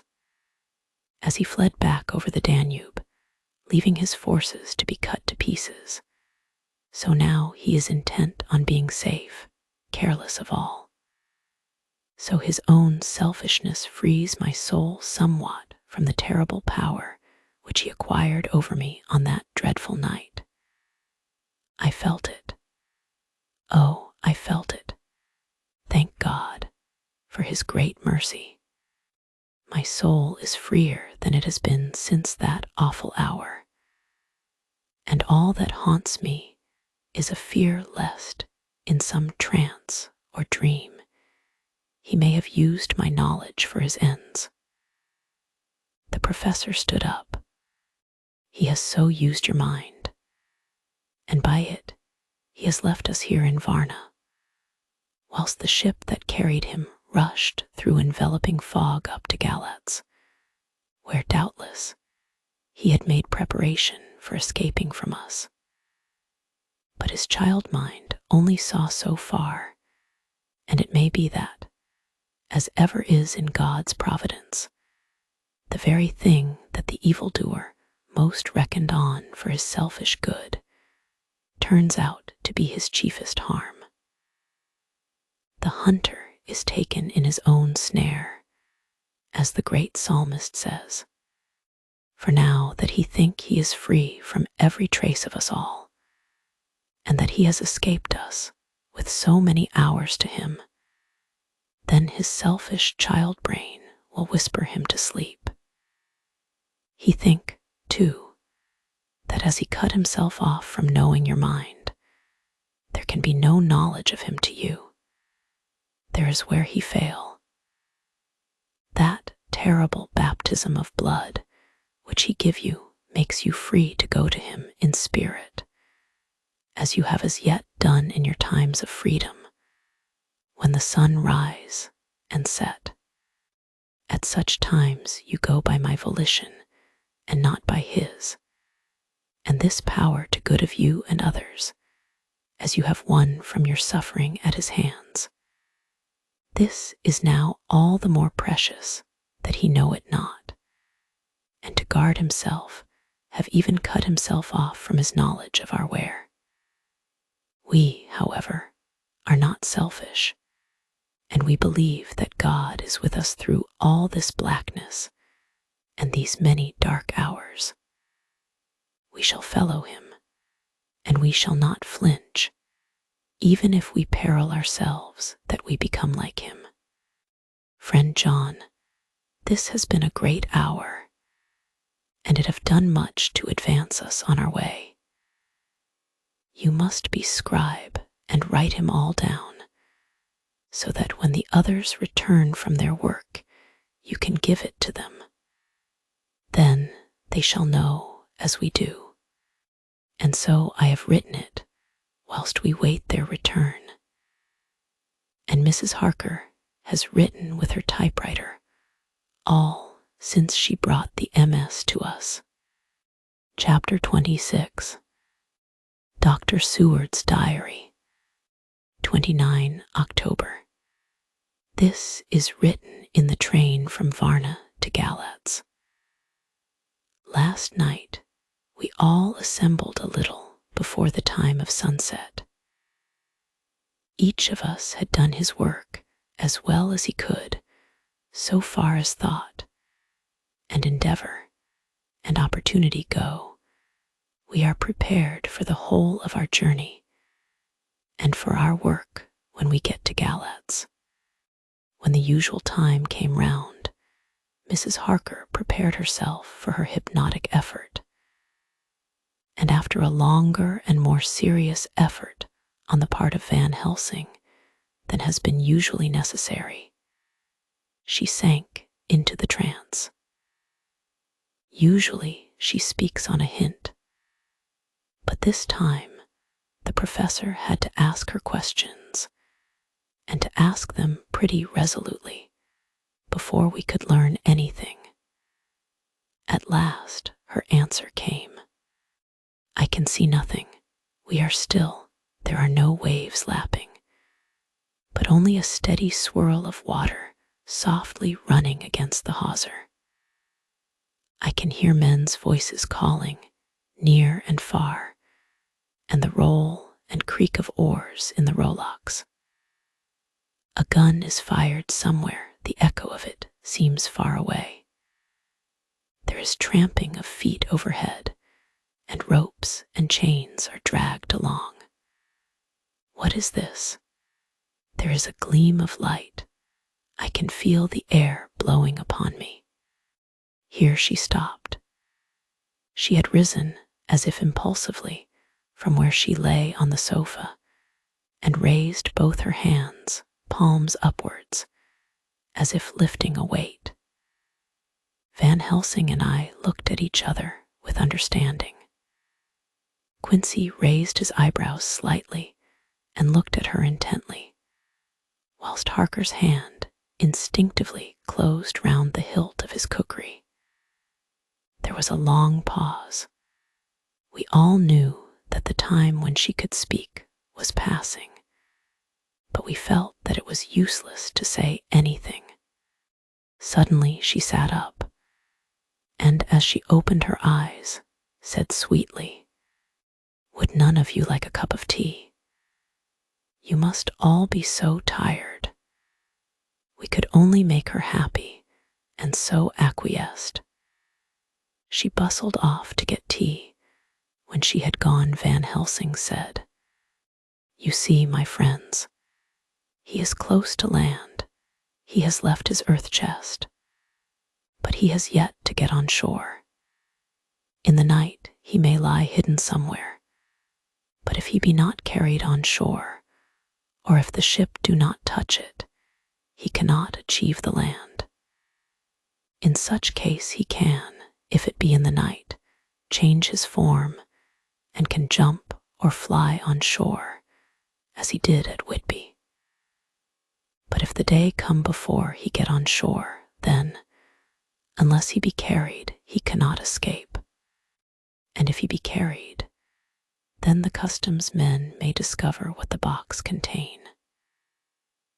Thus, in fine, if he escape not on shore tonight, or before dawn, there will be the whole day lost to him. We may then arrive in time, For if he escape not at night, we shall come on him in daytime, boxed up and at our mercy. For he dare not be his true self, awake and visible, lest he be discovered. There was no more to be said, so we waited in patience until the dawn, at which time we might learn more from Mrs. Harker. Early this morning we listened, with breathless anxiety, for her response in her trance. The hypnotic stage was even longer in coming than before, and when it came the time remaining until full sunrise was so short that we began to despair. Van Helsing seemed to throw his whole soul into the effort at last, in obedience to his, while she made reply, "All is dark. I hear lapping water level with me, and some creaking as of wood on wood." She paused, and the red sun shot up. We must wait till tonight. And so it is that we are traveling towards Galatz in an agony of expectation. We are due to arrive between 2 and 3 in the morning, but already at Bucharest we are 3 hours late, so we cannot possibly get in till well after sunup. Thus, we shall have 2 more hypnotic messages from Mrs. Harker. Either or both may possibly throw more light on what is happening. Later, sunset has come and gone. Fortunately, it came at a time when there was no distraction, for had it occurred whilst we were at a station, we might not have secured the necessary calm and isolation. Mrs. Harker yielded to the hypnotic influence even less readily than this morning. I am in fear that her power of reading the Count's sensations may die away, just when we want it most. It seems to me that her imagination is beginning to work. Whilst she has been in the trance hitherto, she has confined herself to the simplest of facts. If this goes on, it may ultimately mislead us. If I thought that the Count's power over her would die away equally with her power of knowledge, it would be a happy thought. But I am afraid that it may not be so. When she did speak, her words were enigmatical.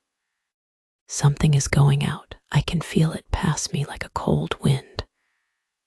I can hear, far off, confused sounds, as of men talking in strange tongues, fierce falling water, and the howling of wolves.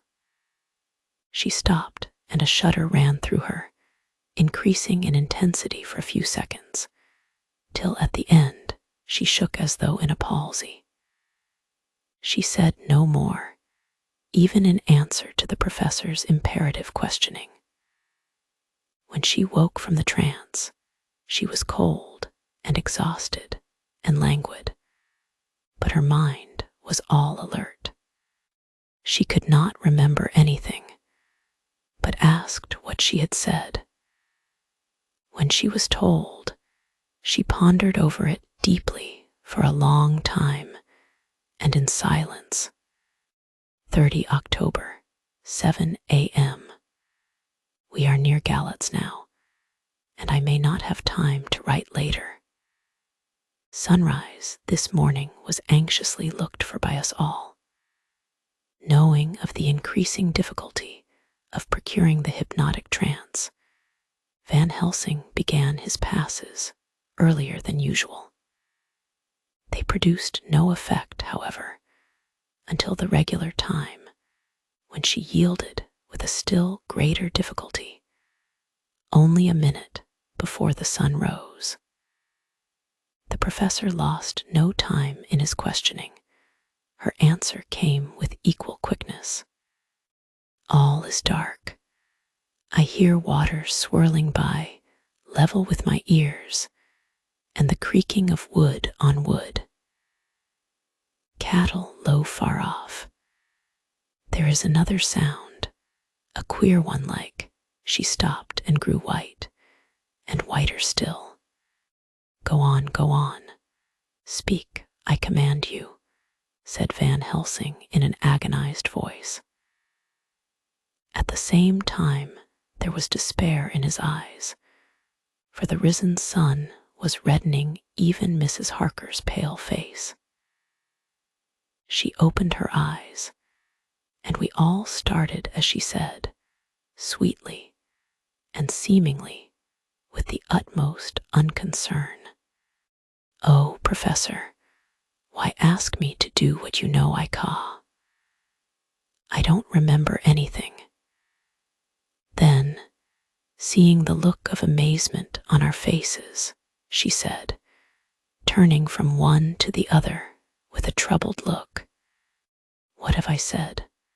What have I done? I know nothing, only that I was lying here half asleep and heard you say go on. Speak, I command you." It seemed so funny to hear you order me about, as if I were a bad child. "Oh, Madam Mina," he said sadly, "it is proof, if proof be needed, of how I love and honor you, when a word for your good, spoken more earnest than ever, can seem so strange because it is to order her, whom I am proud to obey. The whistles are sounding. We are nearing Galatz. We are on fire with anxiety and eagerness. Mina Harker's Journal, 30 October, Mr. Morris took me to the hotel where our rooms had been ordered by telegraph, he being the one who could best be spared, since he does not speak any foreign language. The forces were distributed much as they had been at Varna, except that Lord Godalming went to the vice-consul, as his rank might serve as an immediate guarantee of some sort to the official, we being in extreme hurry. Jonathan and the 2 doctors went to the shipping agent to learn particulars of the arrival of the Tsarina Catherine. Later, Lord Godalming has returned. The consul is away, and the vice-consul sick, so the routine work has been attended to by a clerk. He was very obliging and offered to do anything in his power.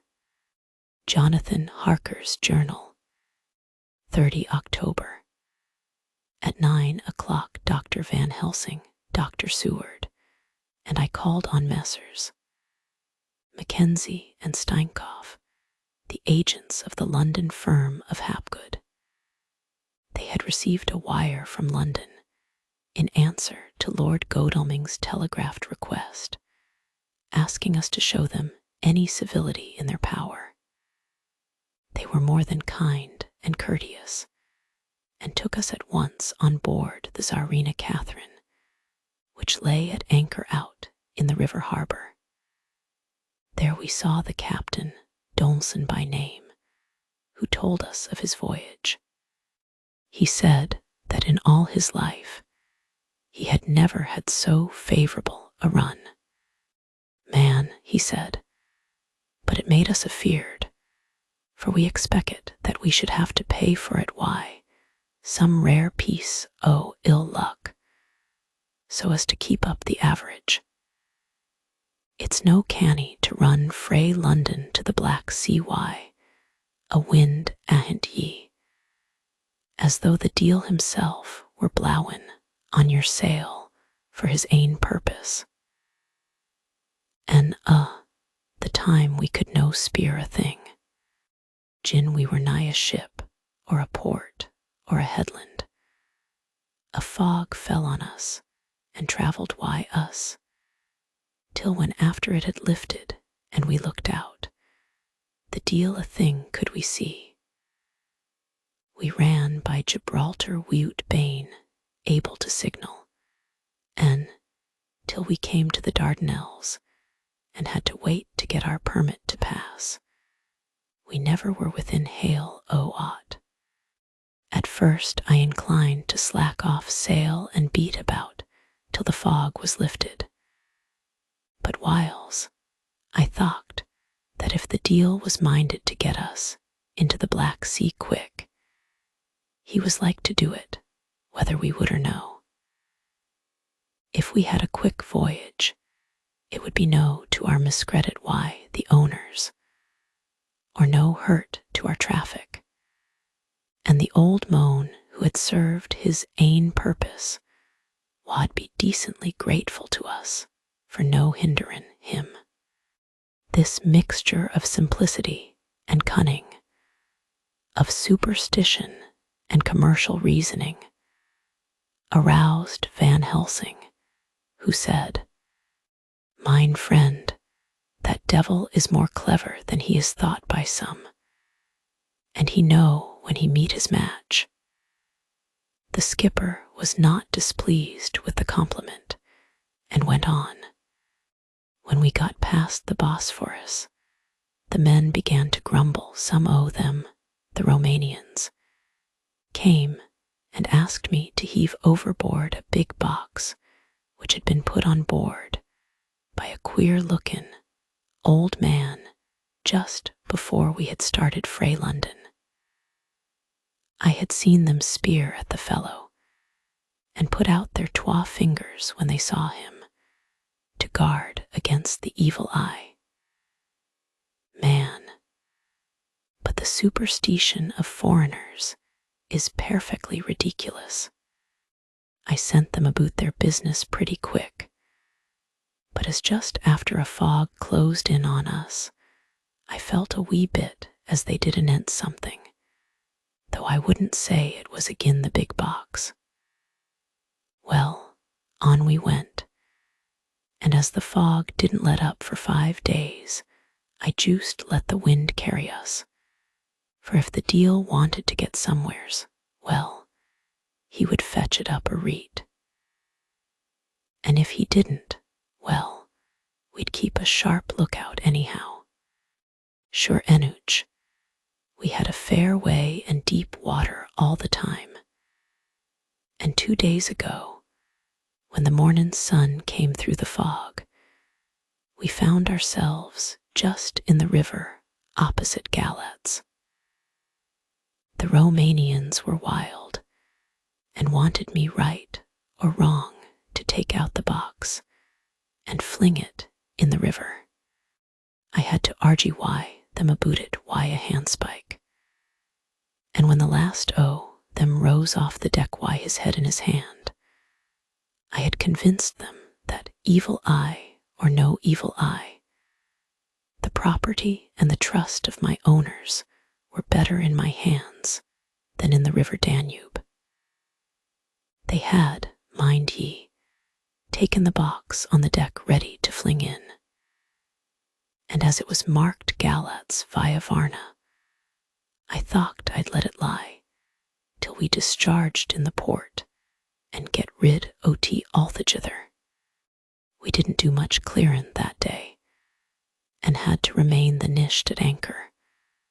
But in the morning, braw and early, an hour before sunup, a man came aboard an order, written to him from England, to receive a box marked for one Count Dracula.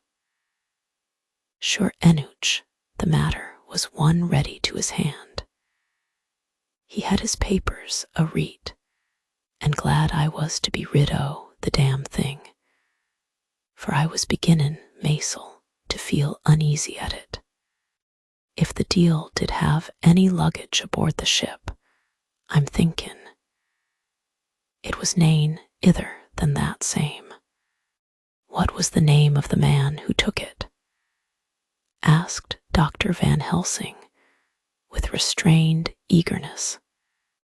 "I'll be tellin' ye quick," he answered, and stepping down to his cabin, produced a receipt signed Emanuel Hildesheim.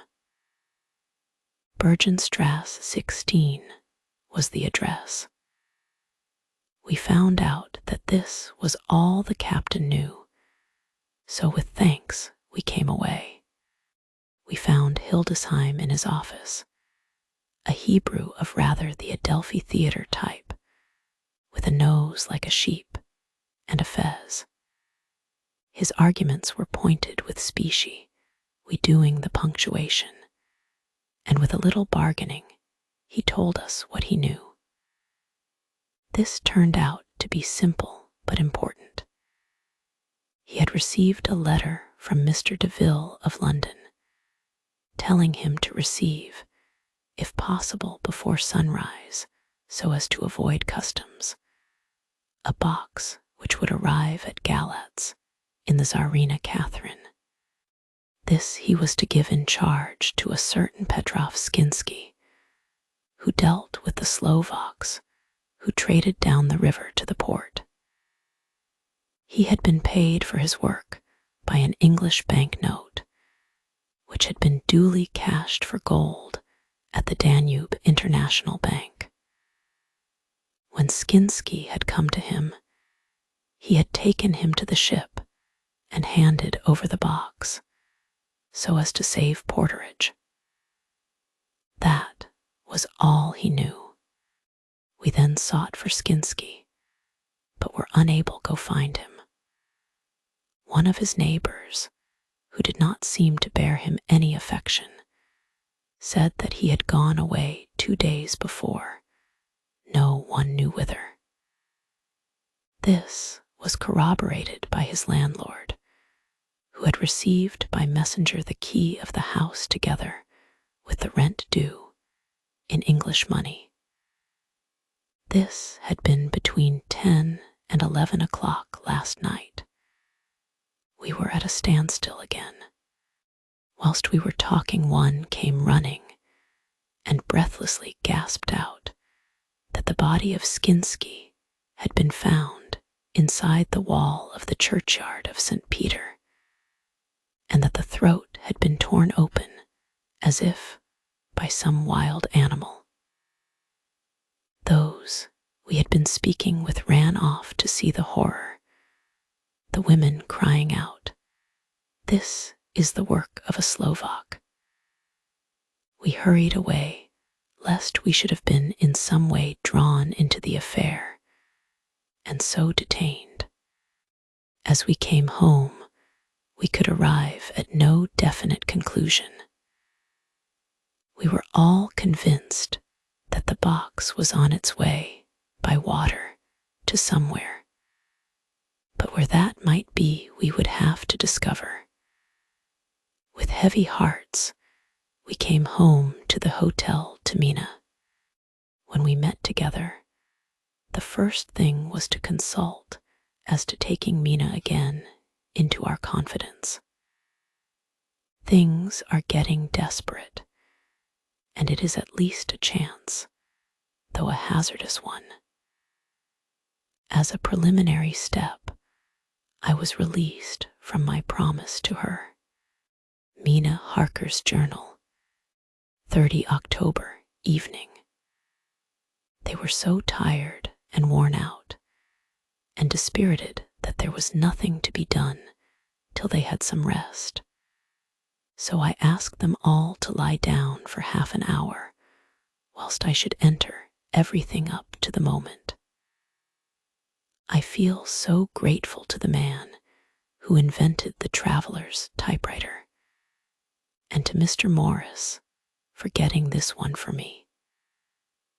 I should have felt quite astray doing the work if I had to write with a pen. It is all done, poor dear, dear Jonathan. What he must have suffered, what must he be suffering now? He lies on the sofa, hardly seeming to breathe, and his whole body appears in collapse. His brows are knit his face is drawn with pain. Poor fellow, maybe he is thinking, and I can see his face all wrinkled up with the concentration of his thoughts. Oh, if I could only help at all, I shall do what I can. I have asked Dr. Van Helsing, and he has got me all the papers that I have not yet seen. Whilst they are resting, I shall go over all carefully, and perhaps I may arrive at some conclusion. I shall try to follow the professor's example and think without prejudice on the facts before me.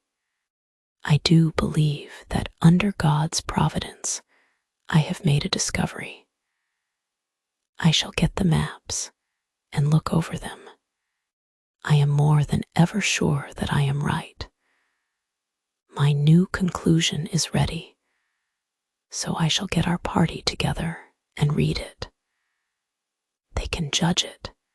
It is well to be accurate, and every minute is precious. Mina Harker's memorandum, entered in her journal. Ground of inquiry.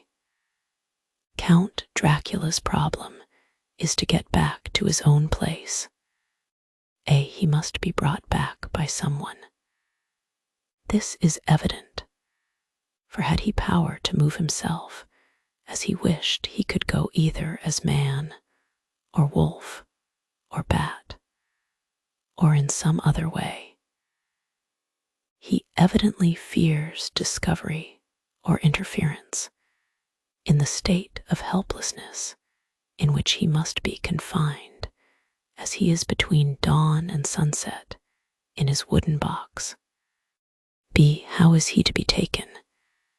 Here a process of exclusions may help us. By road, by rail, by water.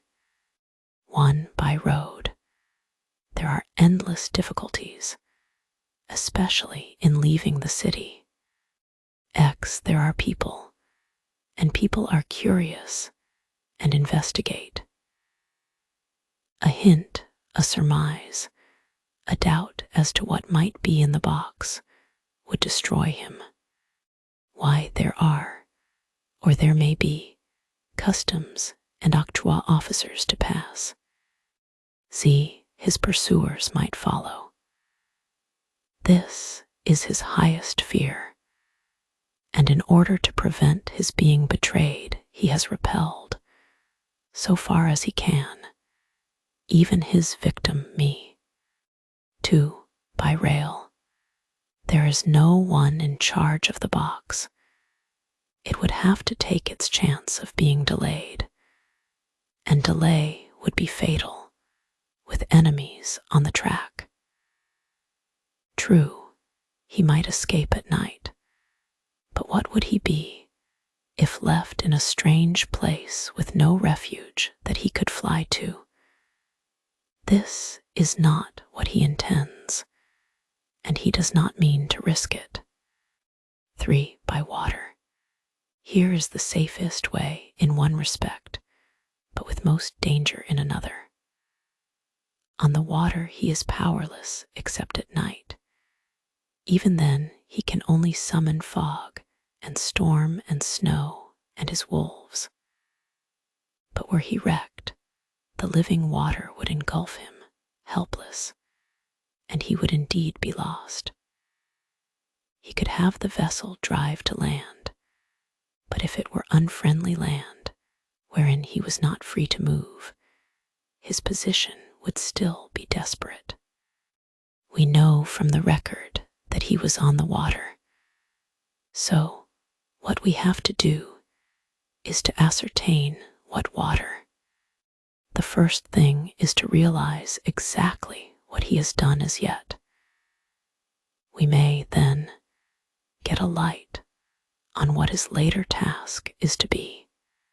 Firstly, we must differentiate between what he did in London as part of his general plan of action when he was pressed for moments, and had to arrange as best he could. Secondly, we must see, as well as we can surmise it from the facts we know of, what he has done here. As to the first, he evidently intended to arrive at Galatz, and sent invoice to Varna to deceive us lest we should ascertain his means of exit from England. His immediate and sole purpose, then, was to escape. The proof of this is the letter of instructions sent to Emanuel Hildesheim to clear and take away the box before sunrise. There is also the instruction to Petrov Skinsky. These we must only guess at, but there must have been some letter or message since Skinsky came to Hildesheim. That, so far, his plans were successful we know. The Tsarina Catherine made a phenomenally quick journey, so much so that Captain Dolmson's suspicions were aroused. But his superstition united with his canniness played the Count's game for him, and he ran with his favoring wind through fogs, and all till he brought up blindfold at Galatz. That the Count's arrangements were well made has been proved. Hildesheim cleared the box, took it off, and gave it to Skinsky. Skinsky took it, and here we lose the trail. We only know that the box is somewhere on the water, moving along. The customs and the octroi, if there be any, have been avoided. Now we come to what the Count must have done after his arrival on land at Galatz. The box was given to Skinsky before sunrise. At sunrise, the Count could appear in his own form. Here, we ask why Skinsky was chosen at all to aid in the work. In my husband's diary, Skinsky is mentioned as dealing with the Slovaks who trade down the river to the port, and the man's remark that the murder was the work of a Slovak showed the general feeling against his class. The Count wanted isolation. My surmise is this, that in London, the Count decided to get back to his castle by water as the most safe and secret way. He was brought from the castle by Szgany, and probably they delivered their cargo to Slovaks who took the boxes to Varna, for there they were shipped for London. Thus, the Count had knowledge of the persons who could arrange this service. When the box was on land, before sunrise or after sunset, he came out from his box, met Skinsky, and instructed him what to do as to arranging the carriage of the box up some river. When this was done, and he knew that all was in train, he blotted out his traces, as he thought, by murdering his agent. I have examined the map, and find that the river most suitable for the Slovaks to have ascended is either the Pruth or the Sureth. I read in the typescript that in my trance I heard cows low and water swirling level with my ears and the creaking of wood. The Count in his box, then, was on a river in an open boat, propelled probably either by oars or poles, for the banks are near and it is working against stream. There would be no such sound if floating downstream.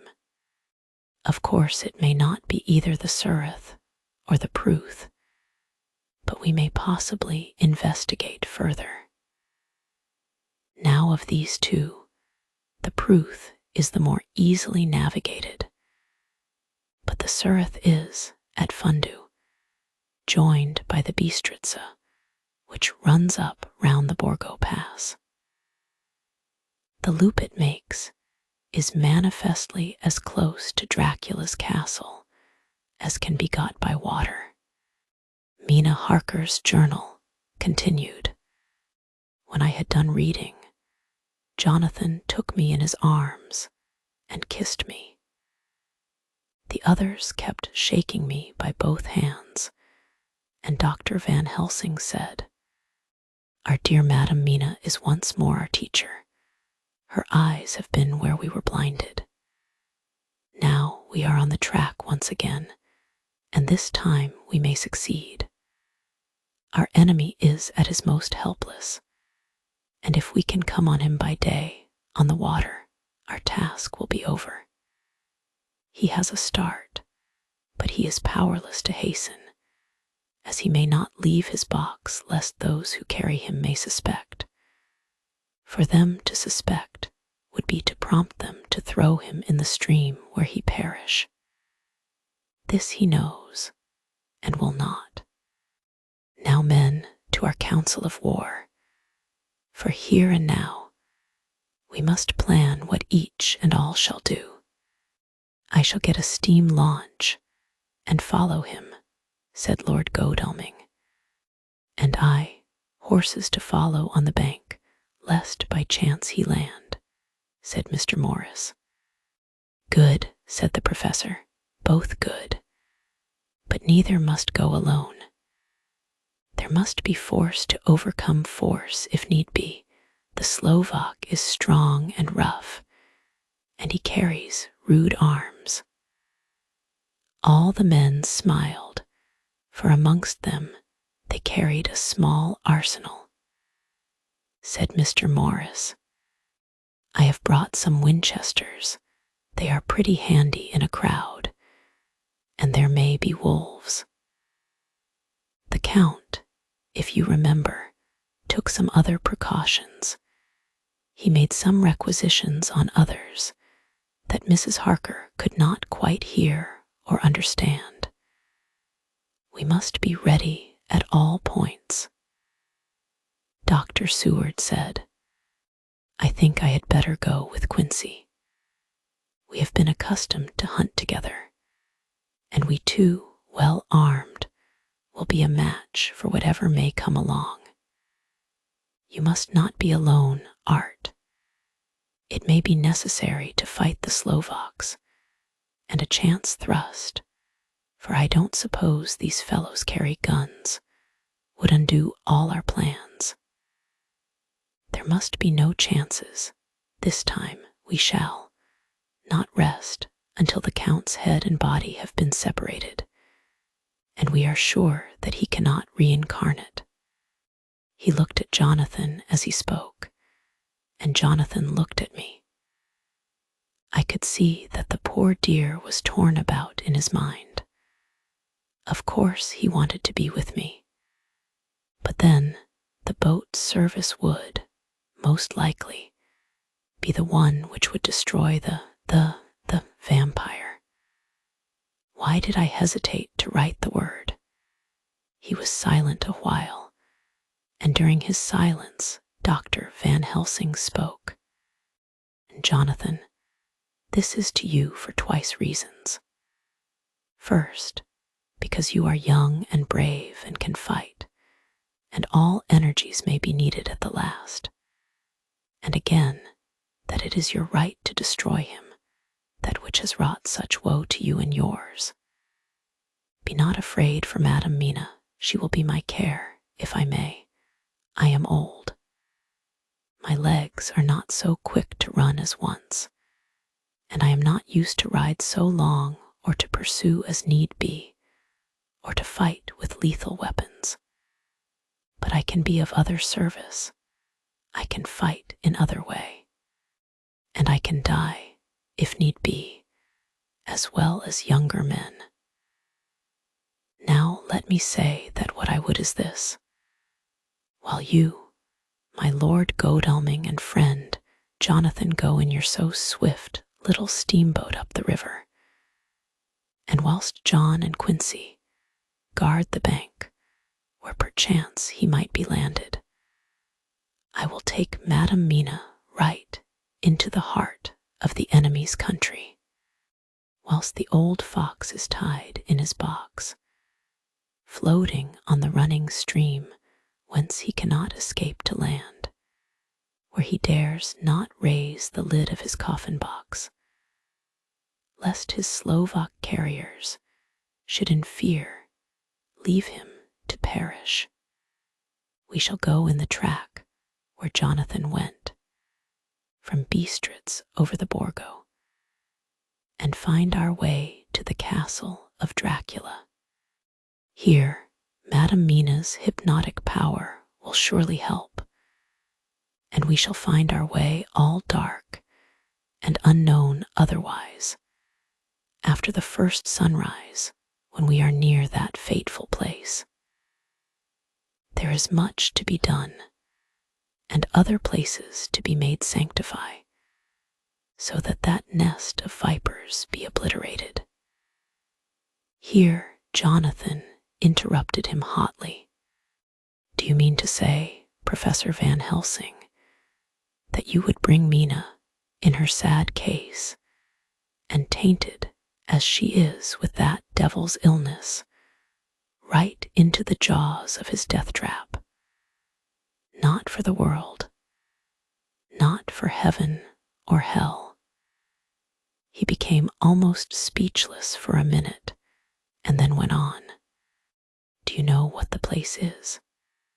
Have you seen that awful den of hellish infamy, with the very moonlight alive with grisly shapes, and every speck of dust that whirls in the wind a devouring monster in embryo? Have you felt the vampire's lips upon your throat? Here he turned to me, and as his eyes lit on my forehead, he threw up his arms with a cry. Oh, my God, what have we done to have this terror upon us? And he sank down on the sofa in a collapse of misery. The professor's voice, as he spoke in clear, sweet tones, which seemed to vibrate in the air, calmed us all. Oh, my friend, it is because I would save Madam Mina from that awful place that I would go. God forbid that I should take her into that place. There is work, wild work to be done there, that her eyes may not see. We men here, all save Jonathan, have seen with their own eyes what is to be done before that place can be purified. Remember that we are in terrible straits. If the Count escape us this time, and he is strong and subtle and cunning, he may choose to sleep him for a century, and then in time our dear one, he took my hand, would come to him to keep him company, and would be as those others that you, Jonathan, saw. You have told us of their gloating lips, you heard their ribald laugh as they clutched the moving bag that the Count threw to them. You shudder, and well may it be. Forgive me that I make you so much pain, but it is necessary. My friend, is it not a dire need for the which I am giving, possibly my life? If it were that anyone went into that place to stay, it is I who would have to go to keep them company. Do as you will, said Jonathan, with a sob that shook him all over. We are in the hands of God. Later, oh, it did me good to see the way that these brave men worked.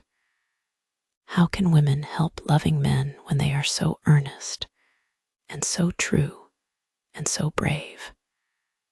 And too, it made me think of the wonderful power of money. What can it not do when it is properly applied? And what might it do when basely used? I felt so thankful that Lord Godalming is rich, and that both he and Mr. Morris, who also has plenty of money, are willing to spend it so freely.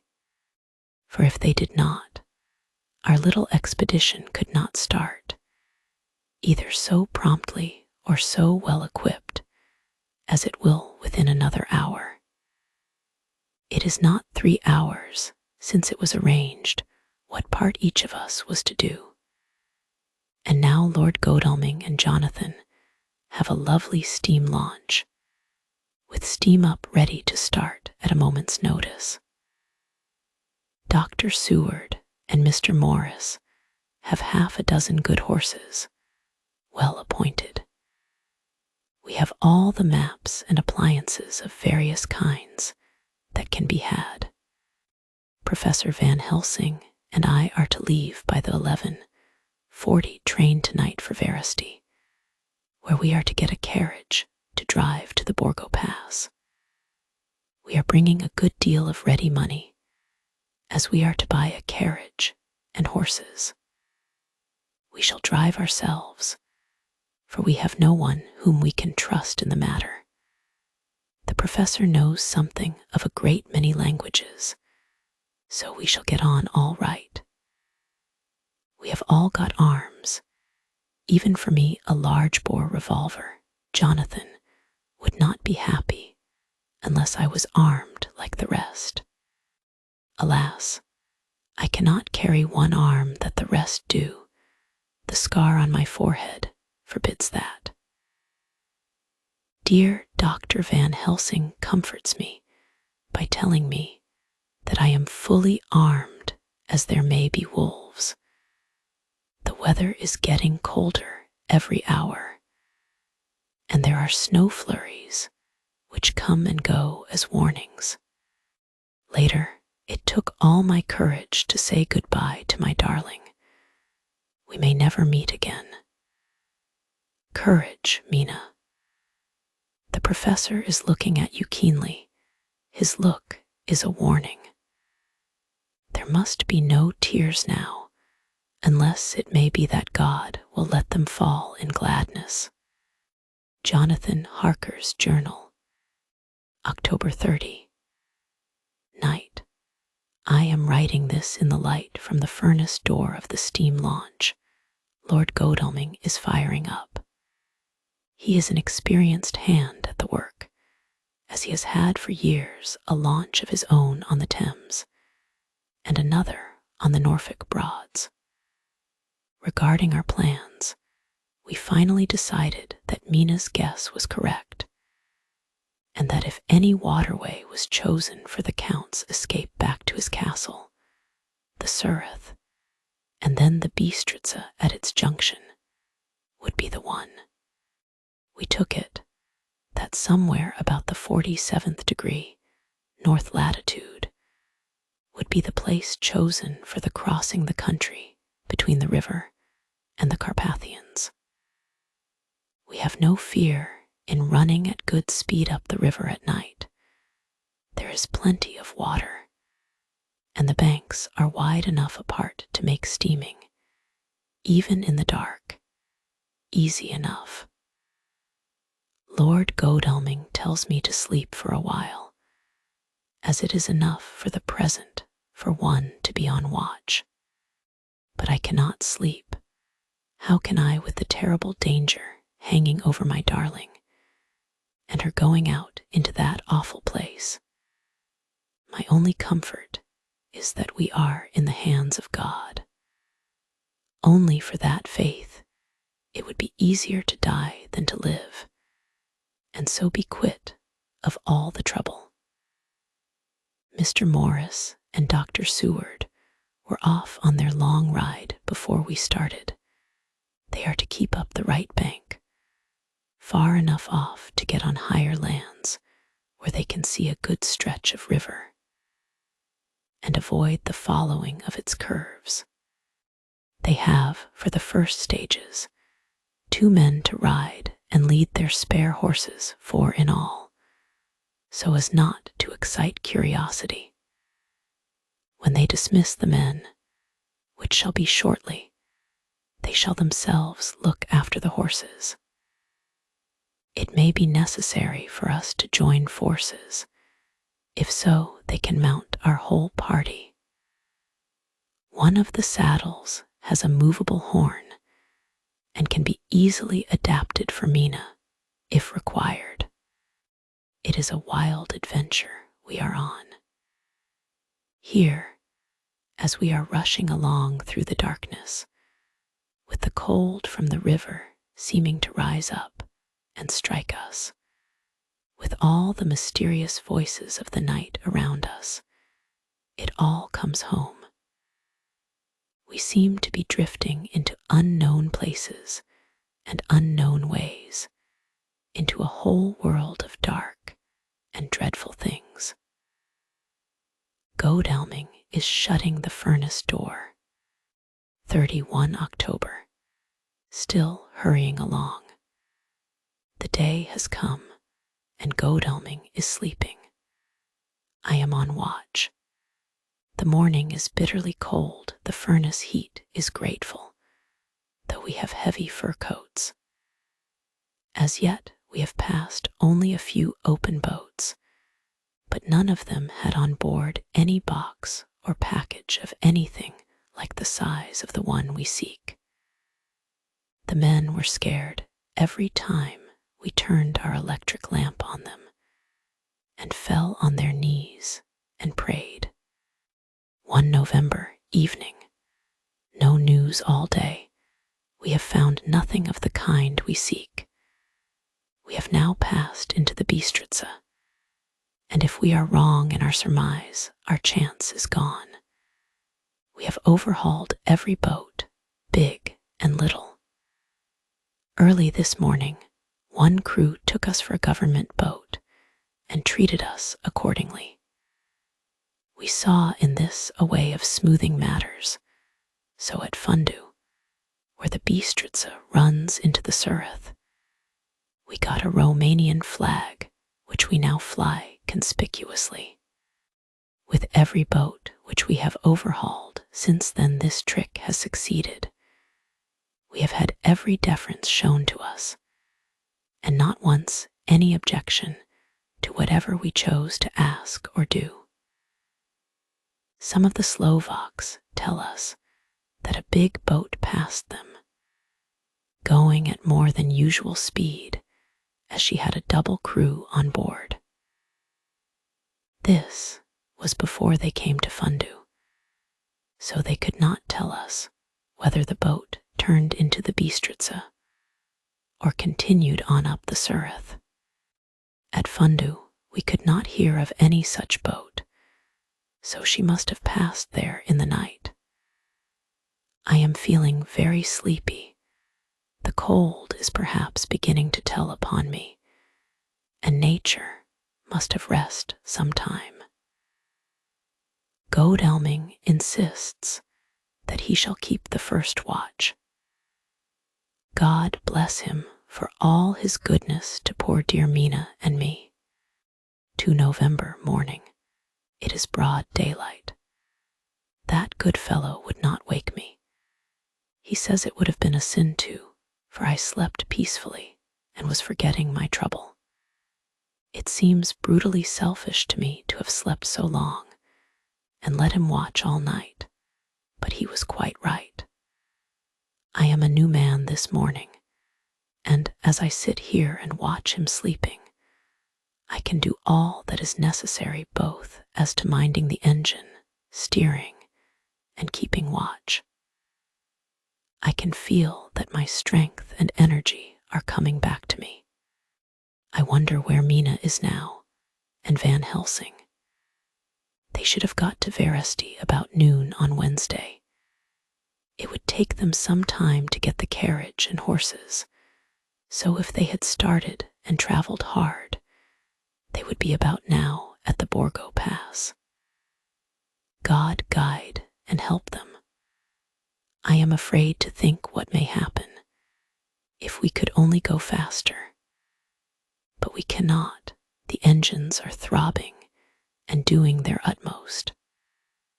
I wonder how Dr. Seward and Mr. Morris are getting on.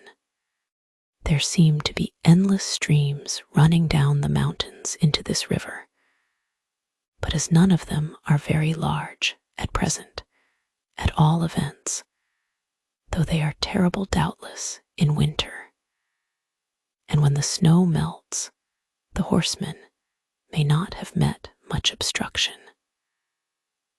I hope that, before we get to Strasbourg, we may see them, for if by that time we have not overtaken the Count, it may be necessary to take counsel together what to do next.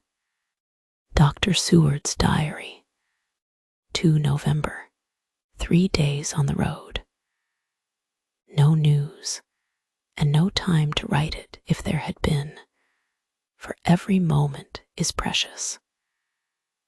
We have had only the rest needful for the horses, but we are both bearing it wonderfully.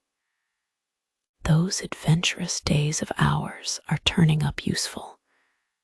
We must push on. We shall never feel happy till we get the launch in sight again. 3 November. We heard at Fundu that the launch had gone up the Bistritza. I wish it wasn't so cold. There are signs of snow coming, and if it falls heavy, it will stop us. In such case, we must get a sledge and go on, Russian fashion. 4 November. Today we heard of the launch having been detained by an accident when trying to force a way up the rapids. The Slovak boats get up all right by aid of a rope and steering with knowledge. Some went up only a few hours before. Godelming is an amateur fitter himself, and evidently it was he who put the launch in trim again. Finally, they got up the rapids all right, with local help, and are off on the chase afresh. I fear that the boat is not any better for the accident.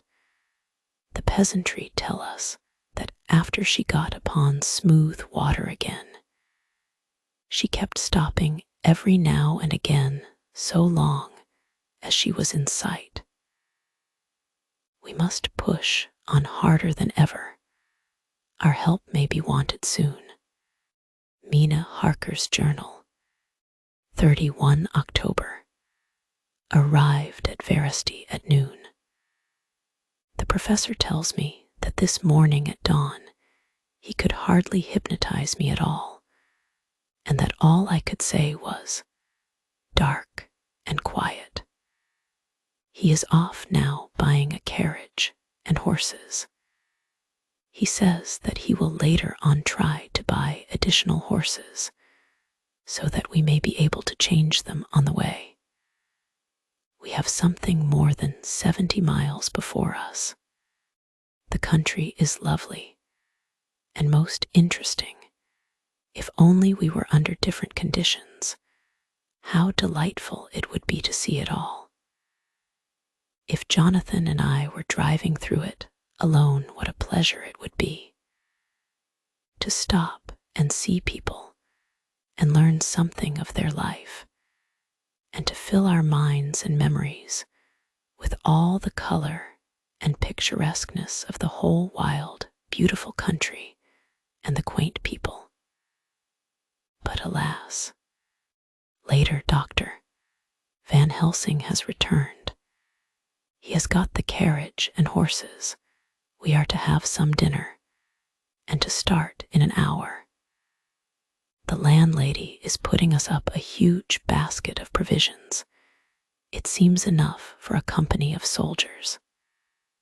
The professor encourages her, and whispers to me that it may be a week before we can get any good food again. He has been shopping too, and has sent home such a wonderful lot of fur coats and wraps, and all sorts of warm things. There will not be any chance of our being cold. We shall soon be off. I am afraid to think what may happen to us. We are truly in the hands of God. He alone knows what may be, and I pray him, with all the strength of my sad and humble soul, that he will watch over my beloved husband, that whatever may happen, Jonathan may know that I loved him and honored him more than I can say, and that my latest and truest thought will be always for him. Chapter 27. Mina Harker's Journal. 1 November. All day long we have traveled, and at a good speed. The horses seem to know that they are being kindly treated, for they go willingly their full stage at best speed. We have now had so many changes, and find the same things so constantly, that we are encouraged to think that the journey will be an easy one. Dr. Van Helsing is laconic. He tells the farmers that he is hurrying to Bistritz, and pays them well to make the exchange of horses. We get hot soup, or coffee, or tea, and off we go.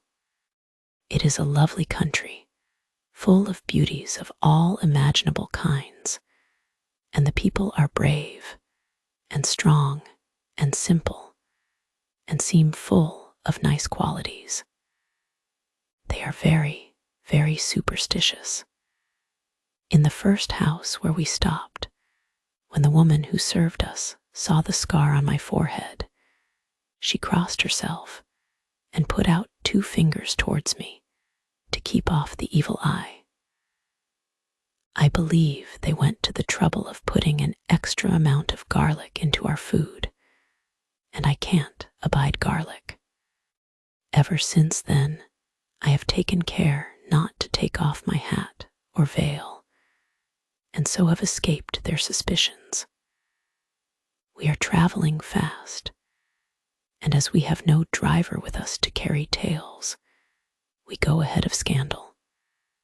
But I dare say that fear of the evil eye will follow hard behind us all the way. The professor seems tireless. All day he would not take any rest, though he made me sleep for a long spell. At sunset time he hypnotized me, and he says that I answered as usual darkness, lapping water and creaking wood. So our enemy is still on the river. I am afraid to think of Jonathan, but somehow I have now no fear for him or for myself. I write this whilst we wait in a farmhouse for the horses to be got ready. Dr. Van Helsing is sleeping, poor dear. He looks very tired and old and gray, but his mouth is set as firmly as a conqueror S. Even in his sleep, he is instinct with resolution. When we have well started, I must make him rest whilst I drive. I shall tell him that we have days before us, and we must not break down when most of all his strength will be needed. All is ready. We are off shortly. 2 November morning. I was successful, and we took turns driving all night. Now the day is on us, bright though cold. There is a strange heaviness in the air.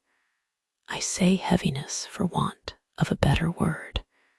I mean that it oppresses us both. It is very cold, and only our warm furs keep us comfortable. At dawn Van Helsing hypnotized me. He says I answered darkness, creaking wood, and roaring water. So the river is changing as they ascend. I do hope that my darling will not run any chance of danger more than need be. But we are in God's hands. 2 November night. All day long driving. The country gets wilder as we go, and the great spurs of the Carpathians, which at Veresti seemed so far from us and so low on the horizon, now seem to gather round us and tower in front. We both seem in good spirits. I think we make an effort each to cheer the other. In the doing so, we cheer ourselves. Dr. Van Helsing says that by morning we shall reach the Borgo Pass.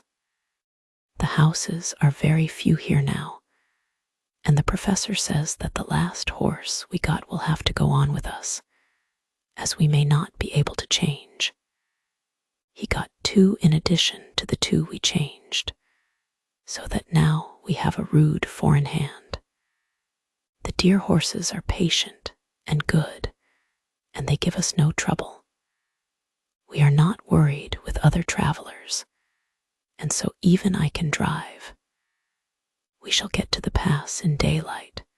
We do not want to arrive before. So we take it easy and have each a long rest in turn. Oh, what will tomorrow bring to us? We go to seek the place where my poor darling suffered so much. God grant that we may be guided aright, and that he will deign to watch over my husband and those dear to us both, and who are in such deadly peril. As for me, I am not worthy in his sight. Alas, I am unclean to his eyes, and shall be until he may deign to let me stand forth in his sight as one of those who have not incurred his wrath. Memorandum by Abraham Van Helsing. 4 November. This to my old and true friend John Seward, M.D., of Purfleet, London. In case I may not see him, it may explain. It is morning, and I write by a fire which all the night I have kept alive, Madam Mina aiding me. It is cold, cold, so cold that the grey heavy sky is full of snow, which when it falls will settle for all winter, as the ground is hardening to receive it. It seems to have affected Madam Mina. She has been so heavy of head all day that she was not like herself. She sleeps and sleeps and sleeps. She who is usual so alert, have done literally nothing all the day. She even have lost her appetite. She make no entry into her little diary, she who writes so faithful at every pause. Something whisper to me that all is not well. However, tonight she is more vif.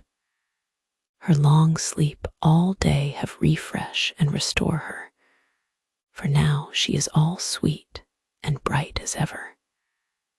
At sunset I try to hypnotize her, but alas, with no effect. The power has grown less and less with each day, and tonight it fail me altogether. Well, God's will be done, whatever it may be, and whithersoever it may lead. Now to the historical. For as Madam Mina write not in her stenography, I must, in my cumbrous old fashion, that so each day of us may not go unrecorded. We got to the Borgo Pass just after sunrise yesterday morning. When I saw the signs of the dawn, I got ready for the hypnotism. We stopped our carriage and got down so that there might be no disturbance. I made a couch with furs, and Madam Mina, lying down, yield herself as usual, but more slow and more short time than ever, to the hypnotic sleep. As before came the answer, darkness and the swirling of water. Then she woke, bright and radiant, and we go on our way and soon reach the pass. At this time and place, she become all on fire with zeal. Some new guiding power be in her manifested, for she point to a road and say, "This is the way." How know you it? I ask. "Of course I know it," she answer, and with a pause add, "Have not my Jonathan travelled it, and wrote of his travel? At first I think somewhat strange, but soon I see that there be only one such by road. It is used but little, and very different from the coach road from the Bukovina to Bistritz, which is more wide and hard, and more of use. So we came down this road when we meet other ways. Not always were we sure that they were roads at all, for they be neglect, and light snow have fallen, the horses know, and they only. I give rein to them, and they go on so patient. By and by we find all the things which Jonathan have note in that wonderful diary of him. Then we go on for long, long hours and hours. At the first, I tell Madam Mina to sleep. She try, and she succeed. She sleep all the time, till at the last I feel myself to suspicious grow, and attempt to wake her. But she sleep on, and I may not wake her though I try. I do not wish to try too hard lest I harm her, for I know that she have suffer much, and sleep at times be all in all to her. I think I drowse myself, for all of sudden I feel guilt, as though I have done something. I find myself bolt up, with the reins in my hand, and the good horses go along jog, jog, just as ever. I look down and find Madam Mina still asleep. It is now not far off sunset time, and over the snow the light of the sun flow in big yellow flood, so that we throw great long shadow on where the mountain rise so steep. For we are going up, and all is so wild and rocky, as though it were the end of the world. Then I arouse Madam Mina. This time she wake with not much trouble, and then I try to put her to hypnotic sleep. But she sleep not, being as though I were not. Still I try and try, till all at once I find her and myself in dark. So I look round, and find that the sun have gone down. Madam Mina laugh, and I turn and look at her. She is now quite awake, and looks so well as I never saw her since that night at Carfax, when we first enter the Count's house. I am amazed, and not at ease then, but she is so bright and tender and thoughtful for me that I forget all fear. I light a fire, for we have brought supply of wood with us, and she prepare food while I undo the horses and set them, tethered in shelter, to feed. Then, when I return to the fire, she have my supper ready. I go to help her, but she smile, and tell me that she have eat already, that she was so hungry that she would not wait. I like it not, and I have grave doubts, but I fear to affright her, and so I am silent of it. She help me, and I eat alone, and then we wrap in fur and lie beside the fire, and I tell her to sleep while I watch. But presently I forget all of watching, and when I sudden remember that I watch, I find her lying quiet, but awake, and looking at me with so bright eyes. Once, twice more the same occur, and I get much sleep till before morning. When I wake I try to hypnotize her, but alas, though she shut her eyes obedient, she may not sleep. The sun rise up, and up, and up, and then sleep come to her too late, but so heavy that she will not wake. I have to lift her up, and place her sleeping in the carriage when I have harnessed the horses and made all ready. Madam still sleep, and she look in her sleep more healthy and more redder than before. And I like it not. And I am afraid, afraid, afraid. I am afraid of all things, even to think, but I must go on my way. The stake we play for is life and death, or more than these, and we must not flinch.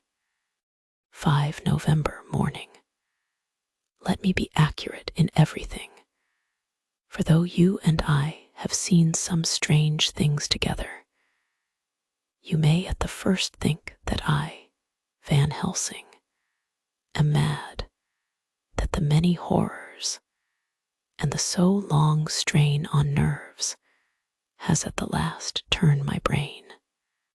All yesterday we travel, ever getting closer to the mountains, and moving into a more and more wild and desert land.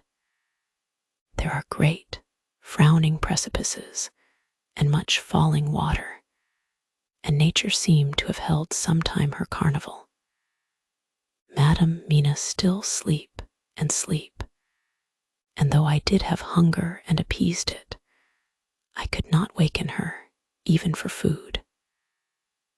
I began to fear that the fatal spell of the place was upon her, tainted as she is with that vampire baptism. Well, said I to myself, if it be that she sleep all the day, it shall also be that I do not sleep at night. As we travel on the rough road, for a road of an ancient and imperfect kind there was, I held down my head and slept. Again, I waked with a sense of guilt and of time past, and found Madam Mina still sleeping, and the sun low down. But all was indeed changed. The frowning mountains seemed further away, and we were near the top of a steep rising hill, on summit of which was such a castle as Jonathan tell of in his diary. At once I exulted and feared, for now, for good or ill, the end was near. I woke Madam Mina, and again tried to hypnotize her, but alas, unavailing till too late.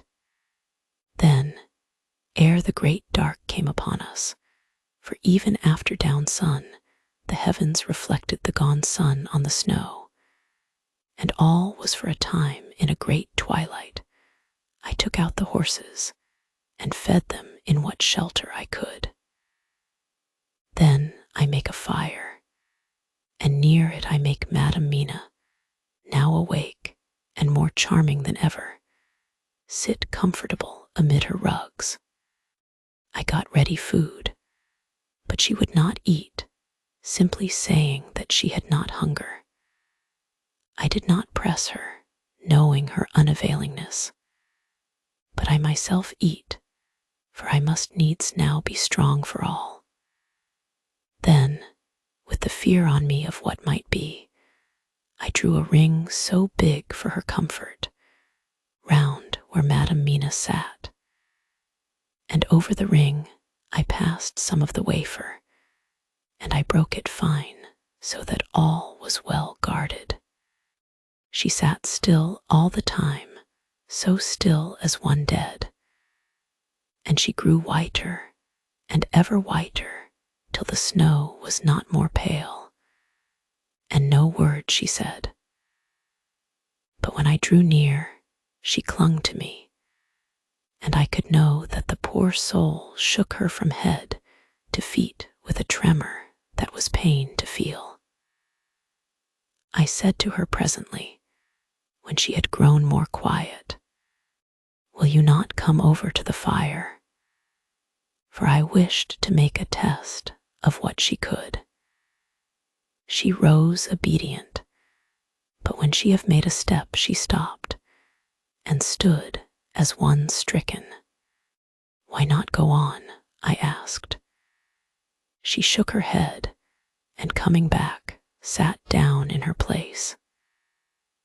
Then, looking at me with open eyes, as of one waked from sleep, she said simply, "I cannot," and remained silent. I rejoiced, for I knew that what she could not, none of those that we dreaded could. Though there might be danger to her body, yet her soul was safe. Presently the horses began to scream and tore at their tethers till I came to them and quieted them. When they did feel my hands on them, they whinnied low as in joy, and licked at my hands, and were quiet for a time. Many times through the night did I come to them, till it arrived to the cold hour when all nature is at lowest, and every time my coming was with quiet of them. In the cold hour the fire began to die, and I was about stepping forth to replenish it, for now the snow came in flying sweeps, and with it a chill mist. Even in the dark there was a light of some kind, as there ever is over snow, and it seemed as though the snow flurries and the wreaths of mist took shape as of women with trailing garments.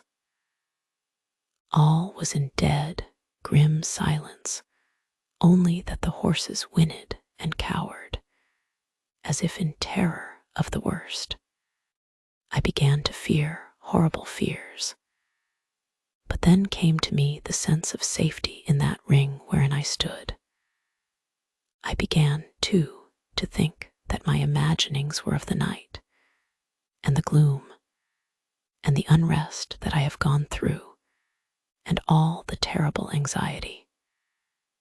It was as though my memories of all Jonathan's horrid experience were befooling me, for the snow flakes and the mist began to wheel and circle round, till I could get as though a shadowy glimpse of those women that would have kissed him. And then the horses cowered lower and lower, and moaned in terror as men do in pain. Even the madness of fright was not to them, so that they could break away. I feared for my dear Madam Mina when these weird figures drew near and circled round. I looked at her, but she sat calm and smiled at me. When I would have stepped to the fire to replenish it, she caught me and held me back, and whispered, like a voice that one hears in a dream, so low it was, "No, no, do not go without. Here you are safe." I turned to her, and looking in her eyes, said, "But you, it is for you that I fear." Whereat she laughed a laugh, low and unreal, and said, "Fear for me? Why fear for me? None safer in all the world from them than I am." And as I wondered at the meaning of her words, a puff of wind made the flame leap up, and I see the red scar on her forehead. Then, alas, I knew. Did I not, I would soon have learned, for the wheeling figures of mist and snow came closer, but keeping ever without the holy circle. Then they began to materialize, till if God have not take away my reason, for I saw it through my eyes, there were before me in actual flesh the same 3 women that Jonathan saw in the room when they would have kissed his throat. I knew the swaying round forms, the bright hard eyes, the white teeth, the ruddy color, the voluptuous lips. They smiled ever at poor dear Madam Mina. And as their laugh came through the silence of the night, they twined their arms and pointed to her and said, in those so sweet, tingling tones that Jonathan said were of the intolerable sweetness of the water glasses, "Come, sister, come to us. Come, come." In fear I turned to my poor Madam Mina, and my heart with gladness leapt like flame, for oh, the terror in her sweet eyes, the repulsion, the horror, told a story to my heart that was all of hope. God be thanked she was not yet of them. I seized some of the firewood which was by me, and holding out some of the wafer, advanced on them towards the fire. They drew back before me and laughed their low, horrid laugh. I fed the fire and feared them not, for I knew that we were safe within our protections. They could not approach me whilst so armed, nor Madam Mina whilst she remained within the ring, which she could not leave no more than they could enter. The horses had ceased to moan, and lay still on the ground. The snow fell on them softly, and they grew whiter. I knew that there was for the poor beasts no more of terror, and so we remained till the red of the dawn to fall through the snow gloom. I was desolate and afraid, and full of woe and terror. But when that beautiful sun began to climb the horizon, life was to me again. At the first coming of the dawn, the horrid figures melted in the whirling mist and snow. The wreaths of transparent gloom moved away towards the castle and were lost. Instinctively, with the dawn coming, I turned to Madam Mina, intending to hypnotize her, but she lay in a deep and sudden sleep from which I could not wake her. I tried to hypnotize through her sleep, but she made no response, none at all, and the day broke. I fear yet to stir. I have made my fire and have seen the horses. They are all dead. Today I have much to do here, and I keep waiting till the sun is up high, for there may be places where I must go, where that sunlight, though snow and mist obscure it, will be to me a safety. I will strengthen me with breakfast, and then I will to my terrible work. Madam Mina still sleeps, and God be thanked, she is calm in her sleep. Jonathan Harker's Journal, 4 November evening. The accident to the launch has been a terrible thing for us. Only for it, we should have overtaken the boat long ago, and by now my dear Mina would have been free. I fear to think of her, off on the wolds near that horrid place. We have got horses, and we follow on the track. I note this whilst Godalming is getting ready. We have our arms.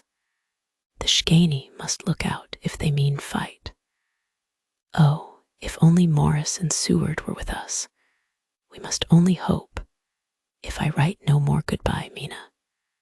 God bless and keep you. Dr. Seward's Diary, 5 November.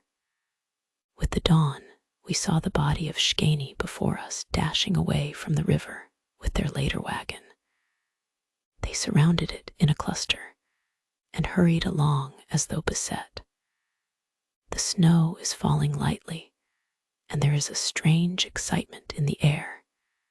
It may be our own feelings, but the depression is strange.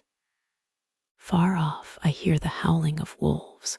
The snow brings them down from the mountains, and there are dangers to all of us, and from all sides. The horses are nearly ready, and we are soon off. We ride to death of someone. God alone knows who, or where, or what, or when, or how it may be. Dr. Van Helsing's Memorandum. 5 November afternoon. I am at least sane. Thank God for that mercy at all events, though the proving it has been dreadful. When I left Madam Mina sleeping within the holy circle, I took my way to the castle. The blacksmith hammer which I took in the carriage from Veresti was useful.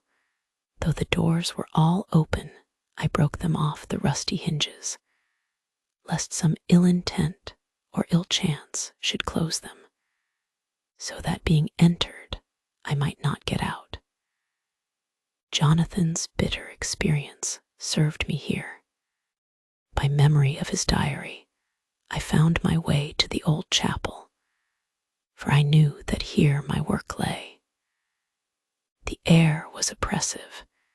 It seemed as if there was some sulphurous fume, which at times made me dizzy. Either there was a roaring in my ears, or I heard afar off the howl of wolves. Then I bethought me of my dear Madam Mina, and I was in terrible plight. The dilemma had me between his horns. Her I had not dared to take into this place, but left safe from the vampire in that holy circle. And yet even there would be the wolf. I resolve me that my work lay here, and that as to the wolves we must submit, if it were God's will. At any rate, it was only death and freedom beyond. So did I choose for her. Had it but been for myself, the choice had been easy. The maw of the wolf were better to rest in than the grave of the vampire.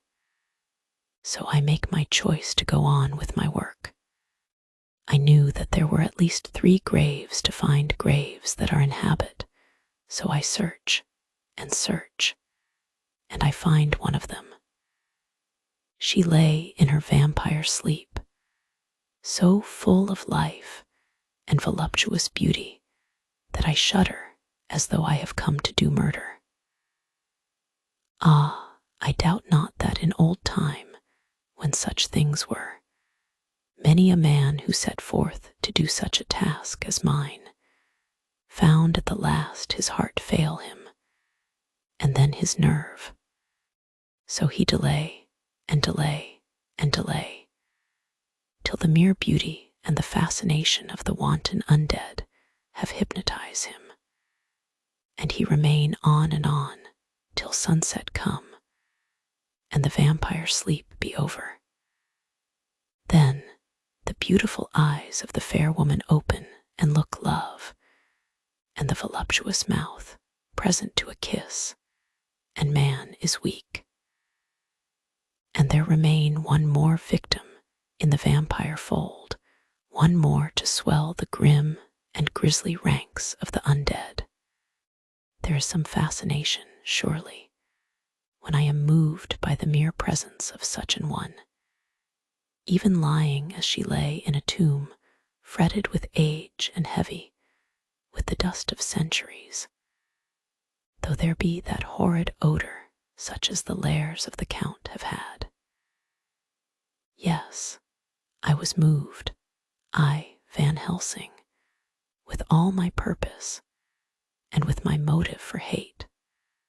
I was moved to a yearning for delay, which seemed to paralyze my faculties, and to clog my very soul. It may have been that the need of natural sleep, and the strange oppression of the air were beginning to overcome me. Certain it was that I was lapsing into sleep, the open-eyed sleep of one who yields to a sweet fascination, when there came through the snow-stilled air a long, low wail, so full of woe and pity that it woke me like the sound of a clarion. for it was the voice of my dear Madam Mina that I heard. Then I braced myself again to my horrid task, and found by wrenching away tomb tops one other of the sisters, the other dark one. I dared not pause to look on her as I had on her sister, lest once more I should begin to be in thrall. But I go on searching until, presently, I find in a high great tomb, as if made to one much beloved, that other fair sister, which, like Jonathan, I had seen to gather herself out of the atoms of the mist. She was so fair to look on, so radiantly beautiful, so exquisitely voluptuous, that the very instinct of man in me, which calls some of my sex to love and to protect one of hers, made my head whirl with new emotion. But God be thanked, that soul wail of my dear Madam Mina had not died out of my ears, and before the spell could be wrought further upon me, I had nerved myself to my wild work. By this time, I had searched all the tombs in the chapel, so far as I could tell, and as there had been only 3 of these undead phantoms around us in the night, I took it that there were no more of active undead existent. There was one great tomb more lordly than all the rest, huge it was, and nobly proportioned. On it was but one word, Dracula. This then was the undead home of the King Vampire, to whom so many more were due. Its emptiness spoke eloquent to make certain what I knew. Before I began to restore these women to their dead selves through my awful work, I laid in Dracula's tomb some of the wafer, and so banished him from it, undead, forever. Then began my terrible task, and I dreaded it. Had it been but one, it had been easy, comparative. But 3, to begin twice more after I had been through a deed of horror. For if it was terrible with the sweet Miss Lucy, what would it not be with these strange ones who had survived through centuries, and who had been strengthened by the passing of the years, who would, if they could, have fought for their foul lives? Oh, my friend John, but it was butcher work, had I not been nerved by thoughts of other dead, and of the living over whom hung such a pall of fear, I could not have gone on. I tremble and tremble even yet, though till all was over, God be thanked, my nerve did stand. Had I not seen the repose in the first place, and the gladness that stole over it just ere the final dissolution came, as realization that the soul had been won, I could not have gone further with my butchery. I could not have endured the horrid screeching as the stake drove home, the plunging of writhing form, and lips of bloody foam. I should have fled in terror and left my work undone. But it is over, and the poor souls, I can pity them now and weep, as I think of them placid each in her full sleep of death, for a short moment ere fading. For, friend John, hardly had my knife severed the head of each, before the whole body began to melt away and crumble into its native dust, as though the death that should have come centuries agone had at last assert himself and say at once and loud, I am here. Before I left the castle, I so fixed its entrances that never more can the Count enter there undead. When I stepped into the circle where Madame Mina slept, she woke from her sleep, and seeing me, cried out in pain that I had endured too much. "Come," she said, "come away from this awful place. Let us go to meet my husband who is, I know, coming towards us." She was looking thin and pale and weak, but her eyes were pure and glowed with fervor. I was glad to see her paleness and her illness, for my mind was full of the fresh horror of that ruddy vampire sleep. And so, with trust and hope, and yet full of fear, we go eastward to meet our friends, and him, whom Madame Mina tell me that she know are coming to meet us. Mina Harker's Journal, 6 November. It was late in the afternoon when the professor and I took our way towards the east, whence I knew Jonathan was coming. We did not go fast, though the way was steeply downhill, for we had to take heavy rugs and wraps with us. We dared not face the possibility of being left without warmth in the cold and the snow. We had to take some of our provisions too, for we were in a perfect desolation, and so far as we could see through the snowfall, there was not even the sign of habitation. When we had gone about a mile, I was tired with the heavy walking and sat down to rest. Then we looked back and saw where the clear line of Dracula's castle cut the sky, for we were so deep under the hill whereon it was set that the angle of perspective of the Carpathian Mountains was far below it. We saw it in all its grandeur, perched 1,000 feet on the summit of a sheer precipice, and with seemingly a great gap between it and the steep of the adjacent mountain on any side. There was something wild and uncanny about the place. We could hear the distant howling of wolves. They were far off, but the sound, even though coming muffled through the deadening snowfall, was full of terror. I knew from the way Dr. Van Helsing was searching about that he was trying to seek some strategic point where we would be less exposed in case of attack.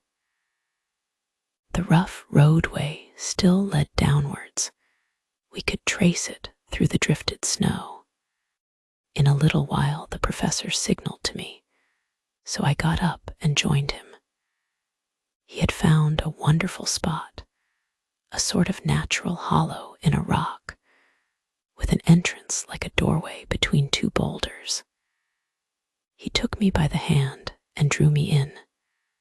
"See," he said, "here you will be in shelter, and if the wolves do come, I can meet them one by one."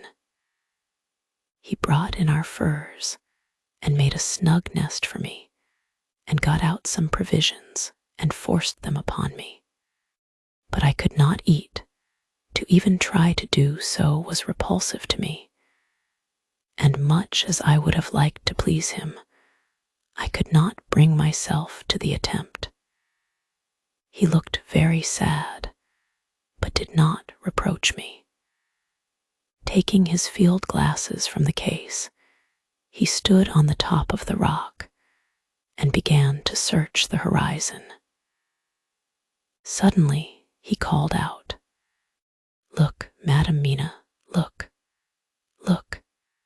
I sprang up and stood beside him on the rock. He handed me his glasses and pointed. The snow was now falling more heavily and swirled about fiercely, for a high wind was beginning to blow. However, there There were times when there were pauses between the snow flurries, and I could see a long way round.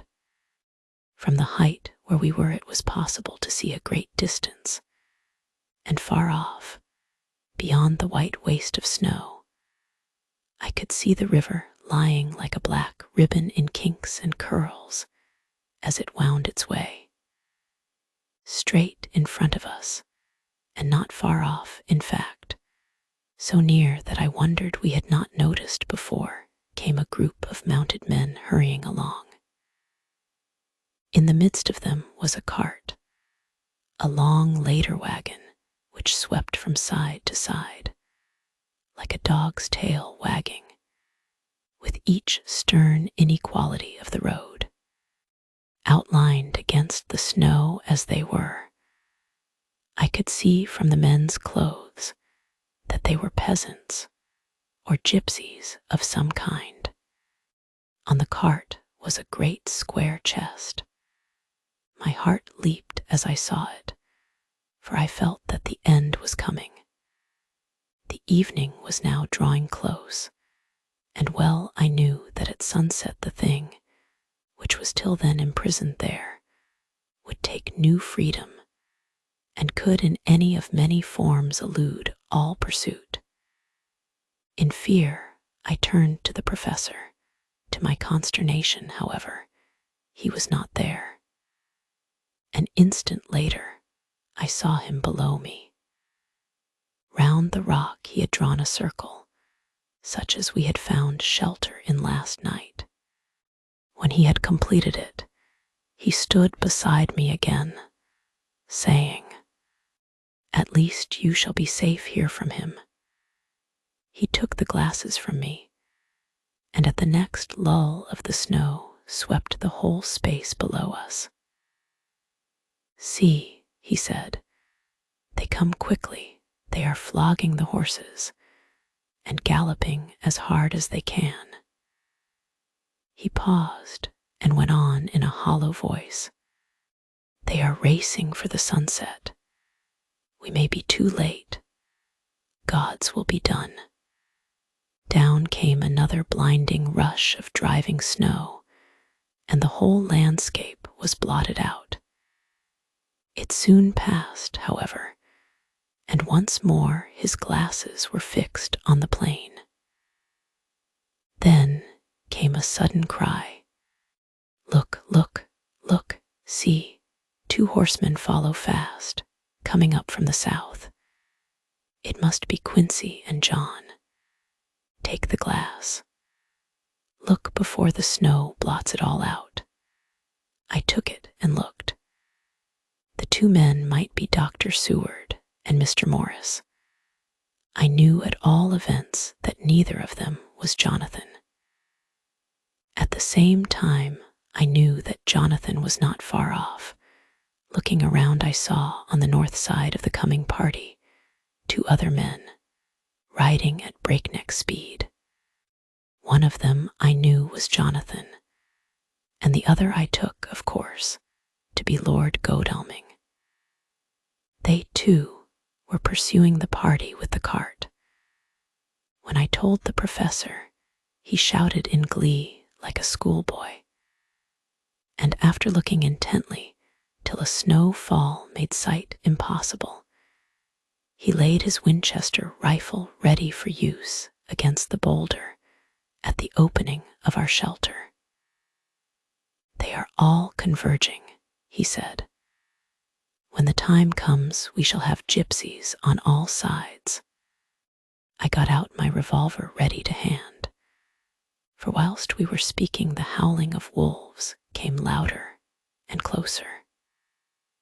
When the snow storm abated a moment, we looked again.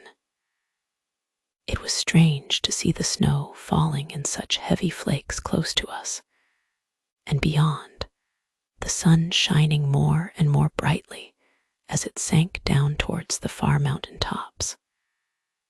Sweeping the glass all around us, I could see here, and their dots moving singly, and in 2s and 3s and larger numbers, the wolves were gathering for their prey. Every instant seemed an age whilst we waited. The wind came now in fierce bursts, and the snow was driven with fury as it swept upon us in circling eddies. At times, we could not see an arm's length before us, but at others, as the hollow-sounding wind swept by us, it seemed to clear the airspace around us so that we could see afar off. We had of late been so accustomed to watch for sunrise and sunset that we knew with fair accuracy when it would be, and we knew that before long the sun would set. It was hard to believe that by our watches it was less than an hour that we waited in that rocky shelter before the various bodies began to converge close upon us. The wind came now with fiercer and more bitter sweeps, and more steadily from the north. It seemingly had driven the snow clouds from us, for with only occasional bursts, the snow fell. We could distinguish clearly the individuals of each party, the pursued and the pursuers. Strangely enough, those pursued did not seem to realize, or at least to care, that they were pursued. They seemed, however, to hasten with redoubled speed as the sun dropped lower and lower on the mountain tops. Closer and closer they drew. The professor and I crouched down behind our rock and held our weapons ready. I could see that he was determined that they should not pass. One and all were quite unaware of our presence. All at once 2 voices shouted out to halt. One was my Jonathan's, raised in a high key of passion, the other Mr. Morris, strong, resolute tone of quiet command. The gypsies may not have known the language, but there was no mistaking the tone, in whatever tongue the words were spoken. Instinctively they reined in, and at the instant Lord Godalming and Jonathan dashed up at one side, and Dr. Seward and Mr. Morris on the other. The leader of the gypsies, a splendid-looking fellow who sat his horse like a centaur, waved them back, and in a fierce voice gave to his companions some word to proceed. They lashed the horses, which sprang forward, but the 4 men raised their Winchester rifles and in an unmistakable way commanded them to stop. At the same moment, Dr. Van Helsing and I rose behind the rock and pointed our weapons at them. Seeing that they were surrounded, the men tightened their reins and drew up. The leader turned to them and gave a word, at which every man of the gypsy party drew what weapon he carried, knife or pistol, and held himself in readiness to attack. Issue was joined in an instant. The leader, with a quick movement of his rein, threw his horse out in front, and pointing first to the sun, now closed down on the hilltops, and then to the castle, said something which I did not understand. For answer, all 4 men of our party threw themselves from their horses and dashed towards the cart. I should have felt terrible fear at seeing Jonathan in such danger, but that the ardor of battle must have been upon me as well as the rest of them. I felt no fear, but only a wild, surging desire to do something. Seeing the quick movement of our parties, the leader of the gypsies gave a command. His men instantly formed round the cart in a sort of undisciplined endeavor, each one shouldering and pushing the other in his eagerness to carry out the order. In the midst of this, I could see that Jonathan on one side of the ring of men and Quincy on the other were forcing a way to the cart. It was evident that they were bent on finishing their task before the sun should set. Nothing seemed to stop or even to hinder them. Neither the leveled weapons nor the flashing knives of the gypsies in front, nor the howling of the wolves behind, appeared to even attract their attention. Jonathan's impetuosity and the manifest singleness of his purpose seemed to overawe those in front of him. Instinctively, they cowered aside and let him pass. In an instant, he had jumped upon the cart, and with a strength which seemed incredible, raised the great box and flung it over the wheel to the ground. In the meantime, Mr. Morris had had to use force to pass through his side of the ring of Shkaney. All the time I had been breathlessly watching Jonathan, I had, with the tail of my eye, seen him pressing desperately forward, and had seen the knives of the gypsies flash as he won a way through them, and they cut at him. He had parried with his great Bowie knife, and at first I thought that he too had come through in safety. But as he sprang beside Jonathan, who had by now jumped from the cart, I could see that with his left hand he was clutching at his side, and that the blood was spurting through his fingers. He did not delay notwithstanding this, for as Jonathan, with desperate energy, attacked one end of the chest, attempting to prise off the lid with his great cookery knife, he attacked the other frantically with his Bowie. Under the efforts of both men, the lid began to yield. The nails drew with a quick screeching sound, and the top of the box was thrown back. By this time, the gypsies, seeing themselves covered by the Winchesters, and at the mercy of Lord Godalming and Dr. Seward, had given in and made no resistance. The sun was almost down on the mountain tops, and the shadows of the whole group fell long upon the snow. I saw the Count lying within the box upon the earth, some of which the rood falling from the cart had scattered over him. He was deathly pale, just like a waxen image, and the red eyes glared with the horrible vindictive look which I knew too well. As I looked, the eyes saw the sinking sun, and the look of hate in them turned to triumph. But on the instant came the sweep and flash of Jonathan's great knife. I shrieked as I saw it shear through the throat, whilst at the same moment Mr. Morris's Bowie knife plunged into the heart.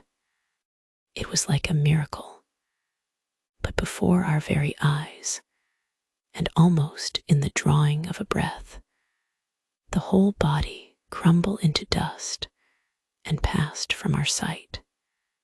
I shall be glad as long as I live that even in that moment of final dissolution, there was in the face a look of peace, such as I never could have imagined might have rested there. The castle of Dracula now stood out against the red sky, and every stone of its broken battlements was articulated against the light of the setting sun. The gypsies, taking us as in some way the cause of the extraordinary disappearance of the dead man, turned without a word and rode away as if for their lives. Those who were unmounted jumped upon the later wagon and shouted to the horsemen not to desert them. The wolves, which had withdrawn to a safe distance, followed in their wake, leaving us alone. Mr. Morris, who had sunk to the ground, leaned on his elbow, holding his hand pressed to his side. The blood still gushed through his fingers. I flew to him, for the holy circle did not now keep me back. So did the two doctors. Jonathan knelt behind him, and the wounded man laid back his head on his shoulder. With a sigh he took, with a feeble effort, my hand in that of his own which was unstained. He must have seen the anguish of my heart in my face, for he smiled at me and said, "I am only too happy to have been of any service." "Oh God," he cried suddenly, struggling up to a sitting posture and pointing to me, "it was worth for this to die. Look, look." The sun was now right down upon the mountain top, and the red gleams fell upon my face, so that it was bathed in rosy light. With one impulse, the men sank on their knees, and a deep and earnest Amen broke from all as their eyes followed the pointing of his finger. The dying man spoke. "Now God be thanked that all has not been in vain. See, the snow is not more stainless than her forehead. The curse has passed away, and to our bitter grief, with a smile and in silence, he died, a gallant gentleman." Note: 7 years ago, we all went through the flames, and the happiness of some of us since then is, we think, well worth the pain we endured. It is an added joy to Mina and to me that our boy's birthday is the same day as that on which Quincy Morris died. His mother holds, I know, the secret belief that some of our brave friend's spirit has passed into him. His bundle of names links all our little band of men together, but we call him Quincy. In the summer of this year, we made a journey to Transylvania and went over the old ground which was, and is, to us so full of vivid and terrible memories. It was almost impossible to believe that the things which we had seen with our own eyes and heard with our own ears were living truths. Every trace of all that had been was blotted out. The castle stood as before, reared high above a waste of desolation. When we got home, we were talking of the old time, which we could all look back on without despair. For Godalming and Seward are both happily married. I took the papers from the safe where they had been ever since our return so long ago. We were struck with the fact that in all the mass of material of which the record is composed, there is hardly one authentic document, nothing but a mass of typewriting, except the later notebooks of Mina and Seward and myself, and Van Helsing's memorandum. We could hardly ask anyone, even did we wish to accept these as proofs of so wild a story. Van Helsing summed it all up as he said, with our boy on his knee, "We want no proofs, we ask none to believe us. This boy will some day know what a brave and gallant woman his mother is. Already he knows her sweetness and loving care. Later on he will understand how some men so loved her that they did dare much for her sake." Jonathan Harker. The End.